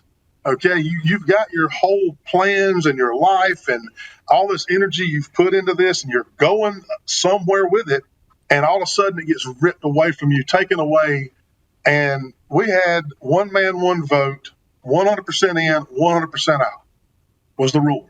One guy didn't show up. One guy refused to vote. One guy was on the phone saying, I'll never vote Tiny out. But yet, on my ride home, not even to my face, you got a text like the rest of us. on my ride home, I get told over the phone I'm not in the club anymore, right? I was told, hey, if you'll just give it up, we'll put you out as left. I said, listen, it took 10 real Hells Angels to put this vest on my back. It'll take 10 to come get it off. That's not the right answer when you're trying not to be put out in bad terms. That was the wrong answer. It still goes back to being a man and standing on your own morals and values outside of right or wrong. And it really does. And, I was also another part of another East Coast officer's position that was part of the out bad committee. If somebody was put out bad, I was to investigate and bring the findings to the East Coast and let the East Coast decide whether it was the right thing to do or not. Well, I knew from being part of that committee, you had to prove that a man lied, cheated, or stole, or called the cops. You had to prove it.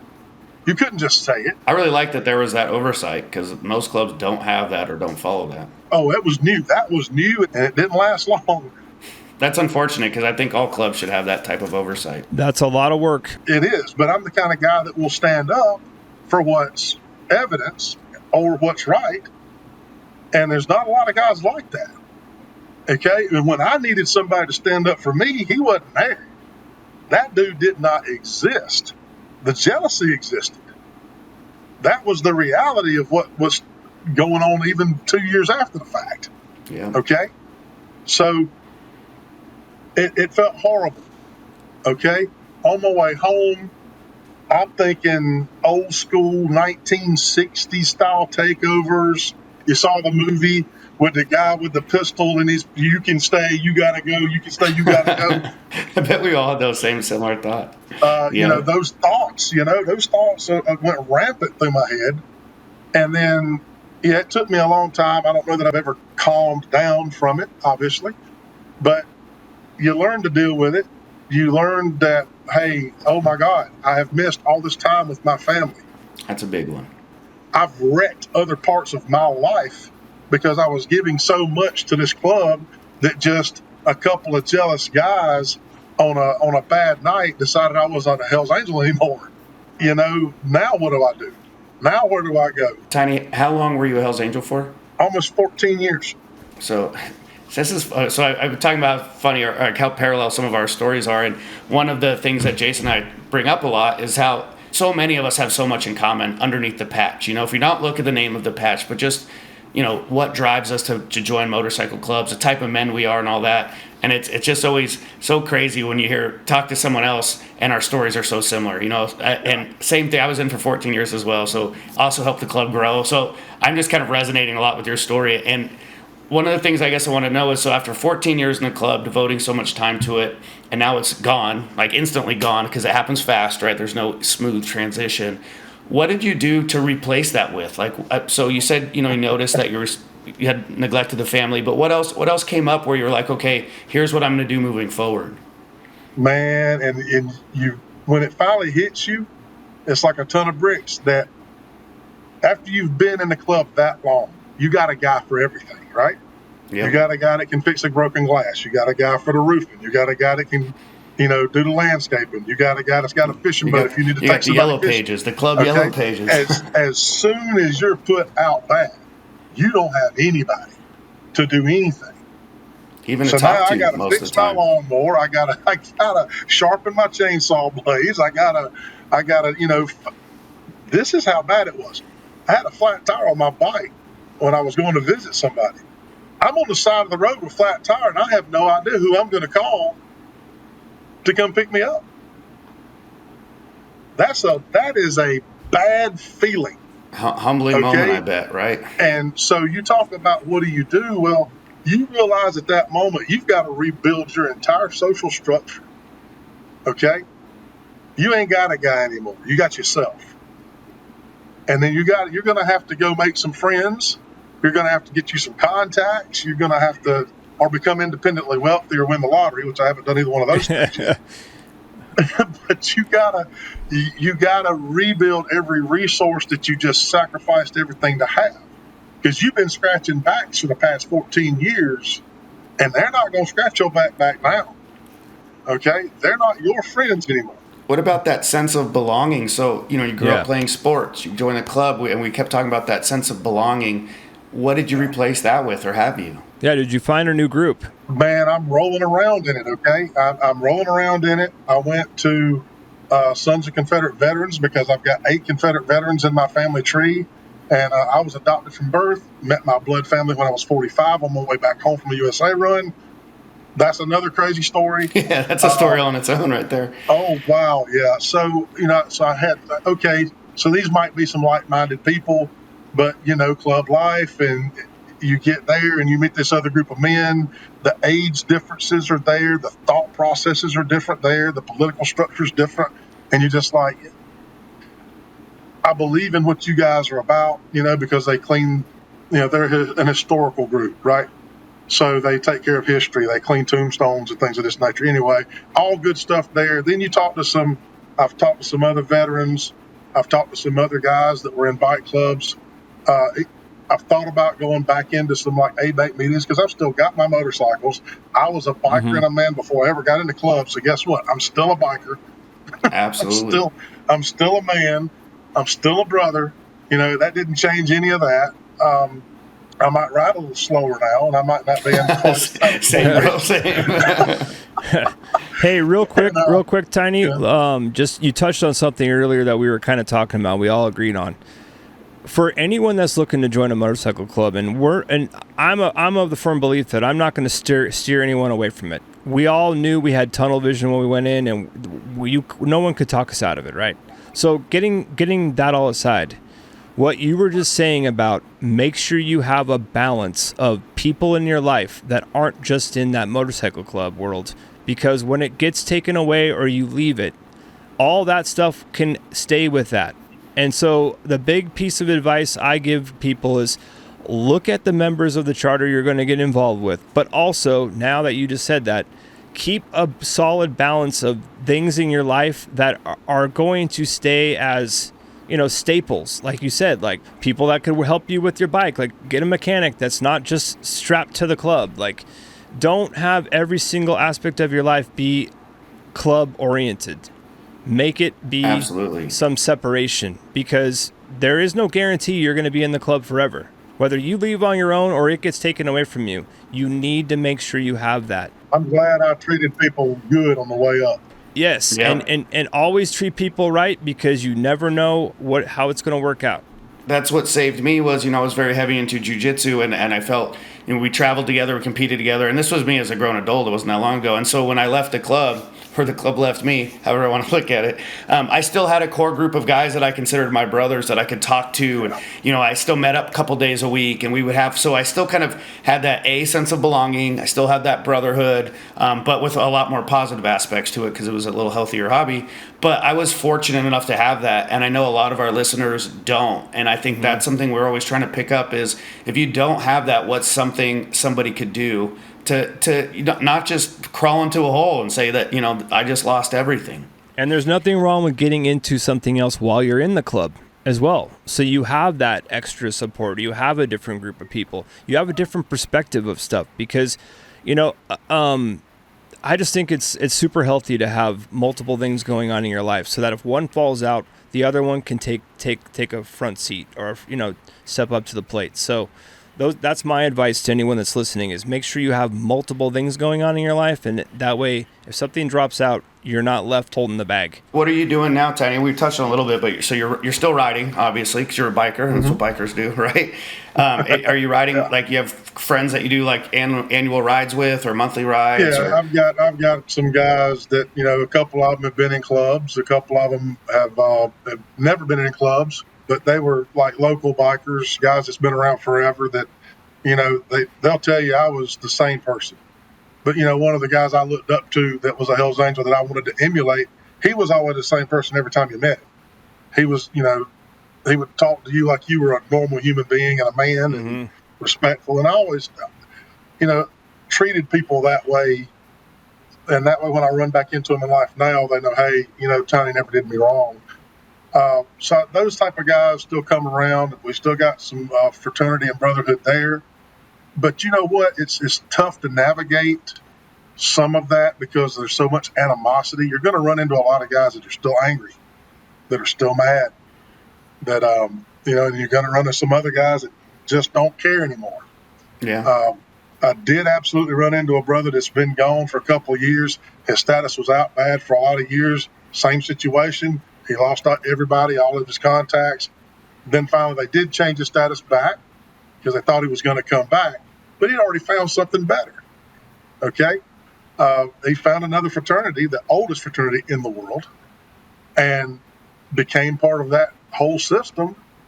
And I'm considering that my own self. To get into something that's giving back to the community as a group of brothers who have a fraternity, That's cool. and can visit with each other without it having to be about something illegal. A lot of the problem with coming to the club is a lot of the clubs were based on old school illegal activity values. You didn't talk to anybody that was a cop or an ex-cop, or you couldn't have these guys around. Well, I had helped build some guys up. It was an established relationship when I got to Anderson, but a group of guys there, some of them had been ex-cops. They had a group of guys that wanted to be a club. And my suggestion was be a t-shirt club. So they did that for a while, but later on, they got voted to become a full pass club. I didn't vote for them, but my charter did, so I supported my charter's decision. In some of my leaving, one of the big the big issues that got brought up was Tiny has no problem with ex-cops being in clubs. That's an easy one for people to throw around nowadays, huh? It's always going to come back to bite you. And I'm thinking, okay, are you moving so much dope that you've got to worry? That's an antiquated rule you guys have that you're living by, that you're protecting users, not businessmen anymore. That's the same guy that's telling his old lady everything and all his strange friends at the bar that he meets all their business, but don't talk to cops. Right, but don't talk to cops. So, I even brought that up, the jealousy thing, right? I walked into a charter one night and I explained, I said, let me tell you the names of everybody that's been to jail in your club, in this clubhouse. And I listed the names. I said, let me tell you the names of the people that put them in jail. Guess what? They came from the same house. It wasn't some ex-cop. It wasn't some support club. It wasn't some guy buying every hot dog you bake, buying every T-shirt you come out with. That guy didn't put your brother in jail. That guy didn't put, these letters you're writing to the big house crew. That brother didn't get there because of an ex-cop in a support club.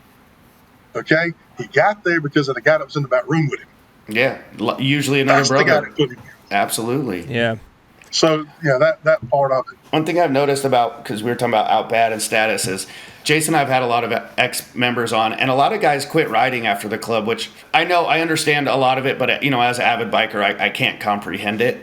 But what I have seen, though, is, and I was the same when I was in the club, too, I think, we all follow the rules, and if someone quit, I didn't talk to them because those were the rules. I understand that, and I know what comes with it. But I think some of the challenges that I'm seeing is those of us that are out bad, the club life wants you to just disappear. You're out bad. They don't want to see you anymore. They don't want to hear about you. And the last thing they want to hear is that you're out riding around on motorcycles with other people, showing up to events And I think that's one of the things that's hit me really hard recently is recognizing is that it's not necessarily we ever had an issue with Mooch, but he's out bad and he should disappear. And now he's on podcasts. He's actively out riding his motorcycle. He's he's friends with Hell's Angels now. Like there's all this piece of the control piece, right? Out bad to them is I have the power over Tiny, and I don't want Tiny in my circle. I don't want people to mention his name. I want Tiny out of my life.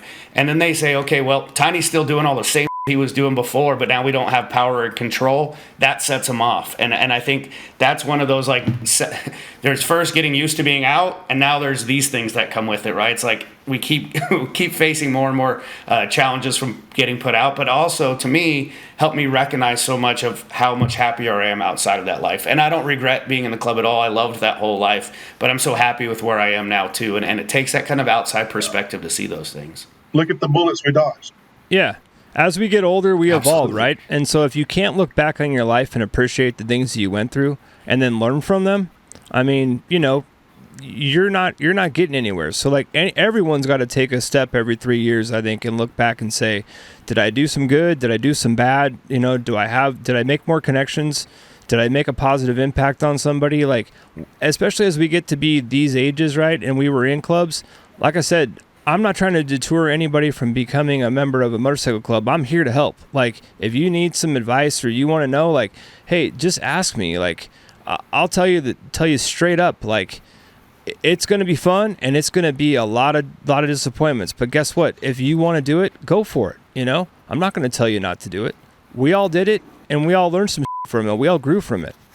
If you can look at yourself and say, I'm happy with who I am as a person, patch, no patch, club, no club. If you're happy with who you are as a person, then you're learning and you're growing, right? Absolutely.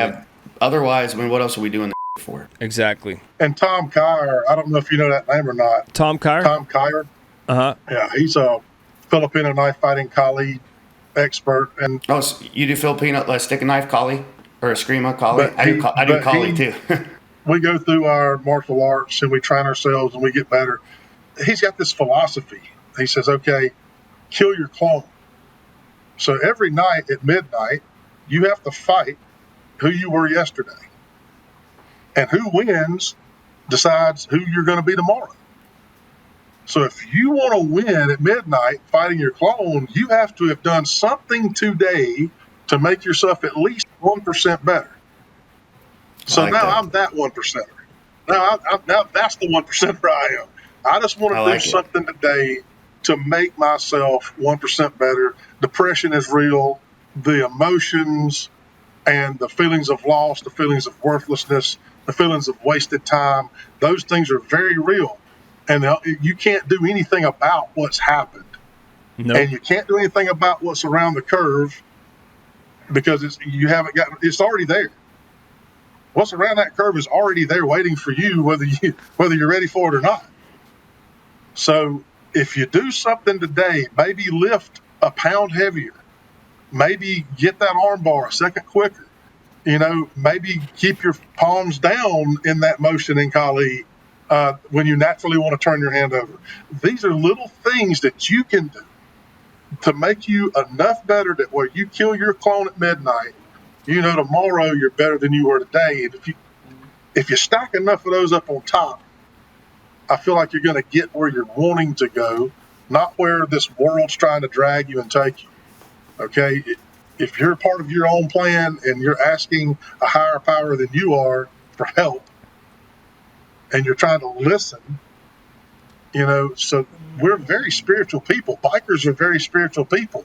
We love to get on our motorcycles at the break of dawn at 100 miles an hour in a mountain and just live in that moment and pull over and take that deep breath of fresh air and be like, here I am. Here I am. What do you have to tell me? What do you have to say? I mean, give me a good thunderstorm to ride through, man. I've learned more about myself riding through a tornado on a motorcycle than I can studying every book in the library. Yeah, okay? Adverse situations are our biggest teachers, man.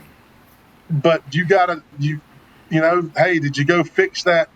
Put that new battery in that bike. Did you, we had that hurricane come through. Hurricane came through and devastated my part of the country. Okay, on its way to killing all those people in North Carolina, it went through my backyard. Same. And so every weekend, instead of being off on my motorcycle or being at some clubhouse or being on some airplane, I'm out there running a chainsaw. I'm out there rebuilding chicken coops and dog kennels. I'm trying to fix something every single step I'm taking and growing my own garden. I'm spending time growing my own garden, versus dumping a ton of energy into a patch. Yeah. A good analogy is when you were in the club, you were growing somebody else's garden, and now you're doing your own. Yeah, that's amazing. I think that's a good takeaway for sure. Tiny, where can people find you or reach you if they want to get a hold of you? Or are you up for that? If somebody wants to hit you up on Instagram or social media to say, hey, I got a question or I got advice, are you available for that? Facebook, Instagram, TikTok, as long as they leave it up. And what's your handle on Instagram? What's your handle on Instagram? Or just Travis Tiny Williams. Travis Williams and look up Tiny, and I'm friends with both of you guys on Instagram. So if anybody says, hey, I really would like to speak to that Tiny guy, you can send them straight to me right off of your friends list. Perfect. So I'm always up for a good conversation, man. And just really quickly to wrap up, I like kind of going full circle. So you grew up sports, club, and then now I'm hearing you're dropping hints and stuff about other training. So are you still doing martial arts, still training? Are you weightlifting? Yes. Like what kind of hobbies do you still have? So physical improvement in my training and everything else, because of the stress that I've put on myself from everything, it hit a wall.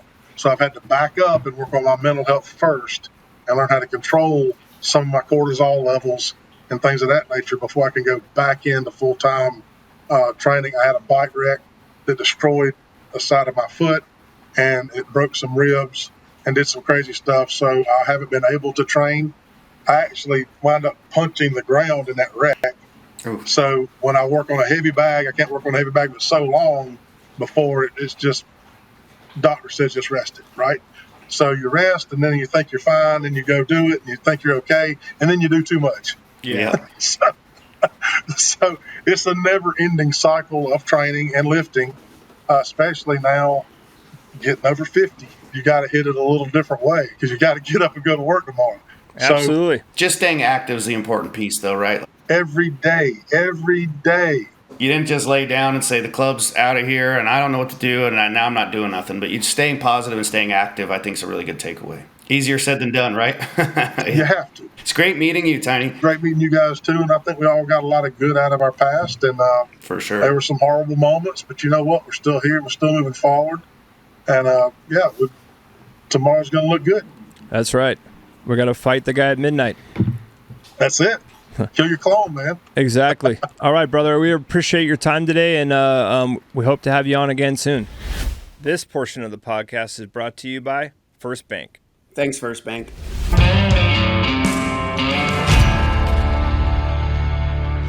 Thank you, Tiny, and thanks, Mooch. Remember to hit the like and subscribe buttons below and never miss an episode. Find us on Instagram at automoto.ent, at OG_Mooch, at Jason_Logan81, and for more info and episodes, go to automotoentertainment.com. And thank you for tuning in. See you on the next episode of Patched. Patch merchandise is available at automotoentertainment.com. The Patch podcast series is brought to you by Oak and Iron, Craft Cocktail Bar in Thousand Oaks, California, by Outdoor Creations, serving the Southern California and Nashville areas.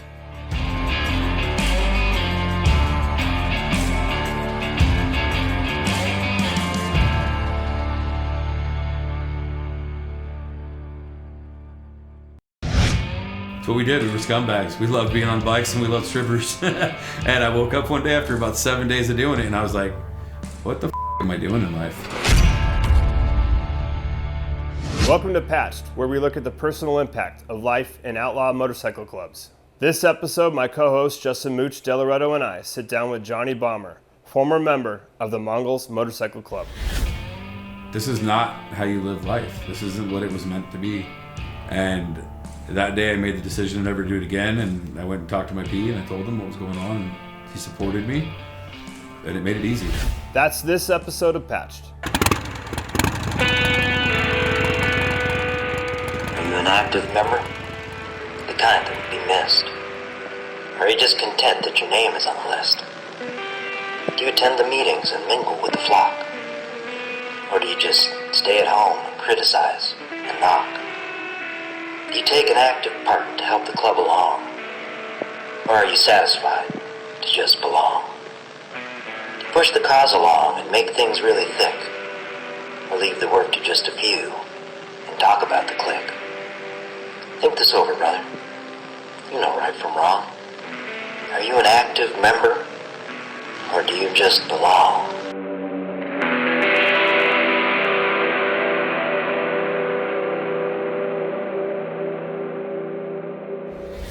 Thanks to Hims for supporting Patched. Feeling a little stalled out in the bedroom? Through Hims, you can get some gas back in the tank with personalized ED treatment options that are accessible without ever stepping foot into a doctor's office. Hims provides access to a range of doctor-trusted ED treatments like chewable tablets, Viagra, Cialis, and their generics for 95% less. Start your free online visit today at hims.com/patched.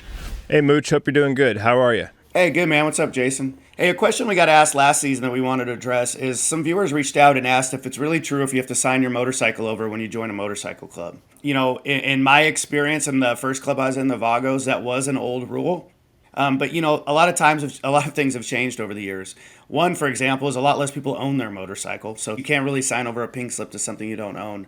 And also with federal laws, you know, you're putting your team, your chapter, your guys in a bad place if you're going to go try and take someone's motorcycle. So that rule eventually changed. And in the Mongols, it was never a rule anyways. Yeah, I'd agree with all that, Mooch. It's an old rule from certain charters, depending on the area and what state and what was going on. You know, older clubs might have had that as part of their thing when they switched over or patched over to a larger 1% club, and they might have kept it in that area. But like you said, nowadays you're just asking for a whole band of charges against your charter by taking someone's bike. So even if they agreed to it, good luck. So I don't recommend it. Just some advice out there. Yeah, my understanding is it was, you know, back in the day was a rule that when you started prospecting, you'd sign over your pink slip. And like I said, most people don't have pink slips anymore. And then we already said the illegal stuff. So I think it's been kind of dropped. As far as I know, there's not any clubs that still do it. But the stories are cool, though. I'll tell you that. To hear the stories, it's like, wait, what happened? He was just about to leave, and then... Yeah, You're discouraging a guy from quitting and encouraging a guy for snitching. So it's kind of a double-edged sword. But second question, for Hells Angels and then for Mongols, what is the most popular model of Harley Davidson, and how customized do they usually get? I'll give an answer for my club. For my club, yeah, they might modify Some bars, but mostly it's modifying for more horsepower, right? So it's not like customization of the bike for any like specific design style. I mean, yes, guys do tons of custom paint jobs that cost thousands of dollars. But as far as a Hells Angels bike is usually just beefed up for higher horsepower. So I can't speak to like what the Mongols do, but I just know that we're all about more horsepower to rip it down the road. Yeah, this is something I actually get really excited about because I think it's really cool. Is that over the years, each club kind of developed their own style, so to speak, of motorcycles. And, nowadays there's a lot of overlap. But initially, the Hells Angels kind of invented that club style, so to speak, that one that's really popular. And that's, like you said, fast, narrow, slender for going in and out of traffic, held up high for cornering, canyon carving. So the Hells Angels had that club style, the Dynas, FXRs. Mongols at the time were well known for having the lowered heritages or deluxes with the fishtails, the ape hangers, that real kind of cholo look. That Midwestern clubs, Sons of Silence, Galloping Goose, El Forasteros, had the D-rake with the tall tanks and the tall front end or, long forks. And so I think it was really cool that a lot of times you'd be able to look and say, oh, that bike belongs to that club because they had their own specific styles. Yeah, exactly, Mooch. Just like that, brother. Here's a comment we received. I know this is a podcast about club life, but man, does it describe issues military members face when getting out of the military. Yeah, one of the things I get really excited about when we talk about this stuff is the direct overlap or the correlations with all sorts of other things. There's a big group of guys that came from military into club life, and everyone kind of knows about that. But as far as leaving the military or leaving the club and, just having those brothers on your side during tough times and hard times, I think there's a ton of shared experience there, or a ton of overlap where the things are very similar. So even if you didn't come from a club or you were in the military, or maybe you were a first responder for several years, I think there's a lot of overlap with these things, and a lot of the discussions and topics we go to can benefit everybody. Yeah, and I know firsthand that Mooch and I have had guys reaching out to us on Instagram, since the first season came out, and they're correlating it all to whether they work in a factory with a group of guys or whether they're on the fire department. I mean, we've got all kinds of people reaching out, and they're saying, I feel like this is helping me, and they were not ever associated with the 1% Motorcycle Club. So just give you a little background on that. So for this episode, we had on former Mongol Johnny Bomber. Bomber came from Southern California, former military member, and came from a family of immigrants. Inspired to join the military after September 11th. After leaving the military, he found the brotherhood he was seeking in the 1%er community. Let's get to the episode. All right, today we have with us a good friend of mine, Bomber. He's a former member of the Mongols Motorcycle Club and a former member of the Army. So we're going to talk about his history and, kind of get into it. So Bomber, thanks for joining us today. Thank you guys for having me. I appreciate it. So my first question was, it looks like you grew up in the Orange County area. So what was kind of your lifestyle like growing up, or what was it like growing up in Irvine? Oh, man. I grew up polar opposite that I probably look right now. Definitely not gangster. Quintessential little white boy life. I had 2 immigrants for parents that moved here from a country called Yugoslavia back in the day. So I grew up in kind of a mixed culture between growing up Muslim and very conservative, and then kind of assimilating to the American culture. Obviously, I fell in love with the American culture because I didn't look like anybody else in my family line. But nonetheless, I did my thing in Irvine. I stayed out of trouble. I was just a normal kid, man. Very quiet, shy. I was a skateboarder. And then I fell in love with video games, and I started playing video games for quite some time. September 11th happened, and that was my end of Irvine. What was it like kind of growing up with that Muslim heritage and background and, getting into the military, getting tattoos and all these things that, if we don't know much about it, you think that, it's kind of anti against the way you were coming up? It was. To be honest with you, it was a really weird internal struggle that I had to deal with for a long time because nobody ever understood, the pain that I caused my family by doing the things that I did. And at the same time, obviously, I got to kind of carve my own path in life. And I always knew I was that against the grain kind of guy. But it was tough, it did play a role. I probably put my mom in tears more times than any grown man ever should. And I'm a mama's boy. I love my mom to death. So now I feel guilty as hell about it. But it also kind of changed their perspectives too on things. They don't look at tattooed people the same way that they were taught to as gangbangers or this, that, the other. It's changed a lot of people by me growing up the way that I did and then pushing against that grain. So it ended up panning out for the best, I think. You're saying that your relationship with your parents now is pretty good, and you guys probably look back and laugh at a few things and, just have a different perspective on things moving forward? I was fortunate. My relationship with my family has always been good. Me and my dad used to butt heads quite a bit when I was growing up, and I think that's pretty average for most boys growing up with a father, right? You're going to butt heads against the alpha in the house. But he's a very smart man, and I wish I'd taken his advice way sooner in life. And me and my mom always close. I mean, she's been my number one. My sister is one of my best friends on the planet. I'm fortunate, man. I was very fortunate with a good family and a solid background. That's awesome. It's good to hear. Being from Orange County and growing up skateboarding, the punk rock scene was really big in that era, right? So were you involved in any of that, or was there other subcultures you were involved in growing up? So yes and no. I didn't get into the music scene until I'd seen Thrice for the first time playing at the Quad in Irvine High, and they played Deadbolt, right? And I didn't know how big of a factor music was going to be, but at the time I was so enthralled in skateboarding, and I was a big bodyboarder. I'd get up at 4 o'clock in the morning, dude, before high school. I'd go to the beach with my friends. We'd roll in at 7:30 with sand on our feet. And we're in Irvine, so we're still 10, 15 minutes away from a beach, but that was just my life. I didn't get involved in the punk hardcore scene. I have so many friends that do that and are involved in that world and involved in even I forget what they call them, but they have CYC. They got patches and stuff. Yeah, like all the whole hardcore crews. Yeah, hardcore crews. There you go. So all of my closest friends all belong to those things, but it wasn't a part of my life. No, I was more bodyboarding, skateboarding. I was just Jackass was my era. So if you can imagine Jackass, that's what I was doing from about 13 to 18 when I went to the military, dude. Finding ways to get up in a very interesting manner. And so let's talk a little bit about, you said that 9/11 happens and your time in Orange County comes to a halt. So I'm assuming that means that you enlisted in the military. Can you tell us a little bit more about that? Yeah, I did. So, 9/11 happened. I was a freshman in high school when that happened. So I was a little bit, below the age gap of joining. Yeah. But it sparked the interest. Oh, 100%. I went to the recruiter's office the day of 9/11. And I put myself on what's called a delayed entry program, DEPS. And I was in DEPS for the next 3 years until I went in my senior year. And that's a whole interesting story of its own. But yeah, my parents being immigrants, I've traveled enough in this world to see what it looks like outside of this country. Hence why, my clothing brand, everything has an American flag on it.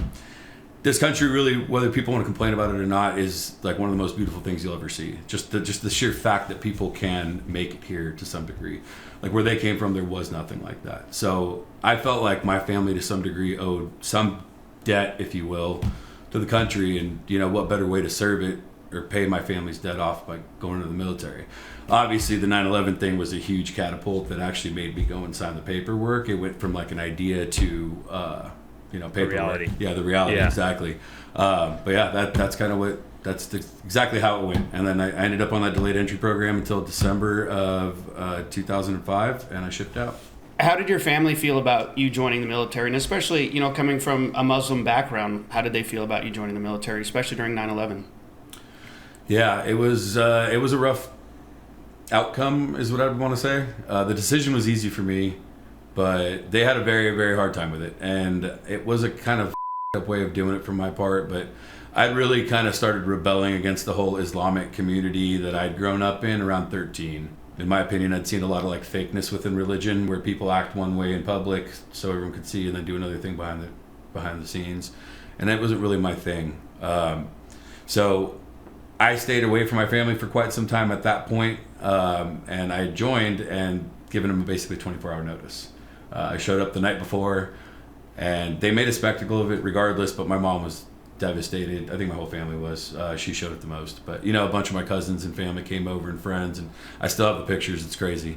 It was a bittersweet night for me. But I knew I was going off to do something that I wanted to do, and at the end of it, they ended up showing up to my graduation, which is totally against everything. So religion or not, there was no ploy, I think, from the assumption that because they're Muslim, they had anything against the military. They didn't. They were huge supporters. Still are to this day. And I think it ended up being a huge thing because I was one of very few people that did that. Did it put you in a weird spot with potential other soldiers or the military when they found out that you came from a Muslim background, or were you conflicted with that at all, I guess? But was that a thing? Yeah, surprisingly enough, it was something that I went in, and I'm pretty good about thinking things through, at least to some degree, when I'm planning stuff out. And maybe not in my love life, but definitely in planning things out. And I didn't think about the fact that going into a United States military in which they're training us that Muslims are the enemy, that I was a Muslim, and my dog tag said Islam on it the first time I went in.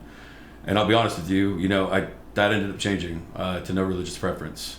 I did the Islam one out of respect to my family, but yeah, my mind changed, obviously, like many soldiers probably do. When you get woken up every day at 4 o'clock in the morning with flashbangs and grenades and gunshots and trash cans banging, and you're hearing prayer music. Like, I couldn't hear prayer music at my own. I still don't to this day, to be honest with you. It's just something I don't care to hear.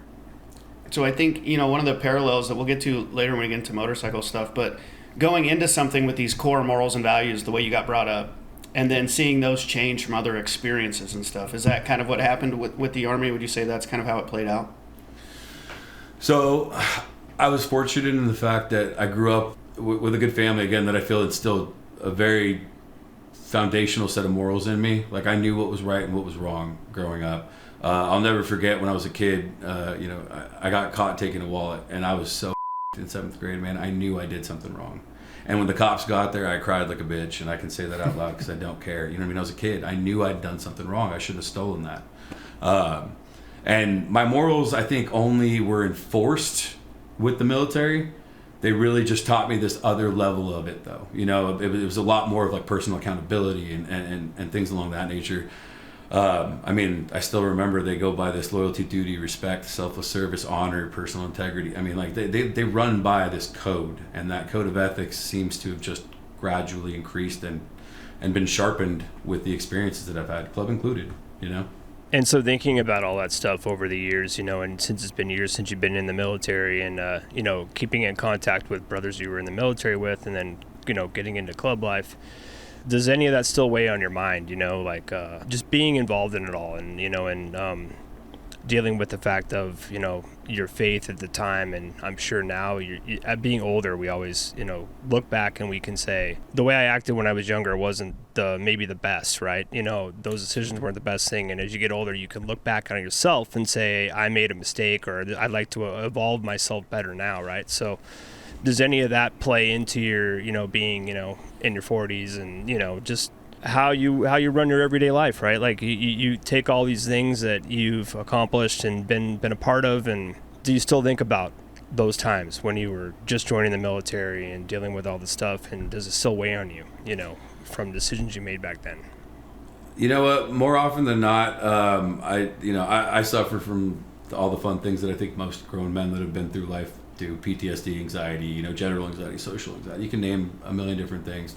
And I think a lot of that is realistically just from me getting caught up in those exact things, right? Thinking about those times, could I have made a decision differently or better? But I'll be honest with you, I didn't really have much of, I was very atheistic growing up because of the things I'd seen in religion as a young kid, and not just there. At 13, I tried to become a Christian, and I had a bad experience with that. And as I grew up, I learned to separate myself from the bad, even in club life, right? You can choose to see the bad in things and just blah, blah, blah, blah about bad, or you could choose to see all the good things in it and kind of run with that.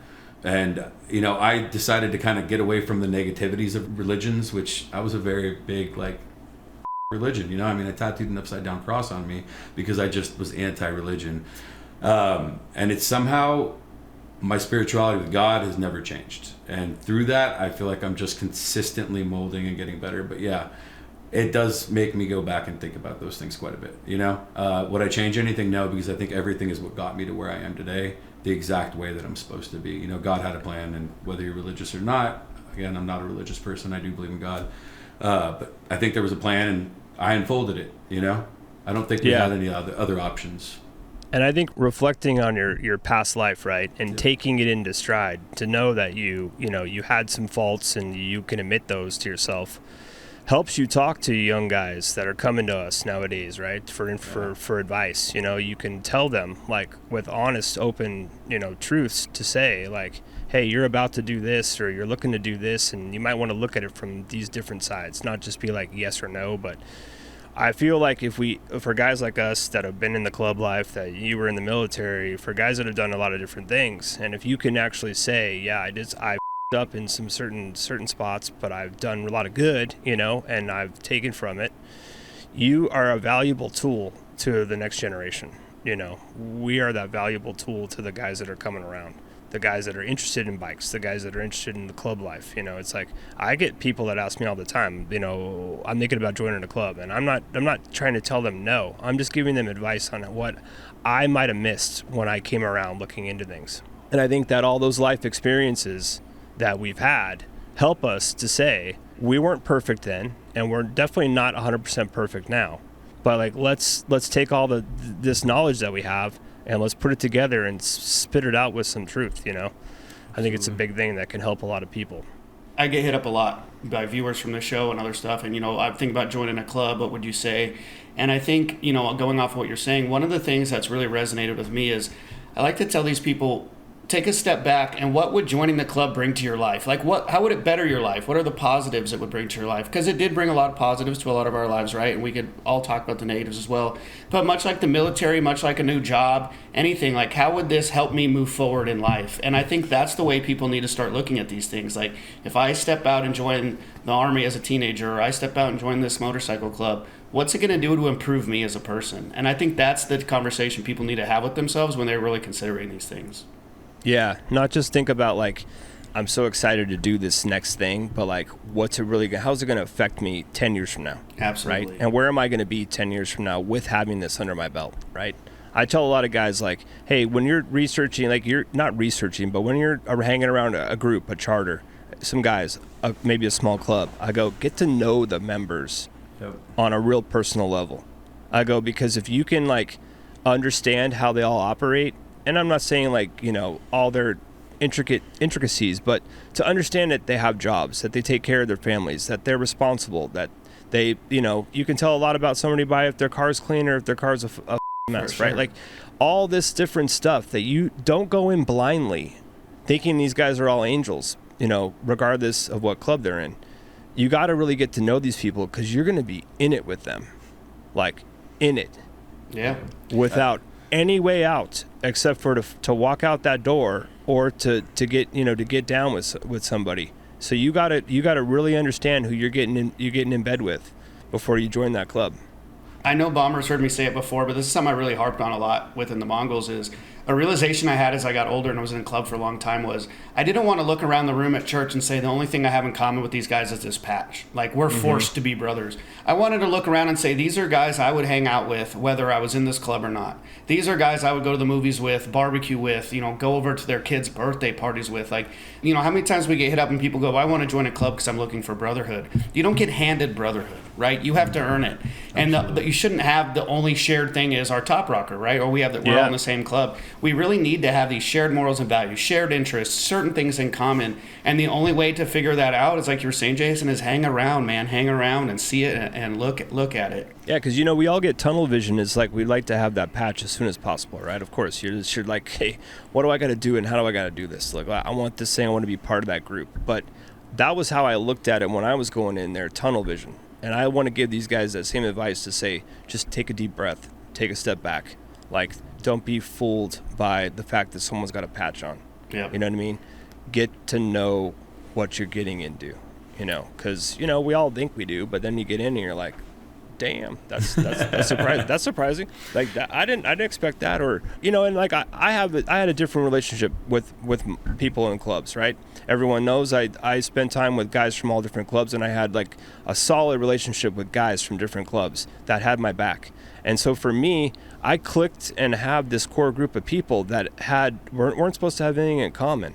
That was very special to me, and those are guys I still talk to today. And it's like, you just got to find, like you said, Mooch, like guys that you would want to barbecue with, guys you'd want to go out to dinner with, guys that wouldn't say, oh, you're going to church, that seems lame. They would say, hey, maybe I want to go to church with you. You need help at your house, I'm there for you, bro. Like, sure. We want to go on a ride, it doesn't matter who it is or where we're going, you're invited. Like, that's what you're looking for. That's brotherhood. So one thing I'm going to say is this. I mean, I'm in the same boat where people always ask me based on experience and all that, and they usually go for my experience because they know that I left the club. But I always offer the same advice, which is just don't get tunnel vision. It's this instant gratification generation that gets that, right? They all want this patch so bad because they see this facade of what comes along with it, which we all saw, dude. I saw the same thing. If I saw a dude in a vest, I'll never forget the first time I saw 1%er was a Vago in Havasu, and everyone, the way that they treated him, I was like, that's gonna be me one day, you know, like hell yeah, that's gonna be me. But the facade is just that. And the thing is as you get older and you gain this experience in life, those tunnel vision moments seem to disappear, if you'd agree, right? We all kind of don't, like, you may want that car at the dealership, but you're not going to go run and try to qualify for it right away. You're going to go home and you're going to run your finances. We take the time to do things a little bit better. And I think that's what, our role, like you said, to help these younger generation of cats that are coming around the motorcycle world. Hey, that's our job, right? Is to just be devil's advocate. Yeah, it's beautiful. It's all fun. The scope is real, but just don't forget all this stuff, like you said. That adds to why we have so many small clubs nowadays, right? Because everyone wants it so instantly. They don't want to join the guys that have been around. They don't want to join the top 10 clubs in North America. They want to start their own club. Instant gratification. I've got guys, and I know Mooch has got guys that are saying, hey, I'm thinking about starting a club, and I'm passionate about this. And I go, that sounds great. But, like, if you're going to start a club, are you going to be able to commit to what the club, what your club bylaws should be able to do, which means you guys have to meet certain times a month. You guys need to go on rides certain times a month. I'm like, are you guys committed to doing that? Because there's a reason why these clubs that have been established are here and they're around, because they have put this system into place that works for everyone to an extent, right? It's not too extremely hard, and it's not super soft, right? So if you think you're going to start a club and you just want to meet once a month, I'm like, then why are you starting a club? Because they want to wear a patch. Yeah, because you just want to wear a patch. So I'm like, get same t-shirts, stay out of the drama, and just have fun. You know what, man? I remember being at COC, and I think we talked about this at dinner that night, and me and you I remember seeing you at COC, because in my head I was taught that the Hell's Angel was this big devil, and then I saw you and you were just this, I mean, I'll be honest with you, I pictured you in a fucking suit with your cut on, because I was just like, you're not the normal guy in this world, right? And the way you carried yourself. But I always had this idea from even COC times where I was just like, it's either you're in a motorcycle club, which is, let's call it whatever number we want to call it at the top, or a riding club, or a family club. But MC is for the people that are going to run this program. Mm-hmm. You want to ride? Cool. Go ride with a bunch of buddies. Get some cool patches made on Amazon, sew them all together, and go for rides, Family clubs are a family club. Everybody knows what that is. I don't think it should fall out of those three categories, There's nothing wrong with any level that anybody's in. I give everybody kudos. I wave to guys on scooters. I think anyone on two wheels is part of our group, and they should all have some place. If someone's broken down on the side of the road, it's our responsibility to make sure everyone's okay. I mean, I'm just saying, though, that jumping into that instant gratification to be part of something that you're trying to be at that level, be careful. Absolutely. I think, too, part of it is jumping in, but also all of us are goal-motivated people, right? We're all goal-oriented. And I think some of us probably didn't have the type of leadership or the guy looking out for us to tell us that our goal shouldn't be to get the patch. Our goal should be to be a member for 10 years or to do this or help, But when your short sight is, my goal is to get through prospecting, get this patch, I think that's when you help get that narrow focus, right? We're like, I'll do whatever it takes. And you don't start thinking big picture. Are these guys I have stuff along? Because we're goal-oriented. And I think that's human nature, and I don't think it's anything negative. But I think it's the older generation's duty to say, no, your goal isn't to get the patch. Your goal is to keep the patch, right? To do something bigger or better for the club over the years, because that really starts making you think big picture. And I think that's a piece that's really missing in a lot of clubs. I think you hit the nail on the head right there, bro. Like, just the older generation's responsibility is to maintain the sanctity of that club.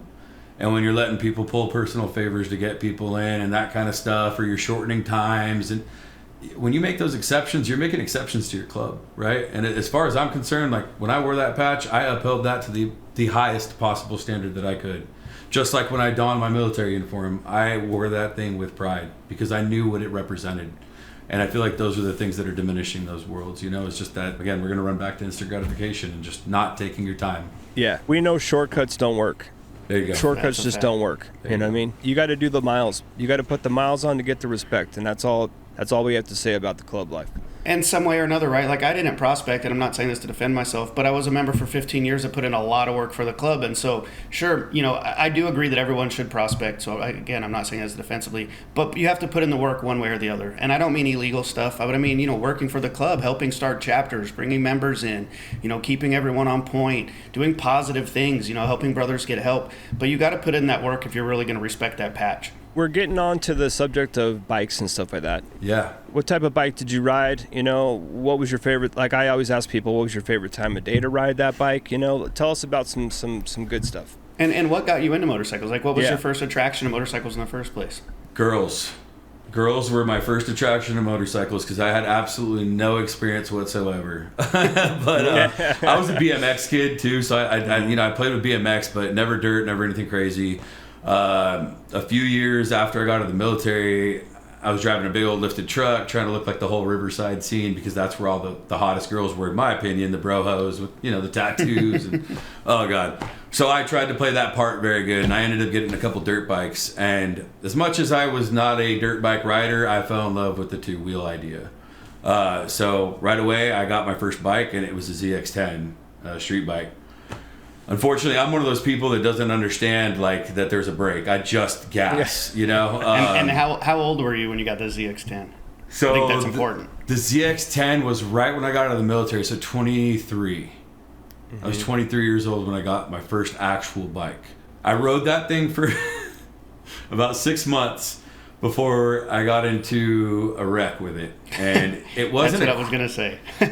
So get this. I used to ride that thing at 173 miles an hour. That's when I knew I was going to kill myself. At 23 years old, your prefrontal cortex isn't developed fully yet. You're not understanding consequences. You're risk-taking. Not to get in the psychological standpoint, but being that young and getting on a bike that's capable of doing that type of speed, that's a dangerous combination. And then getting out of the military and having a death wish is just... Yeah. I thought it was just like replaying the Top Gun, riding the motorcycle down the freaking runway at the military base. I'm like, I would have been doing that every week. I'll be honest with you, bro. The second movie, I kind of feel like I'm in it. There's just a swag to being on that bike, bent over a little bit so the girls can see your freshly squatted ass. You know what I mean? Girls appreciate that more than you know. But anyways, I ended up riding that thing like a fool, and I caught myself on very quickly. And then I ended up having the wreck where I just laid the bike down. I totally avoided an accident and everybody else, but it was a wake-up call. So I ended up selling that thing, and I knew I wanted a Harley. So, dude, I went straight to a Harley dealership, and I bought my first bike, and boy, was it the ugliest thing. What about the Harley was it that you wanted to switch over to Harleys? I would have done a Harley from the get-go. I just wasn't smart enough to go and do the research myself, but Harleys were always made out to seem as if they were out of reach in terms of price. Like, it's impossible to get financed for a Harley, whereas this bike that I bought, I got it from my cousin in New York, and he sold it to me for $100 a month. You know what I mean? So the street bike, the only reason I went that way was just easily ascertainable for me, I guess. But the Harley was, I don't know, man. I have pictures of me 4 or 5 years old wearing Harley t-shirts. There's just some badassery to that 80s, 90s generation where everybody just loved Harleys. They used to wear the bandanas, if you remember, the Kumite and what was that one? Bloodsport? Kumite, yeah, Bloodsport. Yeah. He's got the freaking bandana on. He wears the t-shirts. It's it was American history. Of course, I wanted one. I know, being from the area you're in, did you start seeing clubs around prior to getting a Harley, or did you start noticing clubs after you were riding Harleys? When did clubs get on your radar? So clubs got on my radar right when I started riding street bikes. Was the first time I'd noticed them because like I said, I rode pretty fast on that thing. So I'd pass packs and going through, and I'd always be like, "Damn, that's got to be cool to have a bunch of people to ride with like that." That's cool. But obviously, I was on a street bike, and when I'd see street bike clubs, just wasn't really my thing. They were a little bit more wild, kind of all over the road. There was no formation. It wasn't militaristic, I guess is a good way to say it, or paramilitaristic. So right when I got the street bike was when I first got introduced into it, and then when I got the Harley, I'd already kind of started making my introductions to people in the world. Let's just say that. So what, you're on the Harley, you're riding around, you're starting to recognize clubs. What drew you to club life? Well, I'm going to stick with the exact same thing that I think a lot of guys in the military are going to say. There's a camaraderie that you lose when you come out of the military. You may keep in touch on Facebook or text here and there, but it's just not the same. And when you get back to I mean, imagine being 18 years old, you disappear from all your high school buddies that you were doing punk rock with or whatever it may have been at the time, and then you come back and you just saw your buddy's leg get blown off, and you've just gone through all this because you're Muslim, and you've traveled all over the world and seen this, that, and then you get back and you go to hang out with all those same buddies, and they're like, hey, we're going to see this rock show this weekend. You know, like, your brain isn't out the rock show. Your brain's still stuck on that leg that you just watched fall off the operating room table. Right. So Yeah. you kind of disassociate with the people that you probably shouldn't. And that was just my way of dealing with it. And that's what led me, like, directly into the arms of the club life, was just trying to find what I, fill a hole. So, Bomber, one of the things, in some of our other episodes, we've talked about how much similarities guys in other clubs have, right? Despite the patch, how much we have in common. And it boils down to this conversation of generally people join a club that's in their area, right? Like if you're from the New England area, usually the Outlaws or whatever. But you were kind of in a unique situation where in Orange County, there's a lot of different clubs. So how did you decide on the Mongols, or what drew you to pick the Mongols versus the other clubs in the area? Well, it kind of backdates to a night that I went out. So if I sent your producers a bunch of photos, right? And if you ever see you're gonna see the first picture of me on a Harley. I've got no tattoos, dude. I look like a cop on a bike, and I'm just gonna say it out loud because I make fun of myself for it, right? But I was on a 2013 Street Bob with Z-bars and the ugliest quarter fairing thing you've ever seen installed by Harley at the dealership that they got me to sign on to all that, right? And I'm sitting there in a black vest and a red shirt. So my initial idea coming into the club world was to go with the Hells Angels, because the way that I was educated was, if you're white, you go Hells Angel. If you're Hispanic of any descent, you go to either the Vagos or the Mongols. I didn't know anything about the other clubs. I knew the history of the Hells Angels to what you can read as a civilian because of the military style, right? They came from B-52 bombers, like that squadron. That was a huge deal. I loved the militaristic history of it, and that's what drew me even closer. But one night I went out to a bar, man, and I'd been taught a little bit of protocol. Again, I didn't come from the gangbanging world or like the club world or anything that has that type of structure, but I applied my military structure, I guess, and I knew that you go to the big dog in the room, and I saw a couple of Hells Angels at a bar at Angels one night. And I looked at the beers they were drinking. I went and bought exactly what they had, and I brought it to their table, and I just said, hey, I'm Johnny, just want to introduce myself, nice to meet you. And well, they didn't take that too nicely, and basically told me to go myself, and took the beers. And I was like, cool, all right. So I was like, all right, that was my first experience, and I didn't hold it against the whole club for that reason, but first experience was that. Second experience the next weekend was meeting a white Mongol, and I was just, dude, you could have put Jesus right there, and I would have been more struck by the white Mongol. Like, that's how much I didn't know that was a thing. It was at the fish market, if you remember. God, how many years ago that was? But 2012, I want to say.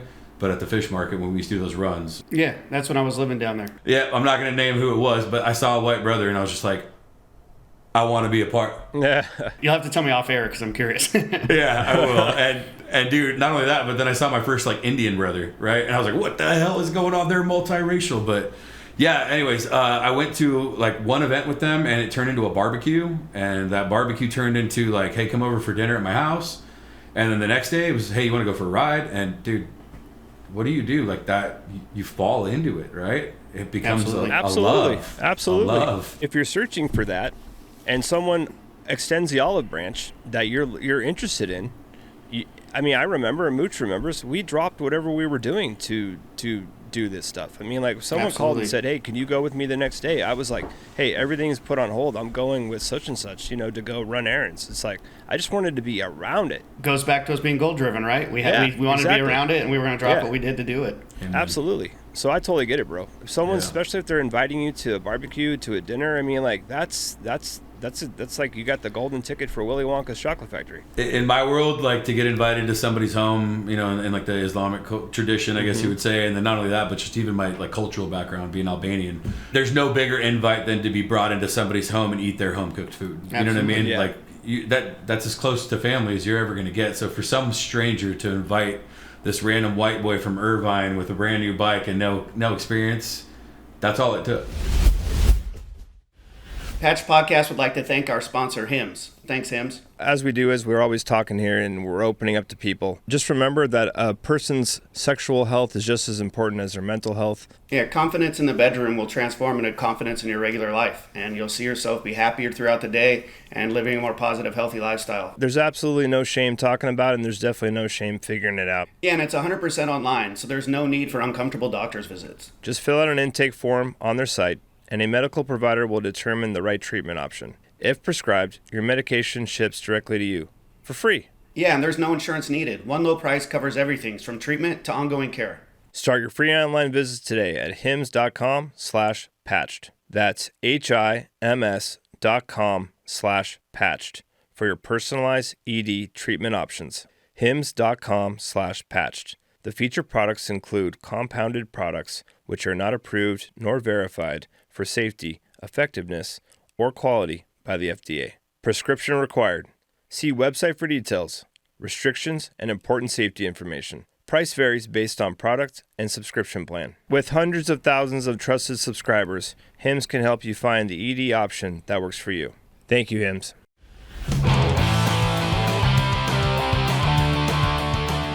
Hey, what's up, guys? This is Mooch. A lot of you have been asking where to get an autographed copy of my book, and the only place you're going to be able to get it is here at the automotoentertainment.com website. The link's down below. We'll have paperback and hardback, so click the link, check it out, and get your signed copy today. That's great, Mooch. A lot of people have been asking me about that. It's a great read, and you guys got to check it out. Patch merchandise is available at automotoentertainment.com. Well, it's something Jason and I talked about is a difference between the clubs as far as how they treat civilians, right? And so the way that you were treated hanging around that first club or trying to introduce yourself versus the second time where it wasn't a club you even wanted to join and now you're being invited to dinner and stuff. Once you were an active member, did that change how you treated guests or hang-arounds or outsiders? No. So let's rephrase it to this. I was very cognizant of the fact that these people were giving up their time and their livelihood, their money, their efforts to something that they're not even technically a part of yet. And I know that because I went through that myself as a hang-around. I tried to treat every single one of them like a grown-ass man, right? Now, whatever decisions they made, repercussions come based on decisions that you make. We're all grown-ass men. I think we say that quite often. But I never, ever disrespected anybody, whether they had a prospect tab on or no patch or another patch. It didn't matter to me. We were all grown men. The patch didn't make us, I think that's really important. And it's something I've discussed before, I know it's an older generation that thought this, but I never wanted to walk into a bar and people go, oh, Mongols are here. I wanted them to go, oh, Mongols are here. And then we left and they go, oh, man, those guys were great. Like, I don't with them, but they were great. Like, I wanted to be welcome back. Who wants to be somewhere they're not welcome, right? You want to be welcome back. And the other part is civilians could be on your jury. They can be the ones speaking out in your defense. There's so many reasons to not be a bully and not be a dick. And I think that I wouldn't say that other club is like that as a whole, but I'm saying that generation where, hey, can I buy you a drink? Off. Like, I think that me and you, Bomber, and Jason too, we kind of come from that generation that slowly started to turn towards recognizing that, right, and trying to see that change. But I think the reason I bring this up is it played a big role in your story, right? Like, if you would have seen this white Mongol and he told you to off, you might not have joined the Mongols, right? It might have been a whole different story. And so I think it really shows, how it is to just treat someone as an adult, treat them as a man, and not like you're better than them, and the benefits that can come from that. I totally agree. I think that's that ego thing that I've seen you guys talk about on podcasts, your previous episodes. The ego thing really does come with this weird form factor that some guys just carry, man, and I don't understand it, I'll be honest with you, I wasn't always the best with names of people that I met at a lot of events, right? And I think we can all agree after a while, you meet so many people that come introduce themselves to you and then they'll come say hi again and hey, I'm sorry, man, I totally forgot your name, right? Oh, I'm the worst with names, man. The ego was never there, and I was always as humble as I could be about it because it's like, how honored am I that some person just wants to come and shake my hand, man? Who else is getting that? You have to build those relationships. You have to treat the people in the public with respect. Going back to that first thing you said, Johnny, about your first introduction with the guys in Orange County from my club, they thought they were doing the right thing at the time by being tough and all that stuff, but we sent so many people running in the other direction with that attitude. And I can't tell you that enough, but we sent so many people running in the other direction because of those interactions. And look what happened. The Mongols got a great member for years. You know what I mean? And as a grown man and as you read people and you read the situation. There's so much more to be seen or to respect when you see someone that could be respectful, because they're confident in who they are as a person, so they don't have to be that your drink or who are you, right? Like, to me, that's that fake flex, that fake tough guy stuff, where the real guys are, wouldn't we, every one of us I know would rather leave a bar and someone go, man, that guy was really cool, versus, oh man, that guy was really tough. No one cares about that as you're an adult, right? And I think that's like something that the club life is still kind of split with, where like the patch heavy, do you know who I am, versus the guy that knows who he is and can be polite and respectful. I think those are the two different types of membership. Yeah. Like, you know, both of our clubs were structured very differently, but the fact that, you know, we had a time in our era, you know, at Bomber and I, where we had a leader that wanted to make sure that we were respected in public and that we were respectful to the public, and that's kind of at top down, where, you know, it was enforced, and if you didn't do it, then you were going to face some sort of repercussions. So I think leadership plays a big role too. He saw the bigger picture. Absolutely. So, Bomber, as far as leadership and structure goes, what parallels did you see between military life and club life for those that didn't live both lives?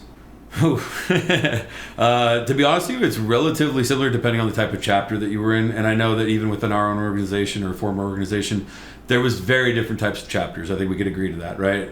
Some Absolutely. a lot more lackadaisical, others that were quite by the book, and then everything in between. It was organization, the uniformity of things, following a guideline or a set of, for us it was our book, right? The Constitution. It was the same thing as the Army. We had the AR 670-1. It told you everything you can up on. So if you up in that book, you already knew you were going to get this punishment, and translated to the club life. But I mean, they're very, very similar. I think that's why they're called paramilitary organizations. They're set up the same. I mean, the fact that we have a fight song is the same thing that we do in the military, right? It's a way to hype up and let the world know how loud we are. And Jason, I don't think you guys might have had the same thing that we did, but we had this chant that we do, and I'm sure everybody's heard it. But when you go to Palm Springs on a good national run, dude, and you'd hear that fight song, I'm sure people were hearing that from 2 miles away, going, "What is happening?" Were you there in Daytona? One of the last years of Daytona, we did it in the Harley dealership. 300 of us. I was at Daytona for 3 years. Yeah, I remember that one. Yeah. Do you feel like members that joined after club life kind of had a leg up on members that maybe didn't come from street life or didn't come from military life? Do you think they kind of make it in club life easier? Or I guess I'm asking you, do you think it's a pro or a con coming from military life going into club military life? Yeah. To come from the military, I think it's a pro. I think you get a very, we're a lot like blank canvases, We may have a structure to us, but we're very easily moldable into what needs to be done. I think coming from any previous lifestyle, I think that's where complications come, because now you're mixing breeds, right? You're mixing their rules and this loyalty and that. Whereas with the military, once you're out, I mean, I'm always going to be loyal to the United States of America, but I don't have any loyalty to the Department of Justice or the Department of Defense or Department of the Army. I don't have a loyalty to anybody anymore in that sense, right? I just was a member. But as far as like the basic things that you take from the military, I mean, getting up early, showing up, early to something, that responsibility of returning a phone call, your jobs, your duties that you take on, that you're going to successfully accomplish them. I mean, to go into the club life after doing the military, it had to have been like a pretty good like ease, right? I mean, it wasn't, we see the guys that have never been in the military or never had that much structure that come around the club, and they're late for things, or things don't always work out, and there's always like a cloud kind of like following them. They have a hard time getting ready for events or going on runs, and I get all that because they didn't have that structure. They I was in the fire department, you were in the military. I mean, if you have that, it makes it easier, I think, to do something like this. I mean, yeah, you're going to deal with different people like we talked about, get to know the guys you're coming around with, and that's the only struggle, right, is dealing with the people you're in the charter with or you're in your club. But as far as like the actual structure of it, I think it makes it night and day easier to get involved. I totally agree. I mean, it's a very easy transition, I guess I'll say. There's a few things here and there that you might have to adapt to, which again, we're all in the military. The military people go by adaptability, right? Mm-hmm. But the core structure is pretty much the same. I know that there's a hierarchy. I take orders from this person. I do this. These are my responsibilities. And yeah, I mean, I think you can definitely tell the difference between someone who's had a lack of structure in life versus someone who has. Yeah. Would you say, I've always wondered, would you say there's kind of a brotherhood within the brotherhood as far as meeting other members that were in the military? Like, do you guys have a certain connection within the club versus members that weren't? I'll tell you like this: the brothers that have served that I was close to within the military, one of them is technically out bad, but I have no problem talking about him because he's an amazing brother and he was a great veteran at that. But he's a troubled veteran, which is what led to his demise in the club. He's a very good dude, but Thor, he was from Virginia. That guy was just always willing to help in any way, shape, or form. He was one of the best-hearted people I'd ever known, and if you'd ever took 10 minutes to sit next to him, I bonded with him as a prospect more than I had a lot of brothers, I'll put it that way, and that was solely based off of the military experience. And then another brother, I don't know whether his status is anymore, but he was in Australia, and he was special operations in Australia. So he'd seen and done some things, and boy, the first time I was welcomed to Australia, he was like, I don't know how to explain it, he was a brother, but he was like a guardian angel, because we just sat there and the whole time we just went through our military experiences. And I'll be honest with you, I was a lot more of a listener on that one. Obviously he is in that structure in the world, and I respect him for that.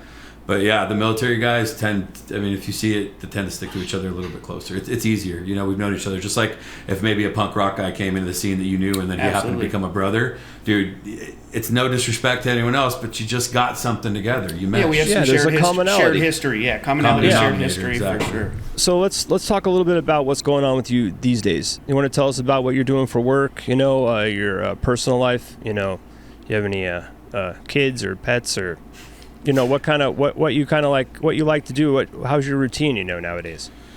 Well, my routine is relatively drastically changed. I ended up picking up and moving out to Texas. So recently Trump announced this like $500 billion AI infrastructure project that they got doing in Texas out here. Mm-hmm. And so I ended up starting my company in December of last year. I've got a multitude of companies, but one is a consulting firm for logistics.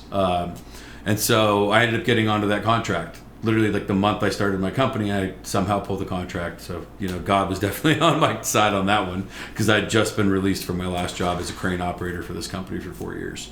So I'm out in Texas now.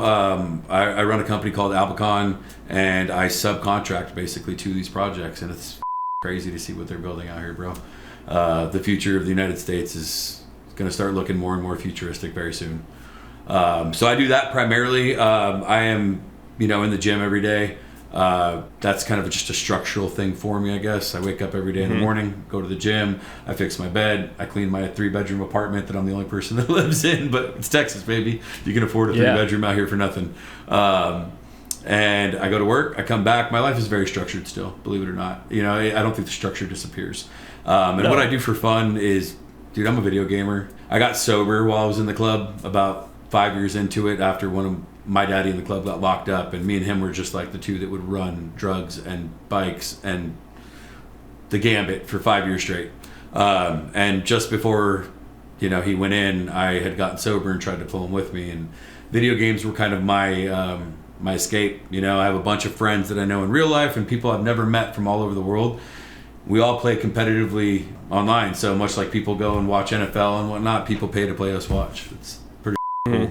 You're saying that that's like your mental reset every day, like you said, like the structure, right? You get up, you make your bed, you make sure that's squared away, you go to the gym. Those are all things that help you, take a deep breath, get through whatever's going on, get the day started off right, so you don't just start dropping down, you know what I'm saying? Right. Yeah, I think those are all very important things that people need. If they're looking to improve their life, it's like start there. Easy stuff. Like I always tell people, like, you get up and clean your room and make your bed. It's one thing off your list. It's one thing to say you got accomplished, and you start the next thing. And exercise, like Mooch is always telling people, like, get that exercise in your body. Get your mind clear. It's like if you don't start doing these things, you're just gonna sink further and further into your own thoughts. And we know that can be dangerous. In the military, they used to tell you that, idle time is dead time, first of all. Yeah. And always will be. But in the military, they used to tell us to stop thinking of ourselves as humans and start looking at us as ants, right? And if you watch an ant from the time that it's up to the time that it's not, it's doing something, right? And that's doing something, if you watch, is very structured every day. It'll crawl the same path, go grab this, bring it right back. I do the same thing every day. We're just like a bunch of ants, but my structure every day is the bed, this. It keeps me in a very just focused position all day so I can handle my tasks. And then when I get home, I kick my feet up. Normally right about now I'd probably be baking something to eat, and I'd be online with a bunch of my buddies getting ready to play some video games, you know. And that's kind of like, you know, I've heard you guys talk about this on your podcast before, but like that thing you look for, kind of that camaraderie, that group. You know, my group, I'm lucky enough, is always online ready to play, and they're a bunch of grown ass dudes that have kids and the whole nine, but that's their mental relief too, you know. And we have fun. We make money doing it. We have fun. It's our way of betting because none of us are sports guys, you know. So it's a big release for us. I think that's big. We've talked about it, like you said, on some other podcasts, but leaving club life and then finding something, it's not necessarily a replacement, but something to do with that time, right? And like for me, jiu-jitsu, like here I was still spending time with brothers and, you know what I mean, shared interests and stuff. And now you've got games. You know, people have different things, but I think filling that void, so to speak, of, you know, not just sitting around and being by yourself, but finding something that you have in common with other people and still, you know, having that shared interest with other grown adults. I think that goes a long way. Because wouldn't you say that there's 24 hours in a day and it can be very long when you don't have something to do? Absolutely. I mean, you can only work so much, right? You know, you got to have something to fill that other, 16 hours. Otherwise, you will go down a dark road. I'm in a very remote part of Texas, so the being alone thing in the 24 hours has never felt as real as it does being in a very, very small military town. And I mean, like, I'm talking Sunday, Mondays, you're not going to see any cars out on the road. You know, that's how small we are. Yeah. Here. So I feel those hours, but yeah, I mean, it's all about staying positively engaged, right? And another big one that I didn't get to mention is, again, I'm not religious, but I've been kind of studying the idea of religion as a story, right? And just kind of going back and trying to understand, because, you know, you hear the word Jesus get thrown around a lot, or this religion versus that religion, and I was like, always had the question in my head of why are they so just passionate about this fight with each other, right? Kind of like if you go to the clubs, why are they so passionate about this fight, you know, that most people aren't even involved in or don't know much about. So the religion thing's been kind of a fun time of like filling in the gaps. I study everything now. I've been studying Buddhism and Catholicism, Christianity, Islam. I mean, I'm breaking into all of them, and I think that's a huge one too for a lot of people that may not have those social skills to get out and go party, or don't want to be at a bar and don't feel like you have to be. You know, there's a million other ways to do things now. We're in 2025 with AI all over us, dude. You can make friends online. You know, absolutely. That's a question I don't want to miss because I think people are going to be really interested in. But explain what it was like getting sober while in the club, and was being a part of the club while getting sober a positive, or was it a hindrance? Yeah, was it hard being around all the brothers, and all the parties? And, how hard was it to stay strong to do that? Bomber, you know this, but other outside people may not, that, the Mongols have a clean and sober chapter, and they have, they have members that are, they hear a brother's trying to get sober, and they do try and help. So was it helpful that you were in the club while you were getting sober, or was it harder to do since you were in the club? I'll say this, because I've struggled with addiction for quite some time. That wasn't my first stent of addiction. That was just my first stent of addiction with methamphetamines, right? I'd never been introduced to like crazy drugs. I was, again, Irvine. Cocaine and ecstasy, I think, were the craziest things that you could get your hands on in Irvine at the time. I'd had a stint with cocaine when I was younger until I went into the military. During the game life, a lot of guys would stay up till 4, 5, 6 o'clock in the morning playing video games, and I ran this computer gaming center so people would give me coke. Getting sober then was hard enough, and that was no other affluences around me that constantly were around us, right? In the club, I had to basically segregate myself to a point, and I think that's also kind of what initiated the slow roll towards my exit.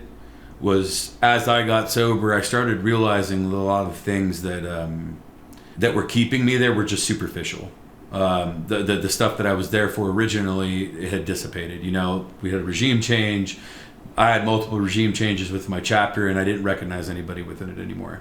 So the sobriety was kind of like it was a dual-edged sword. It was great for me in life because I did it by myself. I didn't go to any program, and not to hate on anyone who does it any other way, but I was very prideful of the fact that I got myself clean, especially in an environment where it's very easy to not be. For sure. But yeah, I wouldn't say it was any harder or not, because I think the addiction disease is just one of those ones that's hard no matter what. Was it readily available to me, though? Absolutely. And I think it didn't even come from the club. It was just having that patch. I could go to anybody, and it was a totally different world. I could walk into a bar, and someone's just going to walk up to me and be like, here you go, man, you want to go party in the bathroom? Do you feel when you told brothers, at least brothers you were close with, you were trying to stay sober, did they support it? So it was a very mixed thing, but the ones that, there's brothers and then there's brothers. Yeah, for sure. The brothers were very supportive of it, totally understood what I was doing. and why I was doing it. So I would do my obligations. I'd go to every event still. I didn't just back out of everything, but I also gave myself a time limit. Hey, you know what? Usually after about 2 hours of being here is when the fun starts taking a turn. So I'm not going to drink. I'll have one, a soda, and then after about 2 hours, I'm out of here. And that's how I limited myself, so that way I could still maintain my obligation as a brother, obviously, to show up and support these events, but limit myself from going that way. And I had brothers that were very close to me that all knew what I was doing and supported it. Yeah. What kind of advice, or just, I know there's a lot to it, but just general advice, would you give to a club member that's trying to get sober? You got to want it. I'll be honest with you. The hardest truth about drugs are nobody actually wants to do the drugs, but you just can't stop once you start, usually, is how it goes. And you can't stop until you want to.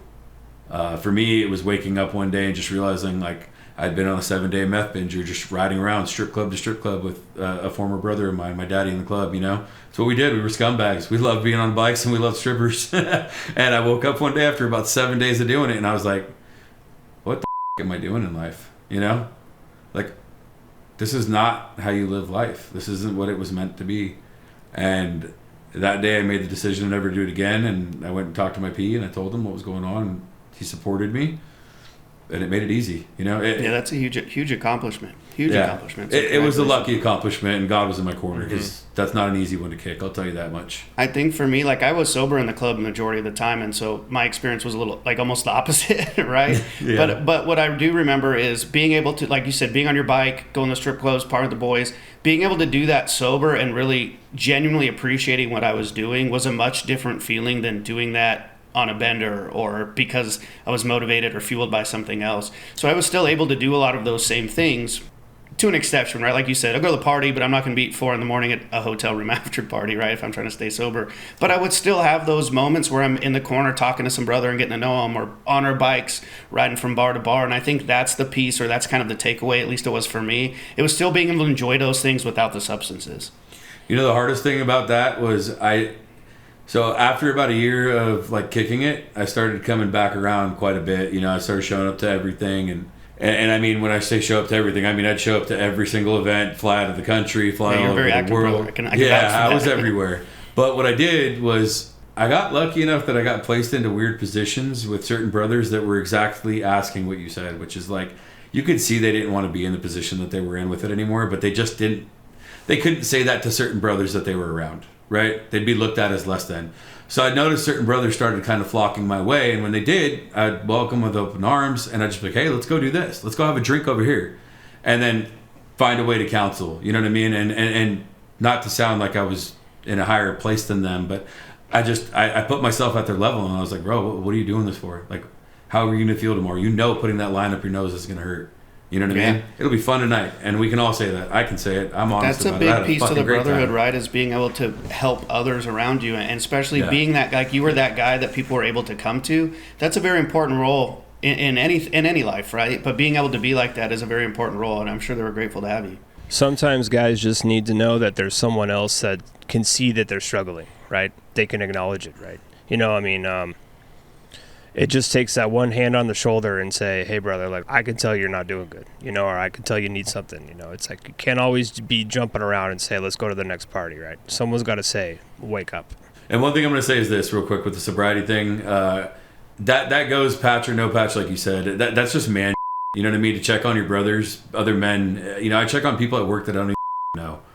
I caught one of my employees last week, and he just looked like he had a tear in his eye. I sat down in his office. He got up like, sir. I'm like, dude, sit down. And we sat down and we had a talk. Check on brothers. You know what I mean? Addicts, same thing. It doesn't have to be brother or no brother. If you know someone's struggling with addiction, dude, be a man, like a good man, Go be the person that reaches out to them, because everybody else is going to turn their backs on them, Let's keep it real. You see an addict, most people don't want to go that way. And you could be the one that does change their life. Those are some of those positives of club life. We've talked about this in different episodes, and a lot of people can tell you the negatives, but the takeaways, right? The fact that you were able to A, have people there to help you get clean, but B, you were able to be there to help people get clean. And I think that's the thing we can take with us, patch or no patch, where like I was a good member, or I was a good brother, or these are the things I did to help others. Yeah. On that, like, what are some other positive takeaways you had? And then just out of curiosity, because I know you're active, what other countries did being a Mongol bring you to?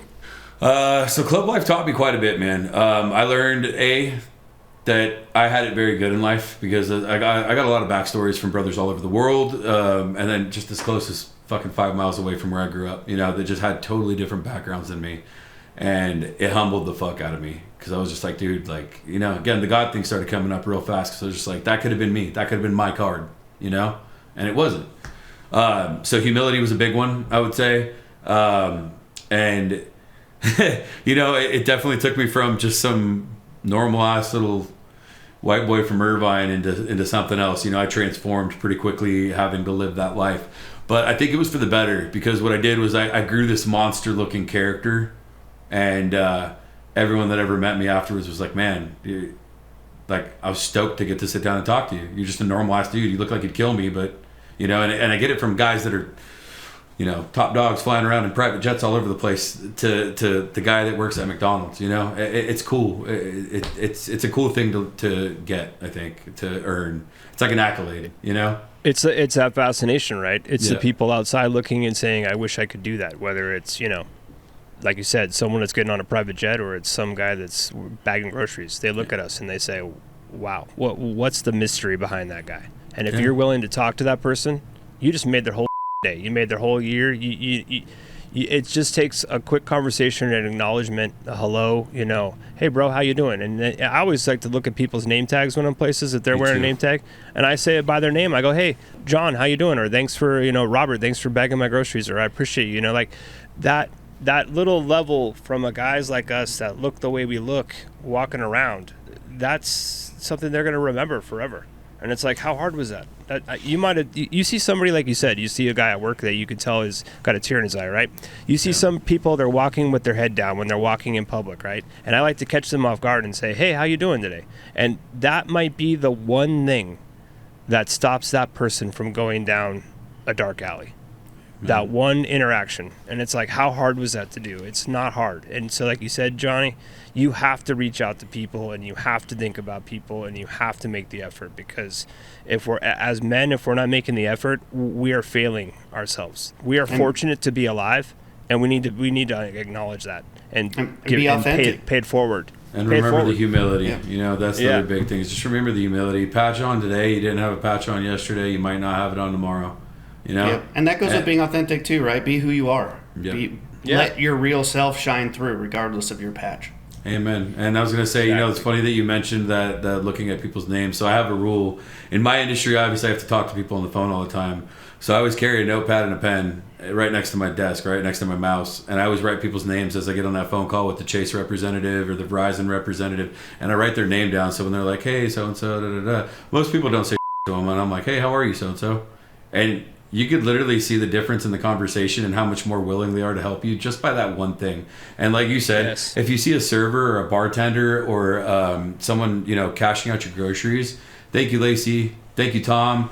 Dude, I bet you they're talking about you at their dinner table. And what did you do? Take 2 seconds out of your day to be nice?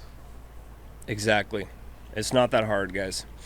It's not that hard. Right. And people. I got a couple quick questions before we wrap up. So, there was the one where I want to know the places you traveled to as a Mongol, because I know you went out of country. So what are some fun places the club took you to? Okay, so non-stateside, I've been to Mexico, I've been to Germany, Switzerland, France, Russia, Australia, Singapore, Malaysia, Thailand. We were supposed to go to Denmark, but that got canceled because apparently all of our brothers were locked up at the time. So there was nobody to go visit. We even tried to arrange a visit behind bars, but they wouldn't allow it because it's something to do with visas. I helped start that Denmark chapter, so that would have been cool. Yeah, I was trying, man. And what was the best place to ride? If you think about it, like you have a memory of like riding in one of those countries. What was your favorite? Dude, you know what? I have to say I have a really big experience in either Costa Rica, which I forgot to mention. There's a lot more countries. My tabs ran to the point where I couldn't run them on my vest anymore. Yeah, that's why I asked, because I remember. Yeah, I literally probably had I've gone to every single country that we had up until that point. So I don't know what's changed in the timeline. I'm not going to say it ever. But at that point, I'd been to everyone. And I'm going to say Thailand was probably the best adventure of my life. Riding on the wrong side of the road is the biggest trip of your life, but then doing it with no helmets, Thai drivers, scooters getting all over the place. Like Bangkok's one of the sketchiest places you could probably ever ride, but it's one of the most memorable places that I've ever been. That's awesome. Yeah. So, we talked a lot about family, and you expressed how you have a good relationship with your family growing up, and you also have an even better relationship with them now because you understand and you appreciate them and all that stuff. When you joined the club, did that relationship falter at all, or did it stay strong? And then when you left the club, did it regain, or was it always strong throughout the time? So I was fortunate in the fact that, well, it was hilarious actually. When I first started hanging around the clubs, my dad would Google what the bandana hanging out of my back pocket meant, because again, they come from a totally different country where motorcycle clubs don't exist. I mean, I think your former club just now established in the Balkan area. So like Yugoslavia, the Balkan area, Croatia, Bulgaria, Albania, those places. So they didn't even know what it was, but he Googled the color of my bandana and came down to a list of things. They never hated on it. They were worried about me, I think like any parent would be, because what they read, like they asked me, did I have to kill somebody to get into the club, was the first question I ever got asked. And I started laughing and I'm like, well, I haven't yet and I've got all my patches, so I'll let you know if that changes, They were always supportive, regardless of what I was going through. Worried would be the best way to describe it. And it would only say that it grew throughout the time in the club, because they saw me go through my highs and my lows. Although I was distant from them at most periods of my life because I was busy traveling or living the club life, they would see me from here and there. And when I left, I think it was a big sigh of relief to a lot of them, not just my mom, dad, but I mean cousins and just even friends, man. They all reached out and they were just like, hey, we're like really happy to see you on this side of things. You've done the military and made it out. You've done the club and made it out. Can we like chill the out now? Yeah. Maybe go to Bible study or something. Yeah. Can we do something normal now? Yeah. But the relationship always stayed strong, thankfully. I'm very fortunate with my family. That's awesome. Well, thanks so much for coming on, Bon. Really appreciate it, man. It was some really good stuff. I definitely think the sobriety stuff could be helpful for others and the military stuff. So thank you so much for coming on, brother. Absolutely. Thank you guys for having me. And to all your audiences, dude, if they ever need to talk to somebody, I've been there, I've done it. I'm not a stranger. I may not get back to you right away, but hit me up. I always got an open ear. How do we get a hold of you on Instagram? Instagram, it's going to be at Bomber from the Block with a BLOC at the end. Got it. Got to keep the OC in the name.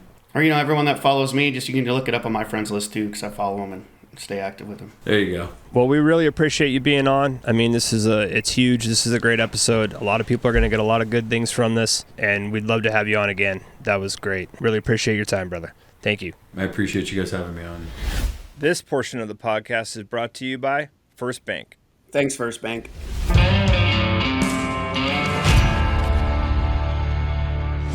Thank you, Johnny, and thanks, Mooch. Remember to hit the like and subscribe buttons below. Find us on Instagram at automoto.ent, at OG_Mooch, at Jason_Logan81, and for more info and episodes, go to automotoentertainment.com. Thank you for tuning in. See you on the next episode of Patched. Patch merchandise is available at automotoentertainment.com. The Patch podcast series is brought to you by Oak and Iron, Craft Cocktail Bar in Thousand Oaks, California, by Outdoor Creations, serving the Southern California and Nashville areas.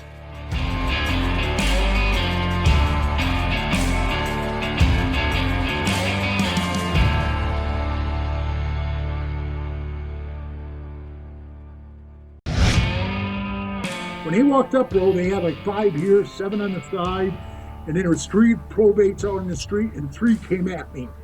And I was sitting down like this in the chair looking at them. I was thinking, if I stand up, big as I am, they might take that as a sign of aggression, and that's going to kick off. Yeah. Mm-hmm. And all I had was a knife on me, man, and I'm thinking, oh, I'm going to start stabbing and cashing here, Welcome to Patch, where we look at the personal impact of life in outlaw motorcycle clubs. This episode, my co-host Justin Mooch Delaretto and I sit down with Pee-wee, former member of the Hells Angels Motorcycle Club. I was walking out of that room and I put my patch on the table and I said, I quit. They were all like, you kidding? I said, if you guys don't believe in me, I don't belong here. That's this episode of Patched. Are you an active member? The kind that would be missed? Or are you just content that your name is on the list? Do you attend the meetings and mingle with the flock? Or do you just stay at home and criticize and knock? Do you take an active part to help the club along? Or are you satisfied to just belong? Push the cause along and make things really thick, or leave the work to just a few and talk about the clique. Think this over, brother. You know right from wrong. Are you an active member, or do you just belong?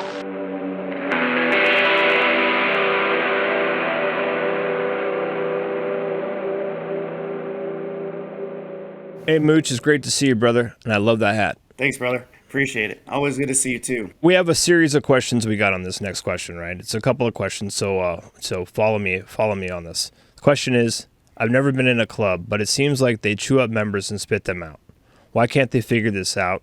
And how does the club benefit by tossing longtime members out of the club who have put in all the work? My first thing to that is, again, this is a tough subject, for pretty much anyone that's in the motorcycle club and the culture right now, trying to figure out what's happening to all the history of the guys who started the charters in the 1960s, 70s, and 80s.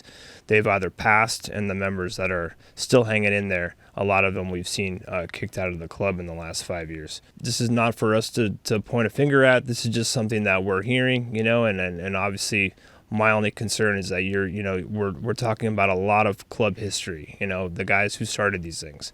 And to think about that, to have them around as a sounding board is always a good thing, right? Now, every circumstance is different, so you just want to make sure you're doing what's right for the charter and what's right for the club when you're making these decisions. Mooch, you want to add to that? Yeah, I can't speak specifically, as I'm sure it's different with every club, and I don't think I can confidently say that all clubs are throwing out their old school members. But I would say, and I agree with you, that these old school members play a pivotal role in motorcycle clubs. They hold the history. They are teaching the new membership and the newer guys what this life is all about. And how we got to where we did. And so I think, they really have a lot of value in club life and within the chapters.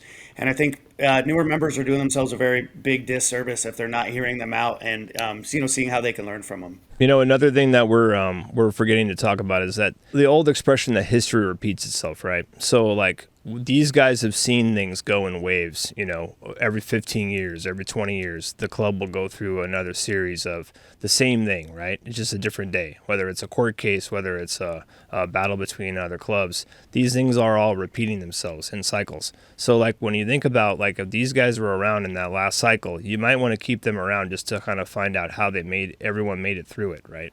So those are just things to think about, Another question we had is if all the clubs could come together, the entire nation could be a free enterprise for anybody in any patch. That sounds like a dream. And this podcast and these gentlemen coming together really shows me that the future is imminent, that this could really happen. And, I think that's really cool. I think there's a lot involved there, but I lived an experience where when I was in the Midwest and the clubs were all getting together at the same time, I really got to see how cool that was and how it really worked. And I'd be out with my chapter, hanging out, going out in the evening, and we might hit another club's clubhouse and hang out and have some drinks and kick it, get to know those guys. And then on the way out, another club was having an open house, and we'd go over there. And, we'd see 2 or 3 different clubs in a night riding motorcycles and spending time with each other. And to me, that was really the mecca, or that was like the pinnacle of my club experience, was getting to share all these times on the road with different clubs and different patches and hearing their stories and kind of where they're coming from. And I think that's really missed out when clubs don't get along with each other. And so, I think it's possible. It's been possible before, and I'm excited to see if hopefully it comes back together. But I think there's a lot of benefit for clubs getting along with each other. What do you think, Jason? I couldn't agree more. You know how I feel about all this, and I just love it when people are expressing that to us, because it is a thought in a lot of people's minds. What I wanted to kind of talk about was, if we cannot go into bars anymore, right? Because we are starting to get limited on the bars we can go into around towns, right? So if we were to reopen the community to allowing different clubs to go to different clubhouses, like Mooch was just saying, how much fun that was, that might be our future of being able to hang out in a different place besides our own clubhouse. So think about it from that perspective. The minute we can't go to any more public establishments, and that's where we're going, because of things that have happened over the years, we're only going to be left with each other. So I think that there's something even broader to think about, that what's going to be fun and exciting when we're not going on a run across the country, if we're just staying around town. Well, what would be fun is to go hit up different clubhouses, like Mooch said, in the same night, So those are just thoughts. This is just me thinking out loud. I'm always thinking about how to bring everybody together, but that's how I feel about it. Just think about it from a logistical standpoint. Another question we had is, what do you guys think of George Christie? Well, here's a little surprise. This season on Patched, George Christie is going to be doing an interview. So for any of you guys that are following what George Christie has been doing for the last several years, you're going to get to hear a lot of it this season on Patched. Yeah, I'm really excited to have him on. He's a legend in our culture, and I'm really excited to hear some of his stories and kind of what brought him through club life and where he's at now. So I'm stoked for that episode. All right, on this next episode, we've got a national champion kickboxer, former wrestler, strongman, tough man competition champion. The guy's done it all, and he's a very well-known Hell's Angel. We're going to have Pee Wee on this episode, and I think you guys are really going to like this one, so check it out. Today's guest with us is Pee Wee. Welcome to Patched, former Hell's Angel, author, wrestling champion, and kickboxer. What's up, Pee Wee? Thanks for coming on. No problem, Mooch. Hey, so tell, we have an audience here that some of us may have heard your story and some haven't. But, a lot of people know you as a Hell's Angel, but a lot don't know about your life before club life. So tell us about, your life in your early 20s, kind of what early life looked like, what high school was like, getting into sports, military, those types of things. Give us a little bit of backstory. All right, pretty much where it all started is probably ninth grade. And I was getting in trouble at school. I was fighting all the time. And then I got suspended 3 times, like in the first 2 months. And my mom says, you're going to end up going to a boys' school or something like that. So we're going to send you to a military academy to straighten you out. And I was like, oh, hell no, but they sent me anyway. So when I got out there, it was quite an eye-opener. It's probably the reason why I didn't join the service. I couldn't stand it, dude, So I got out there. You remember, this is 1972. So this is right at the end of the Vietnam War. And all them soldiers came back home, and they're teaching the school. Like, I had this Major Rice, the guy who was in charge of ROTC. He was a helicopter pilot in the choppers, And he was showing us some gruesome films. I mean, for ninth grade, we were like, whoa. But they were priming us for the military. That's what it's all about, bro. So you graduate from there in 4 years, you're automatically a corporal, 2 stripes. Oh, wow. But I wasn't going to take that trip. I went there 1 year, and when it came, once football was over, they said that we had to go out for a sport. They had basketball, which I wasn't that good at basketball, and I didn't like it anyway. They had hockey. I love hockey. And I could ice skate pretty good, so I thought about that. Then they had wrestling. Then they had intramural, for the, I don't know, like the nerdy guys, you know what I mean? The guys that play badminton and like that. So I said, you know what? I'm going to try this wrestling. As soon as I got in there, this is funny, I got to tell you this story because the first day I show up in the locker room, they hand me the uniform. Now, like I told you guys, this is 1972. It's not like you've seen today where the guys are just wearing the singlets. Back in that days, we had to wear tights. You know what I mean? Oh, really? No, I didn't know that. Yeah. I thought the singlets went way back. Tights. We had to wear tights. So I don't even know how to put the thing on. And they said, hey, get ready, put your in the bag. We're going to wrestle another high school. Dude, I haven't even been on a mat yet. I didn't know nothing. I was freaking out. The whole time we're on a bus, my guts were all upset. I'm thinking, oh, man, this guy's going to kill me. So we get there, and it was, the guys are showing me how to put the tights on. They had to show me how to put the uniform on.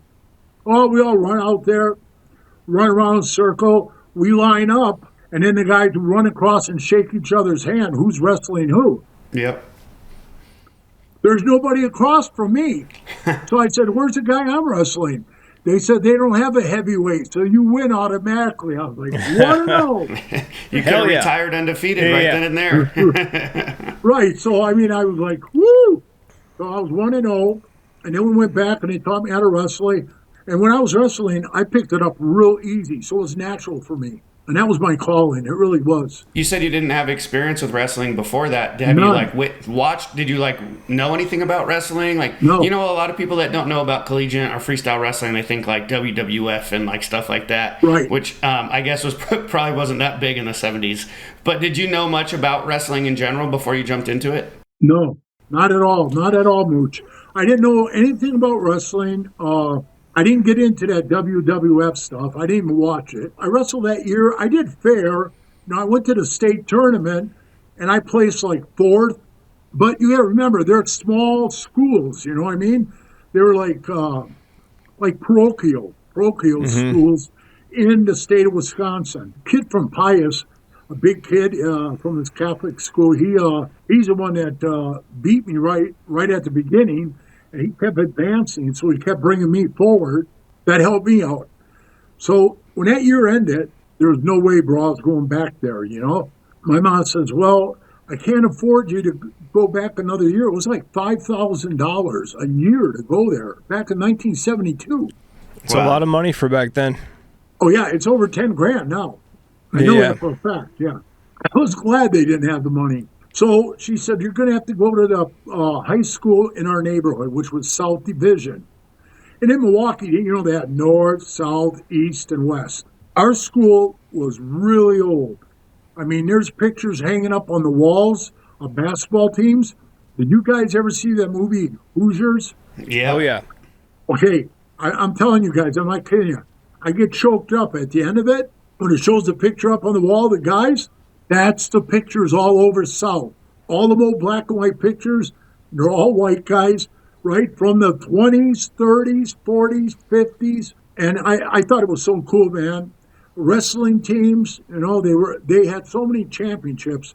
It was a good school. So, Pee Wee, just to so people at at home that are watching our viewers and stuff, kind of explain to the people who are listening, as a freshman going into high school and being on this wrestling team, yeah, you said you were a heavyweight, but how tall and how big were you even at that point? In ninth grade, I remember they when they weighed me, I weighed right around 219, 220, and I was 6'2", and that was ninth grade. So let's just go back to all the stuff that you've been through, and we're going to get into all that as we get into this episode. But being that ninth grade kid, getting into fights and stuff like that, mostly because of, your size obviously probably gets you into certain things. Oh, yeah. How did you deal with all that? Was it easy for you to make friends? Was it a difficult situation? Did you feel like people just wanted to, kiss your ass at the time because of how big you were? And did that kind of work its way into high school and obviously into your later on life, as you move forward into different things? With this podcast, we're trying to get people to express how they've dealt with situations, how they deal with mental struggles. Right. And I can just guarantee that in high school, you had mental struggles, even if you were 6'2", 220 pounds. Everyone's dealing with something. Right. So what was it like doing that and going through that? For me, brother, it was my grades, you know what I mean? I wasn't a good student. It was hard for me to pick up on it. I mean, it's a little embarrassing to tell you this, but by the time I think I was a fresh sophomore, they introduced algebra. They started doing algebra in school. Dude, I was totally lost. I was already doing 2 plus 2 and that kind of and I was just coming up that way. So that was hard for me in school, the school itself. But I got to tell you, being good in sports, it's just like you see in the movies, they help you. They do help you. They don't give you the answers, not in high school. In college, they did. But They do. Not in high school. But they would tutor me, or they would get on the side and instead of calling me by my last name, Goldsmith, they would call me Goldie. They go, come on, Goldie, come in here, I'll help you. We'll do this, we'll do that. And they helped me. Those teachers were all great, and I thank every one of them. You're right, bro. I had people clinging to me, kissing my ass, probably because of my size. And I mean, even as a freshman in there, I could still kick the out of probably 70% of the class, even up to the seniors, because I would get in a fight with some seniors and I'd warm them right up. But that goes back to boxing since I was 11 years old. But I wasn't trying to be a bully, never was a bully, still not a bully. So when we got to the school, my mother says to the wrestling coach, his name was Tom Ruffing, and he's still alive. He said, hey, my son's going to be a state champion. And he went, whoa, yeah, well, we haven't had one here in 32 years. He said, if he takes state, I'll retire.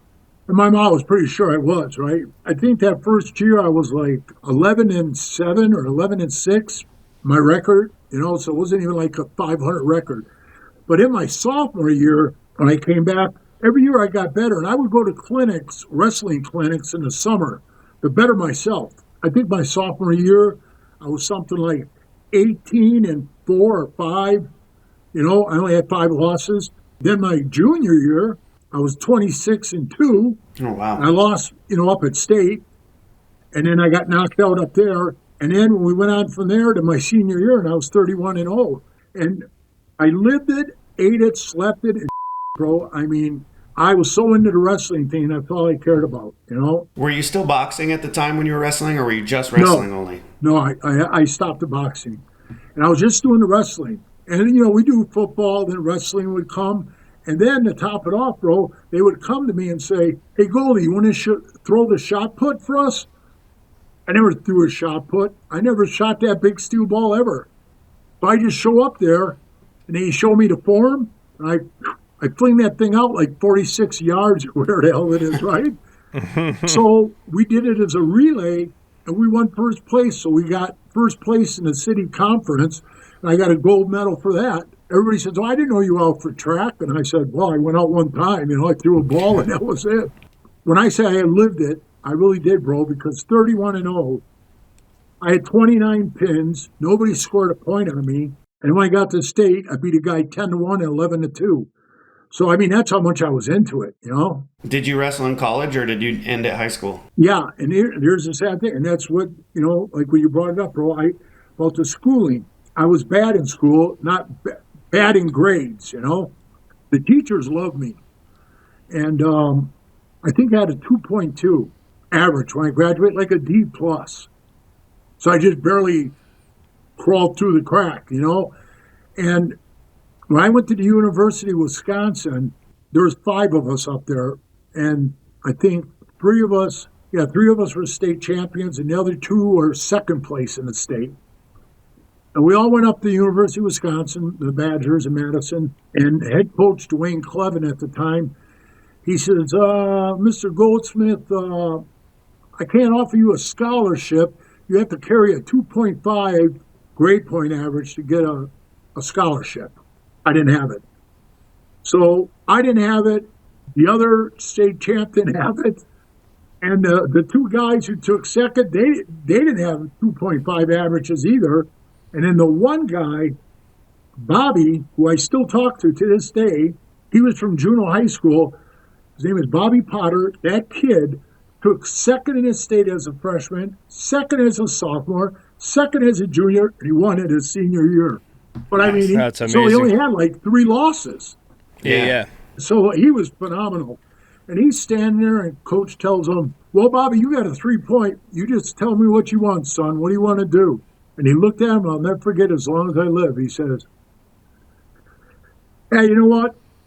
I think I'm just going to go home and marry my high school sweetheart, have some kids, and go to work. And he says, you don't want to wrestle? And he said, well, I don't want to wrestle for you. I don't even like you. And I mean, we all went, yeah, bro, we all wanted to bust out laughing, but, you really can't, Yeah, no, exactly. So we all, sucked it up. And when we all walked out together, we were all laughing, So he sent the 4 of us to Richland Center, which is 50 miles north of Madison. It's a 2-year college, like small junior college. He said, get your grade point up and then we'll bring you over. So we went over there, and actually I was undefeated wrestling over there. I was like 26-0. Then they came over for a wrestling match, the University of Wisconsin against us. It was their JV team that was going to wrestle us. I slammed their heavyweight so bad on a head throw that I pinned him in 13 seconds. And he was hurt, and he couldn't get off the mat. They had to come out there, and the medics went looking at him. Oh, man, I did a beautiful, beautiful throw on him. It was a pure jiu-jitsu throw. You would have loved it, bro. But I did it because I wanted to show Dwayne Clevin that he made a mistake by not taking me in school here. Yeah, what's your GPA have to do with that throw, right? Yeah, right. Exactly. When did you kind of put them together? So I know you got into kickboxing and back into boxing. You know, growing up, I boxed a little bit and then wrestling. I'm sure you heard this before too, but like if I would lose in wrestling, my coach would go, "Yeah, but you don't want to see him out on the street." And then vice versa, if I lose in boxing, they go, "Yeah, you don't want to go to the ground with them." But in my era, those things weren't really paired together yet. You know, UFC wasn't a big thing and all that. Yeah, it's way before our time. Yeah. So when did you kind of decide to shift to like kickboxing and get back into boxing? It was weird, bro. It was like right after the college wrestling, I tore my ligament really bad, right out of the bone. They had to put a staple in my leg. I was done. And all I did that year is I lost to Bob Fultz from Iowa State, who was second in the NCAA. He beat me 1-0. Yeah, big name. Yeah, and then I lost to Ben Peterson, this Olympic champion, gold medalist at 220. He beat me 3-0. So I was no slouch in wrestling, bro. So I get out of college.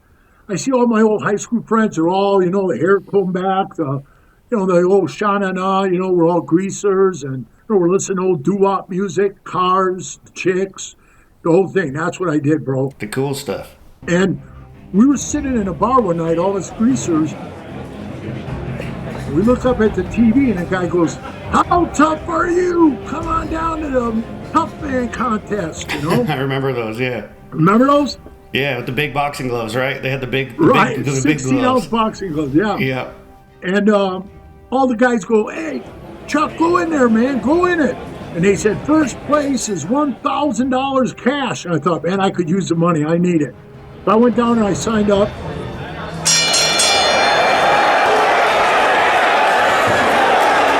Bro, I knocked everybody out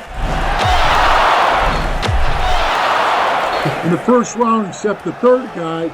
I knocked him out in the second round. And then I knocked the guy down in the finals, this black guy. I hit him, he dropped down to one knee, and he got back up, and he hung in there, but I was pounding him. It wouldn't start. It was only 1 minute round, so it's 3 minutes total. And at the end of it, you know, they do, it's a split decision. I was killing through the whole thing, but, you know, they got to make it exciting. So yeah, I won the Tough Man contest in 1984, and then the guy that worked my corner was like a three-degree black belt, one of the baddest dudes I ever seen, man. He was about Mooch's size. big fella. And his name was Paul Rentke. Yeah, he was bad. He was a bad dude, man. And he was so laid back and so cool. He says, "Why don't you come to my gym and learn how to kick? I'll show you how to kickbox, and you'll do good at it." I said, "Man, I'm too big to be a kickboxer, you know?" I was already, at that time, because I was doing the roids, I was lifting, I was getting huge, bro. I was benching like 480. And, you know, man, I was doing all this and the juice and the whole thing. I was like 420 pounds.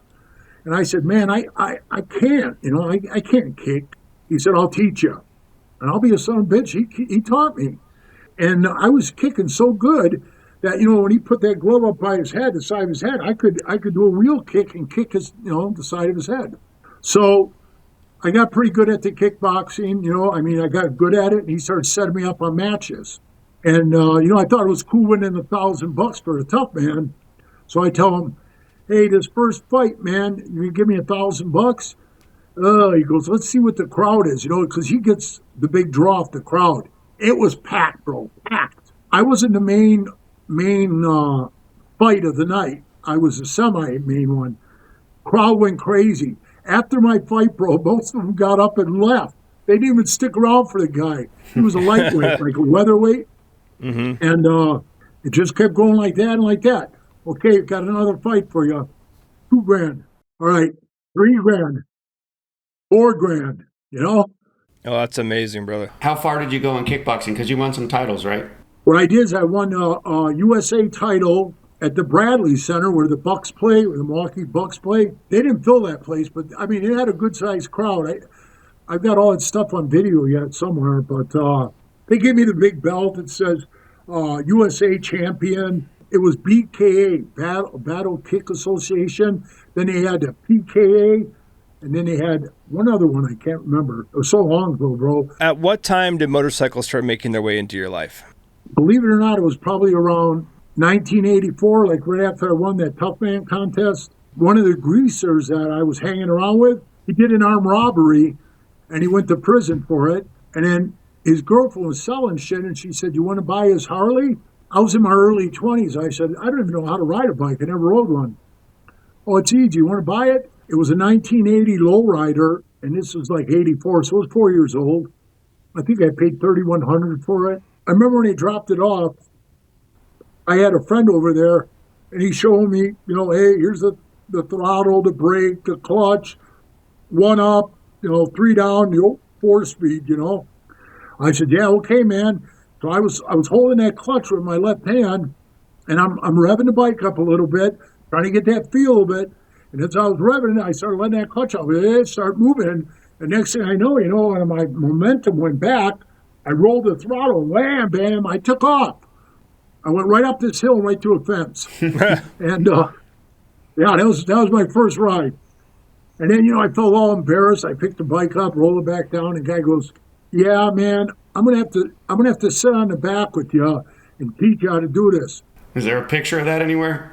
Yeah. We can only imagine you letting some guy sit on the back of your bike Right. and say And like, he's "Yeah, let me," he's hanging over me, bro, doing the Yeah, controls, exactly.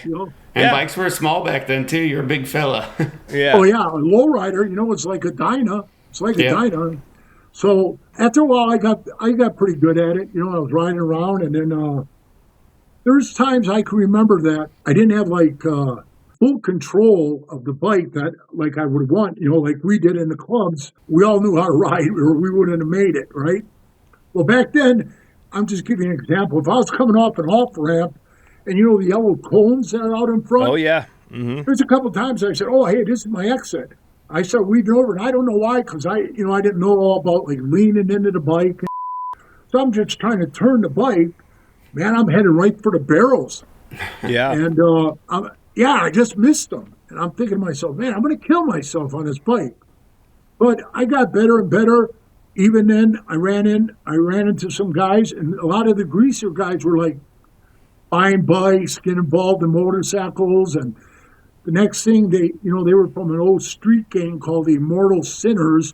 Then they dropped the Immortal and just had Sinners, and they were a motorcycle club. And they were in LaPorte, Indiana, Holland, Michigan, and Milwaukee, Wisconsin. And was that your first group that you went around? Yeah. I was there. I was in there for 10 years. It was like after the first year I was in, they all voted me president, At the time, the big club in our area was the Outlaws, They were constantly like thumbing down on us, hey, don't, you can do this, you can't do that. And I kind of was like, man, I'm sick of this, Mm-hmm. So I just started breaking away, doing our own thing. And then it started getting heated up, and we had fights here and there, back and forth, and that was going on. But I mean, that's how, it plays out. You guys know yourselves, like, we're all in the club, the smaller clubs around us. I never really, to be honest, I never like bullied any of the clubs that, were beneath us, or I don't even want to say that were beneath us. They were just smaller clubs, man, trying to make their way. But the Sinners, they were a good club, and we were tight, bro. We would get together, cook out. We were real brothers. I mean, I felt that brotherhood. Yeah. After a while, bro, they said it. I didn't say it. They said, "You know what, Pee Wee? When I told them I wanted to leave, when I first told them I want to leave and become a Hell's Angel, this is after 10 years. And we went to Humble, Iowa, and I saw my first Hell's Angel in 1990. I saw him by the fence, and like I said in my book, I saw him and I said, man, look at that patch, man. I want to be one of those guys. And my guys that were with me, I had 5 guys with me, they're like, what? What the hell are you talking about? And I said, hey, man, I'm serious. I want to be one of those guys. You never can be one of those guys. I said, why not? So I said, well, I want to go up and talk to that guy. And I'm telling you, my guys were like so freaked out. They're like, man, don't. They're gonna kill you, And we came in the gate at Humboldt, Iowa for the 4th of July drag races. I can tell you who was all there. The El Fristeros, the Galloping Gooses, the Hell's Henchmen, the Hell's Angels, and the Sons of Silence. Now, the Sons of Silence were standing by the gate. When I came in, man, they grabbed my handlebars and they stopped us. They said, hey, don't you guys party with those other guys? And thank God, by then, I already broke that off. or maybe I wouldn't be sitting here talking to you, bro. Did you guys wear a support patch or an affiliate patch or anything like that? Never. Yeah. Smart. I held out. I held out on that, Pooch. So, he says, well, we're going to call somebody back in Milwaukee. If you're lying to us, you ain't leaving this cornfield. Because we were in a cornfield, bro. I was thinking, oh, great. So he calls and he comes back. He goes, yeah, your story clears, man. Yeah, you guys are cool. And they let us in. And then their national president's name was Nomads. And I swear to God, I was just going through an old book and I found a big bumper sticker that says free Nomads. He was in prison for life. And he said, hey, if you guys are really about just partying and have a good time and, hanging out with us, you come to our campground. What was I going to say, bro? Off? No? Yeah, you got to go. Right, Mooch, you got to go. So I told my guys that. They wanted to leave. And was this the Sons of Silence that were saying come hang out with us? Yeah. Okay. Yeah.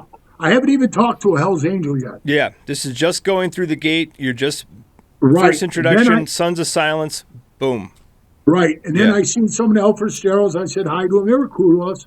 And then I didn't see any of the gooses at the time. And then that's when we came out of the beer tent. And I looked over, and that's when I saw that Hell's Angel standing by the fence. Because Pat Matter was drag racing, Let me ask you really quick, Pee Wee, because I've heard some of these stories before, and I know our guests haven't, so I don't want to cut it off. But I've always wondered, being in a smaller club that might, no disrespect to the Sinners, but not have been as well known as all those other clubs that were there. What did it kind of feel like being there, surrounded by all these big, well-known clubs? What did it feel like wearing that Sinners patch and being in that group? Mooch, they were all 1%ers except the Hell's Henchmen. Right. So how did that feel, or what did that feel like? It kind of like, at first, like I said, when they grabbed the handlebars, I was thinking, oh boy, this is going to be bad. There's only 6 of us. And there's a load of them, man. And my guts were all tied up inside. But then after, we went in a beer tent, and I don't even drink, bro. I didn't have a beer or anything. I think I had water or whatever. I just kind of unwind a little bit, I relaxed. And then when I saw him stand there, I just was like, wow, that's what I want to be, man. Did you guys ever feel like fully comfortable being surrounded by all these 1%ers and you guys were a smaller group, kind of a local group? I did after a while, but I don't think the other guys did. Because, like I told you, they were saying, don't go talk to that guy, he'll kill you. I said, for talking to him? I walked up to the fence and it was a guy named Ralph from Minnesota. He's dead now, he died. And I walked up to him and I looked over at him. He looks over at me and I said, we caught eye contact and I said, how's it going? I'm Pee Wee with the Sinners Motorcycle Club. And he goes, Ralph, Hell's Angels, Minneapolis. And we shook hands and he kind of turned around, took a drag off his cigarette, and I said, hey, Ralph, what do I got to do to be you? And he said, where do you live? I said, Milwaukee. He said, move to where we are. He kept it short. Yeah. Typical answer from a brother. Yeah. Yep. Move to where we are. And he walked away. Yep. Before you got into the Hells Angels, just even getting around the Sinners and stuff, what kind of drew you to wanting to be a part of a club? I mean, I know even with the greaser thing, you were kind of like, I won't call it a gang, but you were involved in a group, right. And there was the Brotherhood. Yeah.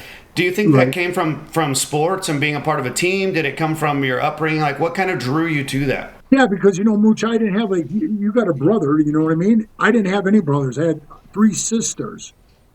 So I was always looking for that brotherhood thing. And believe me, I had it on a wrestling team, I still talk to wrestlers, like I just told you, from other high schools. We're all friends yet. We're all friends. Then the greaser thing united us because every year, Mooch, they have a reunion and we still get together. And awesome. So many of us have died because, I'm 68. There's guys in there 70, 71, and they're all dropping like flies. Out of all the greasers I hung around with, we have gone but not forgotten thing on a website. There's 126 of them on there dead already. Oh, wow. That's crazy, brother. And then when I moved into the center thing, I felt that brotherhood. I did. But I'm going to tell you what they said to me, and it made the most sense. I said, hey, you guys, I'm going to hand my stuff in. They said, no, just keep it. And I said, no. I'm going to hand it in, and I'm going to try to do this angel thing. And I'm not doing it because I don't like the sinners. And I was looking for the right words. And one of the guys stood up, Mooch, he looked at me and he said, we know you love us, bro. You just outgrew us. And that's the fact, bro. I did. I outgrew them. Mm-hmm. And I said, man, that makes sense. I mean, that's it right there. And then I started going up to Minneapolis all the time for the weekends, and we would crack up, bro. One time I went up there in my Continental. I had a big giant Lincoln Continental. It was snowing, bro, all the way from Milwaukee all the way to Minnesota. Then I get up to Minnesota, there's no snow. Don't ask me why, but it's cold. I pull up in my Lincoln because they're having a party. I was going to work it. I was doing like my hang around. And I get out of the car and I walk over, and this big guy named Tank, he's dead now too, from Minnesota. He's a big dude, big beard on him. And he talked like Barry White, that deep voice. And he says, hey, you want to come around this club and you show up in a car, in a cage? Oh. That was a no-no. So I go, hey, Tank. Yeah. It was snowing all the way up here. I'd have been probably killed. And he looks at me and he says, hey, don't ever let me see you in a car again. See that MC on my back? I said, yeah. He goes, that don't mean more Continentals. I tell you, I didn't get a kick out of it. So I was like, oh, okay, man. But I never, ever, bro, felt that love and brotherhood. From some of them I did. The ones I still talk to. From Minnesota. Yeah. Ralph, unfortunately, he died. I still talk to Willie and Jake and some of those guys, and they threw all those guys out. It was like a revolving door. You know yourself how it was, bro. That first era, so like we said, you're at the campground, you see all these old school 1%er clubs. Now you're up here, you see Pat and all these old school, got Big Tank, these big guys with big beard. Well, I guess Pat's not big, but these big guys with big beards and stuff. So how is that different than, what you see of the generations now? Like the culturally wise, how has that shifted since when you started versus now? This is my opinion and only my opinion, bro. But what I saw toward the end, the older I got, I could see like the younger guys that were coming in were like really some disrespectful son of a bitches. You know what I mean? And they would come in, and there's a lot of times at parties, like I told you guys, I never bullied anybody. I beat up a lot of people, and every one of them had it coming. And I let them push me to the edge where I tell them, back off, man, or it's going to happen. And it happens. Well, these youngsters would come around, they'd be talking their and we're at a party, and they say something cocky to me. I said, what did you say? And I stand up to them, and I'm not kidding you. I had a couple of them say, hey, old man, you don't want to. I said, hey, don't give me that old man. I said, put them up, and bing, bing, bing, bing, bing. Like two, 3 punches, I knock them out. So the respect, it just wasn't there anymore, man. And I see so much of it now. Like, look at all those old guys that they push out of the club. And you know what I'm talking about, bro. Like, Bert and Doc. Come on, man. Robert. These guys were in the club when you and I were still in high school. Yeah, they founded the charters. It's very disheartening to see, and it's like, guys that gave their entire life to it. It's exactly for them to all of a sudden be stripped of it. It's like we talk about on the show. It's like, how are you dealing with that? You can't just go talk to somebody around the block and say like, hey, I know you probably thought I was crazy for joining the club in the first place, but after 45 to 55 years, I was kicked out because of one discrepancy or a phone call. Oh yeah, a phone call or one young group of guys who just said, I can't deal with this guy anymore. Yeah. How are those guys handling that? And that's what this whole podcast is about. Brother, it's like we're trying to make an avenue so people can say, I'm not alone, in this problem. I have other people I can at least listen to. I can reach out to some guys. We're all like-minded from all the different clubs. I don't care what club you were in. There's every single aspect that we had in the Hells Angels is in every other club, all the way down to the mom and pop clubs. The same issues. You have the doers, you have the guys who are sitting around hoping the doers plan it all, and so on. And there's different degrees of all that stuff. And so it's like, you are so right. And there's so many guys that you're just like, okay, well, it's all the same. Yes, I had this patch on, you had this patch on, Mooch had this patch on. And when we walk through the door, that patch demands a certain level of respect. Like you said, the guys were like, don't talk to that guy up against the fence. Are you kidding me? What's possibly going to happen? But he's dealing with the same even when he was in the club as he is probably after he got thrown out or he left on his own. It's the same struggles every single day. And that's what this is all about. Like, like I was trying to get at with, like, you know, all the way from high school, like getting in high school and getting into sports and all the things you've done, there had to have been some of your own personal mental struggles along the way where you were like, man, this sucks. Yeah. You know, and it's like, and dealing with guys in the club and all the different problems, you know, like you said, we're going to get into this a little bit more, but you spent all your time because you're passionate about it, to help brothers, to help start charters, to work on things, to make sure you show up for these events. Meanwhile, you know that the guy sitting in the back of the room who never raises his hand, never causes a problem, can coast for a very long time in the club. And if they're content with that, God bless them. I love it. You know, but for guys like us who our minds are constantly saying, how can I put more time? How can I put more help to the brothers?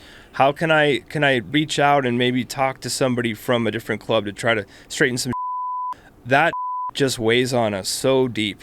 And it's like, I can't even imagine the things that you went through, you know, in those early 2000s, going from the different things you were involved in with the club. And it's like, just talking to you now, or just talking to you on the phone. It's like, I called you, it was like right after Thanksgiving, and I said, hey brother, how was your Thanksgiving? You're like, you know, it's just, we have it in common. We don't have to pretend. You don't have to say like, I had this badass Thanksgiving, or I had this badass thing I did. Yeah. We're just living life. Right. We all have the same struggles, you know. It's like, hey, you know, today's good and tomorrow's bad, and, you know, I just need someone to talk to about it.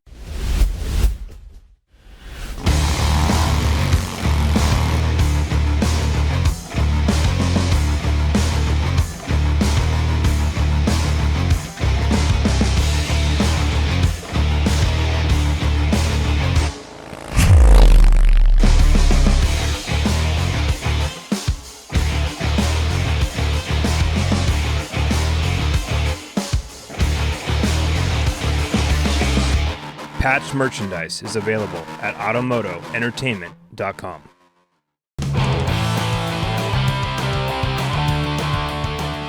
Hey, what's up, guys? This is Mooch. A lot of you have been asking where to get an autographed copy of my book, and the only place you're going to be able to get it is here at the automotoentertainment.com website. The link's down below. We'll have paperback and hardback, so click the link, check it out, and get your signed copy today. That's great, Mooch. A lot of people have been asking me about that. It's a great read, and you guys got to check it out. So, Pee Wee, first of all, how long were you in the Hells Angels for? I came around the Hells Angels in 1994. That's when I started prospecting. With Frisco, right? No, that was with first time Minnesota. was with Pat, with Minnesota. Okay, right? Minnesota. Yeah. Okay. That was with my buddy Pat. Yeah, asterisk, not your buddy, because I just want to clarify. He's not your friend, and he turned out to be an informant and a snitch, so he's not friends of anybody on this show. Yeah, he's not my buddy. I was being sarcastic. So, what happened at the end of that round, it was weird, you know, I can't get into all of that, but I mean, all the stuff that I was doing, bro, I was going and doing my own thing with other people that knew me when the henchmen were prospecting the same time I did. Yes. So I knew those guys, and I would go down and do things with them, and we're all doing our little thing, and I would like take off whenever I could. When Pat I would tell him, hey, I'm going to go see my mom in Milwaukee. He let me go. And I was taking care of club business all the time, bro. Even after he got pissed off, he was weird about things, bro. I was sitting one time on the stairs on the clubhouse, and he's walking up the stairs. I look at him, I go, hey, Pat. And he goes, hey, Pee Wee. And we got on the stair next to me where I was sitting.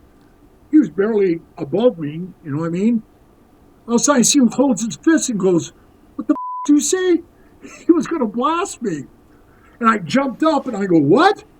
And he goes, yeah, we'll talk later. Oh, because now I'm standing up, he's back to my belly button again, you know? Mm-hmm. So it was weird like that, bro. Yeah. And he would set up weird. Like, you know, one time he told me to take care of something, and I went over to the other prospect who was, I don't want to say his name, but anyway, he's still in the club.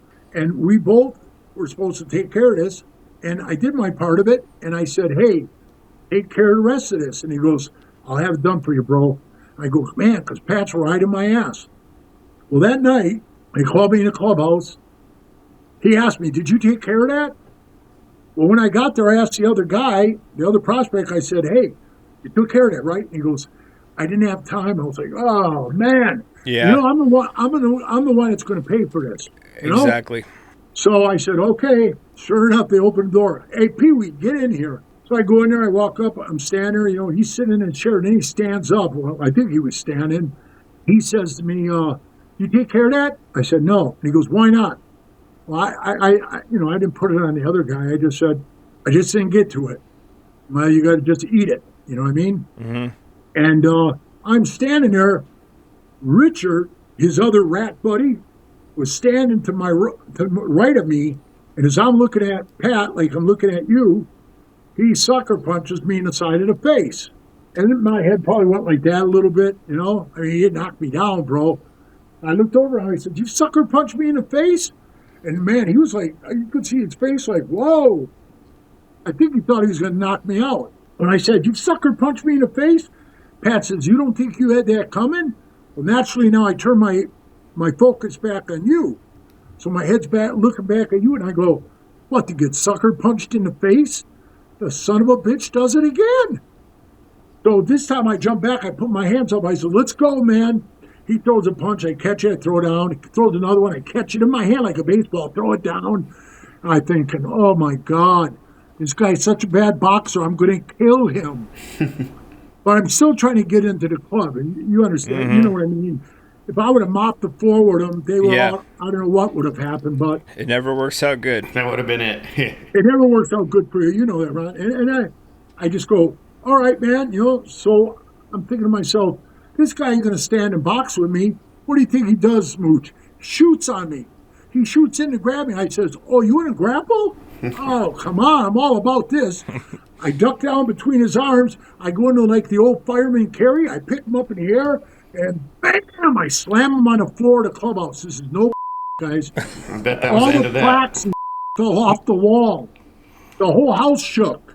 And then when he hit the ground, I heard this boom, like his body contracting. And then I knelt down on his chest, and I drew my hand back to punch him in his face. And then Ralph threw a half Nelson on me. Pat grabbed my head. And as they're holding on to me, they're laughing, bro. And I'm pissed off because I just got socked in the face twice. Yeah. And I want to punch this guy in the face down on the ground. So Pat says, that's enough, Charlie. He never called me Pee-wee. He always called me Charlie. He goes, that's enough, Charlie. That's enough. And I said, what do you mean that's enough? I said, this son of a bitch punched me in the face twice.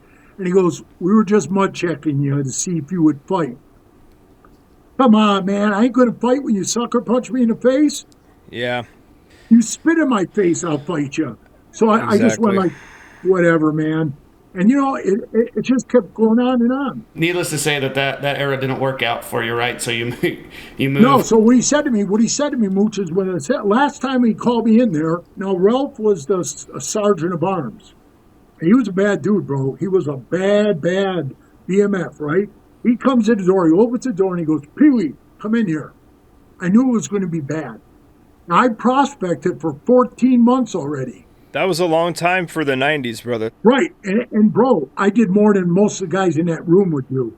All aspects of it. So I'm standing there, and I get up to the door, and I go, what's up? Ralph says, these guys want to talk to you. That's what threw me off, bro. These guys want to talk to you. And he walks out the door. Now, he was like a guy I really loved, and as a brother, he was really good to me, bro. Really good to me. And he walked out the door, and I was like, there goes my best friend, the only friend I really thought I had in the club. Yeah. He just walked out the door. Hank wasn't there. Hank wasn't there at that meeting. He called sick or something. So I walk in there, I'm standing there, Pat stands up, and he says, listen, Pee-wee, we took a boat, and you're just not cutting it, so we're going to ask you to hang your rocker up. You're out in good standings, but no contact. You ever hear that before? That's what they did to me, but yeah. That's a new one, that, right? no. That's a new one. Yeah. Well, Pat makes up, you know. So he said, you're out good with no contact. Because he wouldn't want me telling you what just went happened. He didn't want, hey, no contact, bro. Don't talk to me. Yeah. So he says, does he owe us any money? And the treasurer says, no. As a matter of fact, he's paid up for 2 months. He said, give him his money back. So they gave me my money back. And then he says, does anybody in here owe you any money? And I said, yeah, he owes me $1,300 and he owes me $800. And he goes, I'll make sure they pay you. And I said, all right. And I turn around. He says, you have anything more to say? I was so disgusted, bro, because I gave everything. I mean, I moved up there, sold my house, quit my job.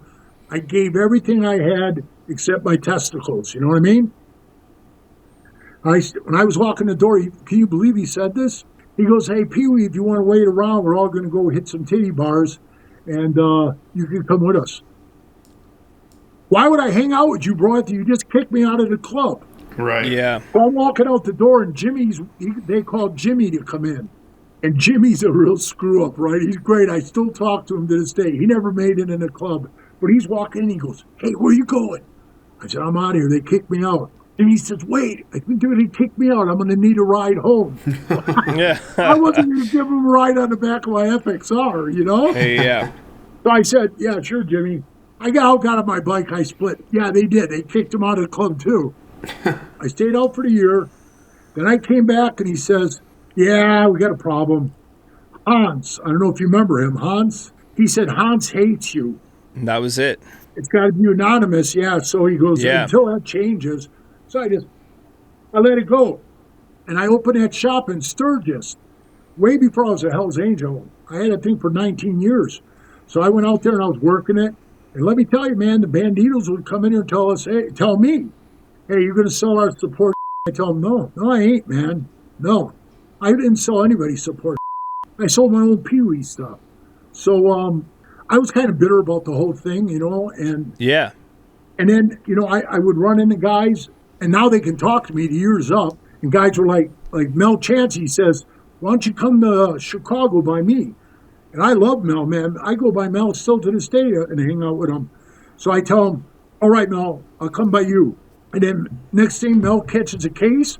He's off to prison. That killed it because, you know, he was running the show over there big time.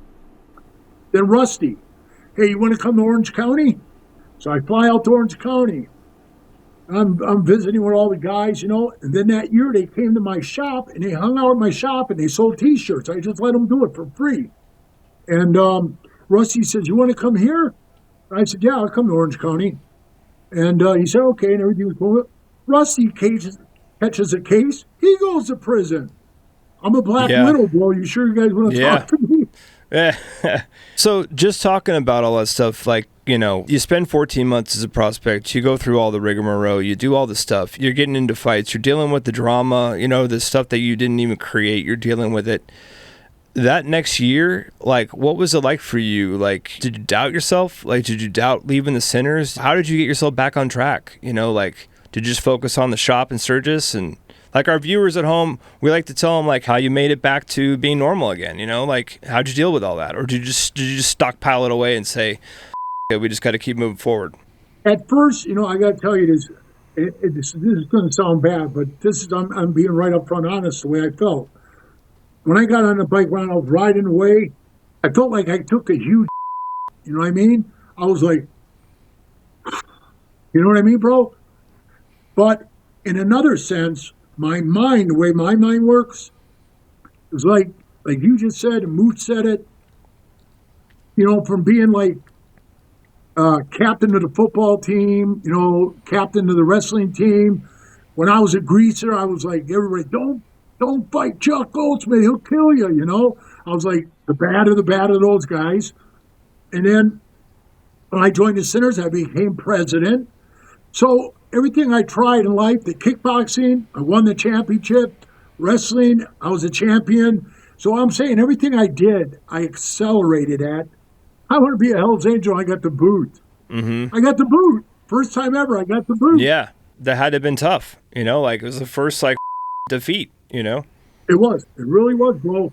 And when I would see him, then it would bother me. And I was at a swap meet, and I was talking to Lyle. He was an Alpha Stero. He got killed in a bike accident. I was standing there talking to Lyle, and Hans, the guy who hated me, he walks up to Lyle, and he says, hey, he's on non-association. You can't talk to him. Lyle looks at him because he's an Alpha Stero, and he says, I'm not in your club.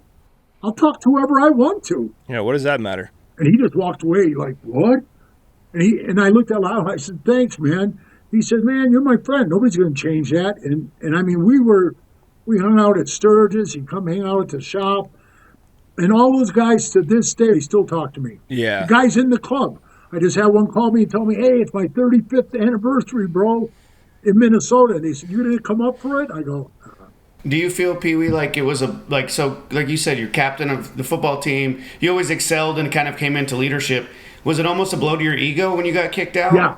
And how did you kind of reconcile that or come back from that? Because I'm sure it was kind of ego crushing or kind of something along those lines. Yeah. How could it not be? That's when I first opened up in my 2.5 car garage. I opened up Pee Wee's PW choppers, and I had Jay, who was an Alpha Stero. He was my mechanic. That guy could build a bike in 2-3 days of FXR, and we were spitting them out, building them and selling them. We were doing great, man, and I think that's what kept my mind busy, Mm-hmm. And then I got the shop in Sturgis, the real deal shop, but I didn't keep it open all year, and I would just go up there for the rally and keep my mind busy on it. Yeah. But it still bothered me every time I saw those guys. I was like, I can't believe this. Yeah. That's why, it's tough even when you leave the club because the public perception is you're still in. Absolutely. You have all the responsibilities of being in the club even though you're not. Right. And unfortunately, sometimes you still have the enemies too, right? Like I know we could all three talk about that. Here we are no longer members of the club and some other clubs dislike us for what we did or who we were in the club. And I always thinking, man, if something happens to me on behalf of a club that doesn't even like me anymore, that would really bum me out, right? But yeah. But here we are. But that's something that you have to deal with when you leave the club life too, right? Especially if you were in leadership or made a name for yourself or whatever. Oh, you hit it on the head, Mooch. I still got those problems. I told you that when you and I talked. And you told me what happened when you went to that punk rock thing. Well, yeah. I got the same thing. I went to Milwaukee in October for a car show to sell this 5-window coupe I had, 31. I took it there, and I'm sitting there, and these guys wearing, outlaw support shirts are walking down the street, and they're taking pictures of me, and I can see it, bro. I mean, right in front of me. Well, you stand out in a crowd. About 40 minutes later, I'm sitting there, and a guy runs up to me and goes, hey, Chuck, there's like 20 outlaws coming down the street right now. I was thinking, man, and it's funny you guys bring this up. I was just trying to think. Somebody I was talking to the other day, and they says, well, you know what? After time, I go, what do you mean? This is the 15th year I've been out of the club. Right. I quit in 2010. And they said, yeah, but, you're probably sold. Nobody remembers you. You're paid. Oh, bull. He said, well, you're doing all those podcasts. I said, listen, I never did a podcast or talked to anybody, even put my book out, till I was like 14 years out of the club. I never said one word. Yeah. And I told him, I said, oh, hey, what's going to happen is going to happen. You know how it is, Moose. I wasn't going to get up. You know me. I don't run. I don't hide. And that's exactly what I told him. When they walked up, bro, they had like 5 here, 7 on the side. And then there was 3 probates out in the street, and 3 came at me. And I was sitting down like this in a chair looking at them. And I thought, and tell me if I'm wrong, I was thinking if I stand up, big as I am, they might take that as a sign of aggression, and it's going to kick off. Yeah. Mm-hmm. And all I had was a knife on me, man. And I'm thinking, oh, I'm going to start stabbing and gashing here, But when they walked up, I was sitting down. I wanted to see how they reacted. And they were cool as hell, bro. They walked up, and the guy said, it was weird. He says to me, how's it going, Chuck? He didn't call me Pee Wee. He called me Chuck. I didn't know him. Yeah. I didn't know none of them. That's what shows you all the old school outlaws I know, they weren't even there, bro. It was all new guys. Don't even know me. And I look at this guy. He's a big dude. He's a big dude. And, he introduced himself, and he's a president. I shook his hand. I shook the other guy's hand. He asked me if I had any books for sale. I said, no. And basically, he just told me, yeah, we're having negotiations, with the red and white and little things here and there. And we talked, but he was super cool to me. And I was basically, I told him, hey, I don't run, I don't hide. I'm not afraid of anybody. So I said, why every time I come back to Milwaukee, my hometown where I grew up, I hear these stories, you guys are after me, you're going to kill me, you got a bounty on my head. He said, that's all bull. And I said, good, let's leave it at that. Let's leave it at that, man. You know what I think it is too is, and you kind of brought it up when that guy told the Forastero that you're out, you're on no contact, even though it's not their club. I think a big piece of it is you get put this label without bad or whatever, And then here these clubs are that they see us still active. We're on podcasts. We're still going to bike shows. We're on our bikes. We're doing stuff. And we're essentially still living in quote unquote their world, and we're being successful and active. And I think that rubs people the wrong way. That's my opinion on it. But I think that has a lot to do with it, right? I agree. These guys are supposed to be out bad. They're supposed to go away and not be seen from. And here we are still living our lives and doing our thing. And I think that upsets some of those guys. I will give credit to those guys that came up and talked to you because they did the right thing, right? Yeah, they did, bro. They knew you were at an event. By myself.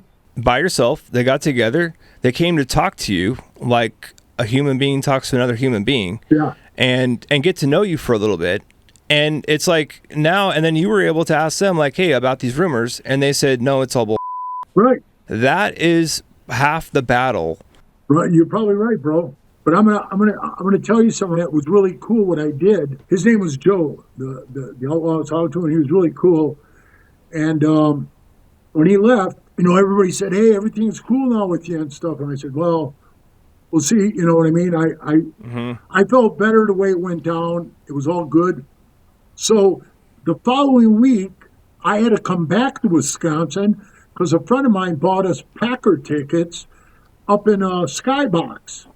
So he said, "You're going to come back?" And I said, "Yeah, it's 10 hours from here to drive to Milwaukee." Well, I said, "All right." As I'm driving, I call this friend of mine up that works at a muffler shop, and he knows a bunch of those guys. And I said to him, "Hey, do you have Joey's number?" And he goes, "Yeah." He said, "Hey, you call Joey and see if it's okay to give me his number." And he said, "Okay." So it must have been okay because all of a sudden I seen the text come through, and I open up and it says Joey and then his number. So I'm driving in my truck. I'm just about probably 40 miles outside of Milwaukee. I hit it, comes on in the truck, and he picks up the phone. He goes, "What's up, Chuck?" Yeah. And I said, "Hey, Joey, what's going on?" And I said, "Hey, listen, I just want to give you a heads up, like an old courtesy call. I'm coming into your town, man, so I'm coming in for a Packer game." I said, "I'll be in here tonight, go to Packer game tomorrow. I'm leaving Monday." And he goes, "Well, I appreciate you doing that." He goes, "This way I don't have all these guys calling me up my ass Yes. and taking pictures." And I tell my own guys, yeah, I know he's in town. Yep. And I said, "Yeah, all right, thanks, Joe." And he goes, "Hey, thanks for calling. I appreciate it." I said, "No problem." He says, "Hey, have a good time at the Packer game." I said, "Thanks." And that was it. And I think, I'm going to do that every time now. And how hard was it to make that phone call? Was it hard at all, bro? I mean, it's not hard at all. And it's like those phone calls can save people's lives. They can save right. drama. They can save court cases. They can save, guys leaving the club, because of the problems that we have got going on. I mean, like a phone call can save so many issues. Right. I mean, I think that's amazing, bro, that you did that. Like, it's not that hard, and it builds relationships. You're building a better relationship. I thought it was the right thing to do, bro. Yeah, It was. it's It was exactly for the right sure. thing to do. Yeah.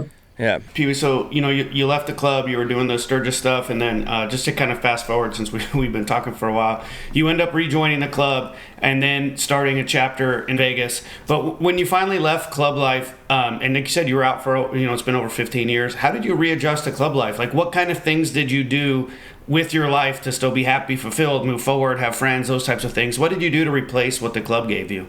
Well, with me, it's pretty hard because of what I was and who I was.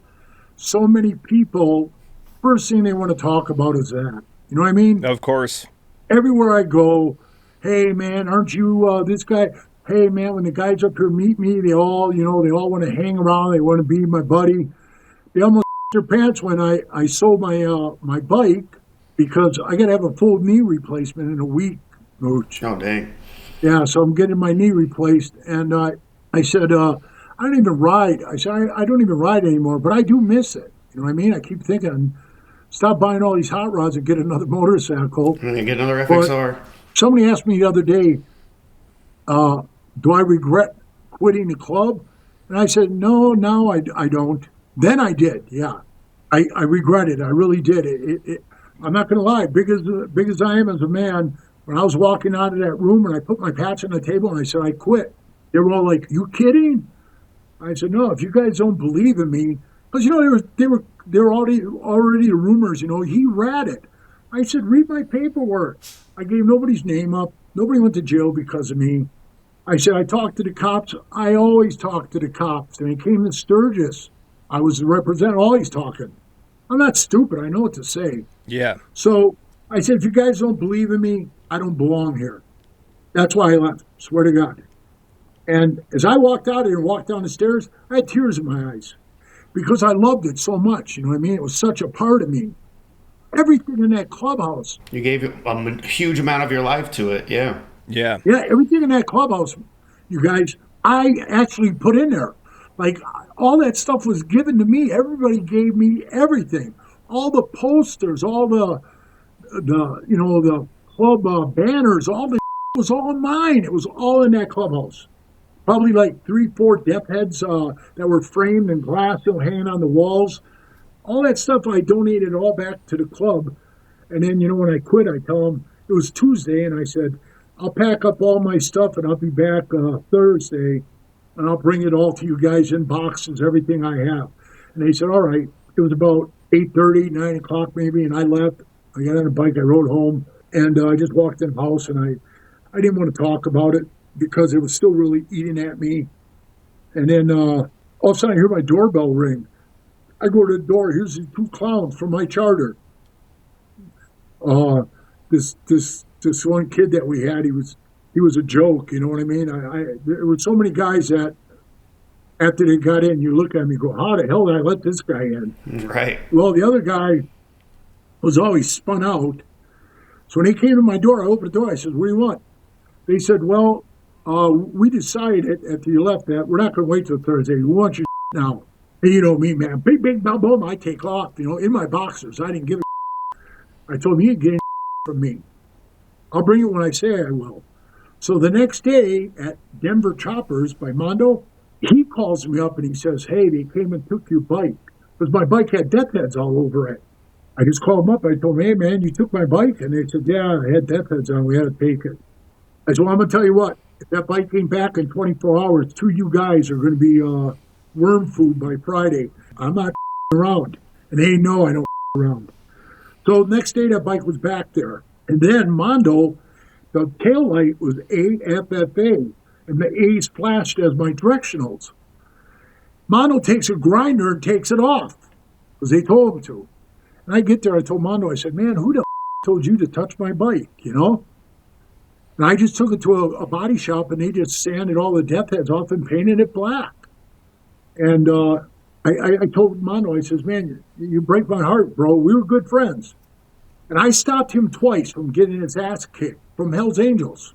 Yeah, one wanted to beat him up for one dumb reason. The other one's even dumber. I don't even want to bring it up. So I told him, he ain't fighting him. He's an old man. Leave him alone. And then after I go to jail and I'm reading my PSI papers, I look and I see he called the cops. He told them everything. So I mean, we didn't even have to go. Thank God I took a plea. Because this guy, he told them everything. The cops had everything. And George wearing a wire. The whole thing was bad. But it hurt me, bro, that they couldn't trust me enough. And check it out. I own the clubhouse. And they said, what about the clubhouse? And I said, you guys can stay here, just pay the bills, and you can stay here as long as you want. And that didn't last long, did it? 3 months goes by. 3 months. Lady from Wells Fargo calls me, hey, Mr. Goldsmith, you haven't made a payment on your house in 3 months. I go down there ready to kick some ass, bro. They're gone.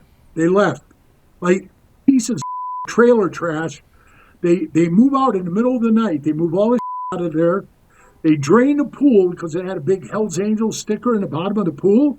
They scrape it, which wrecked my pool, right? They stole every appliance in there, bro. Even the hood over the range.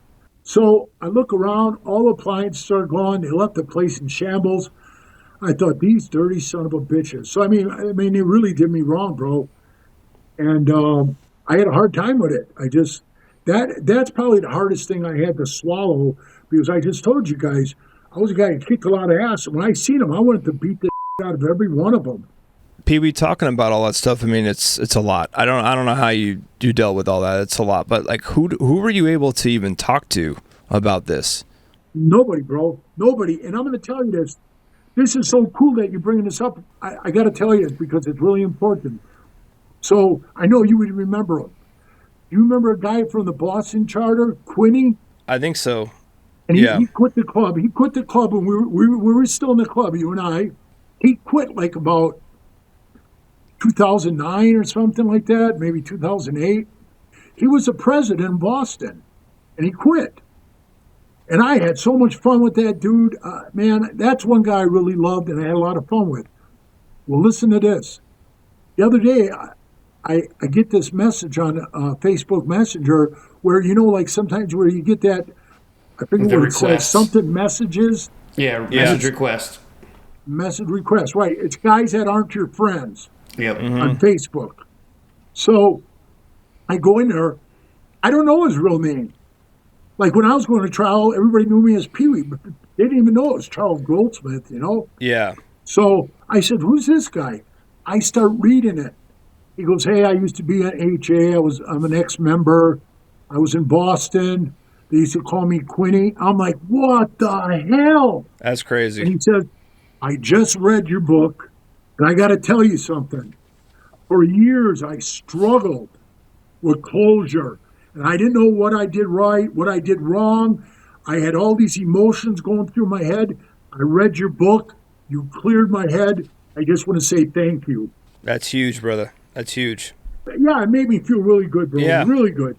And then I said, hey, Quinny, here's my phone number. Call me. He never did. Did writing your book help you with closure or help you get some of that personal stuff out? Was that like therapeutic? You know what? You're right, Mooch. Writing my book, and I remember when I was writing that thing and I told the editor, well, how many pages does it have to be? For a good book, it's got to be at least 250. Yeah, I think I only had like 190 pages or something. And I said, oh, man, there's nothing else I can put in there that, like, legally, Yeah. I said, I don't know what else to put in there. And he says, why don't you just make some up? And I said, I don't do that. I don't make up. I said, if it didn't happen, I don't put it in there. But here's what happened, Mooch.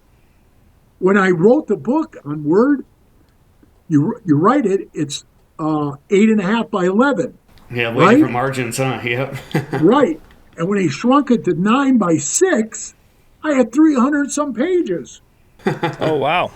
So you nailed it. I nailed it. I said, I'm done. And he sends me a letter back saying, hey, the editor, I think you're angry when you wrote this book. Yeah, I think so too. And it's all over the place.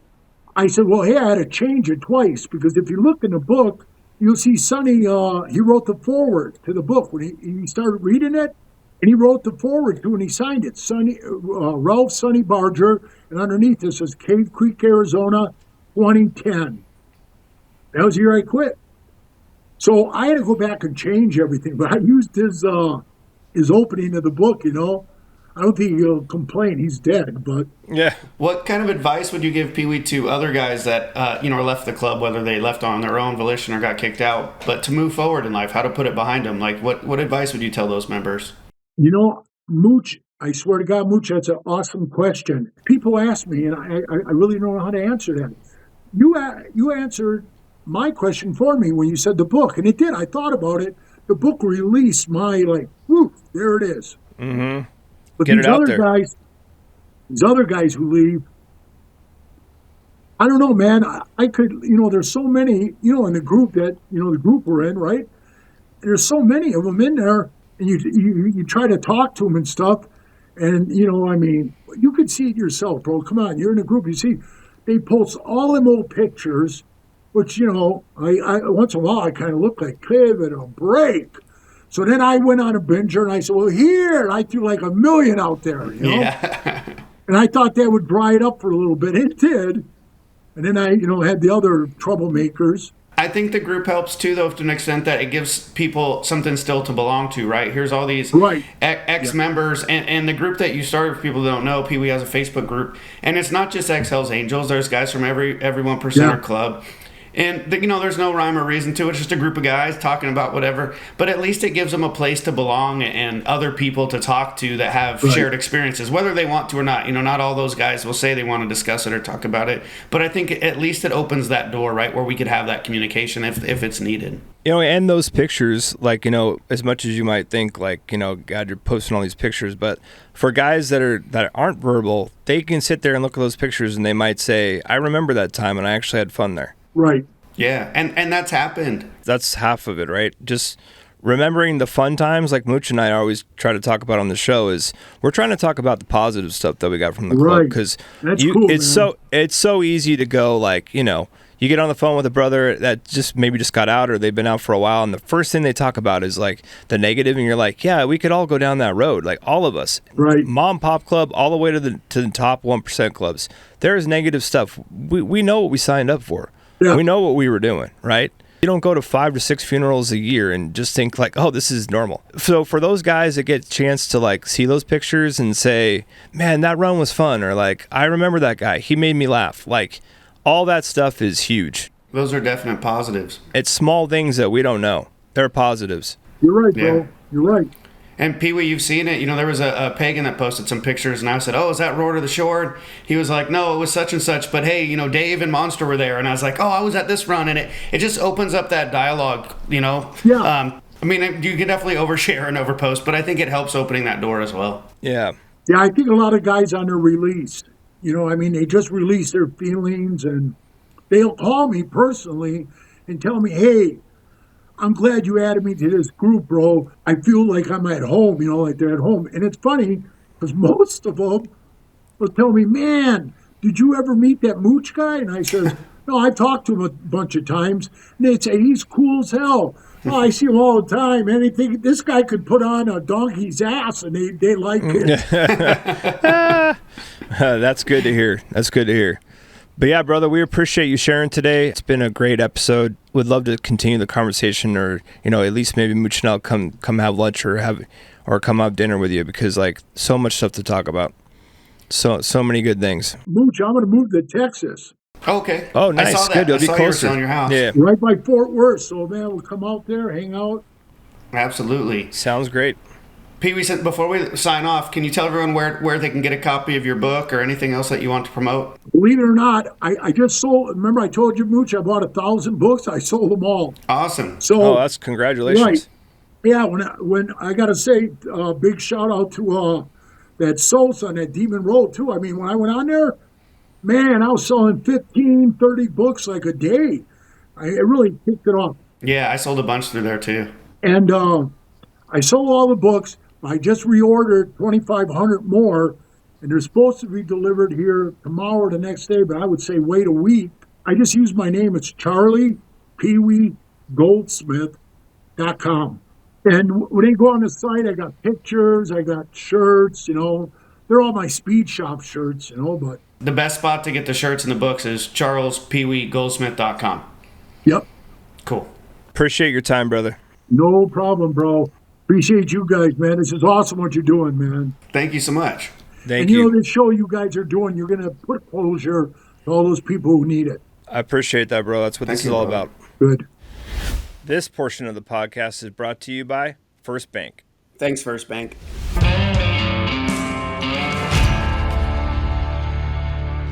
Thank you, Pee Wee, and thanks, Mooch. Remember to hit the like and subscribe buttons below. Find us on Instagram at automoto.ent, at OG_Mooch, at Jason_Logan81, and for more info and episodes, go to automotoentertainment.com. Thank you for tuning in. See you on the next episode of Patch. Patch merchandise is available at automotoentertainment.com. The Patch podcast series is brought to you by Oak and Iron, Craft Cocktail Bar in Thousand Oaks, California. By Outdoor Creations, serving the Southern California and Nashville areas.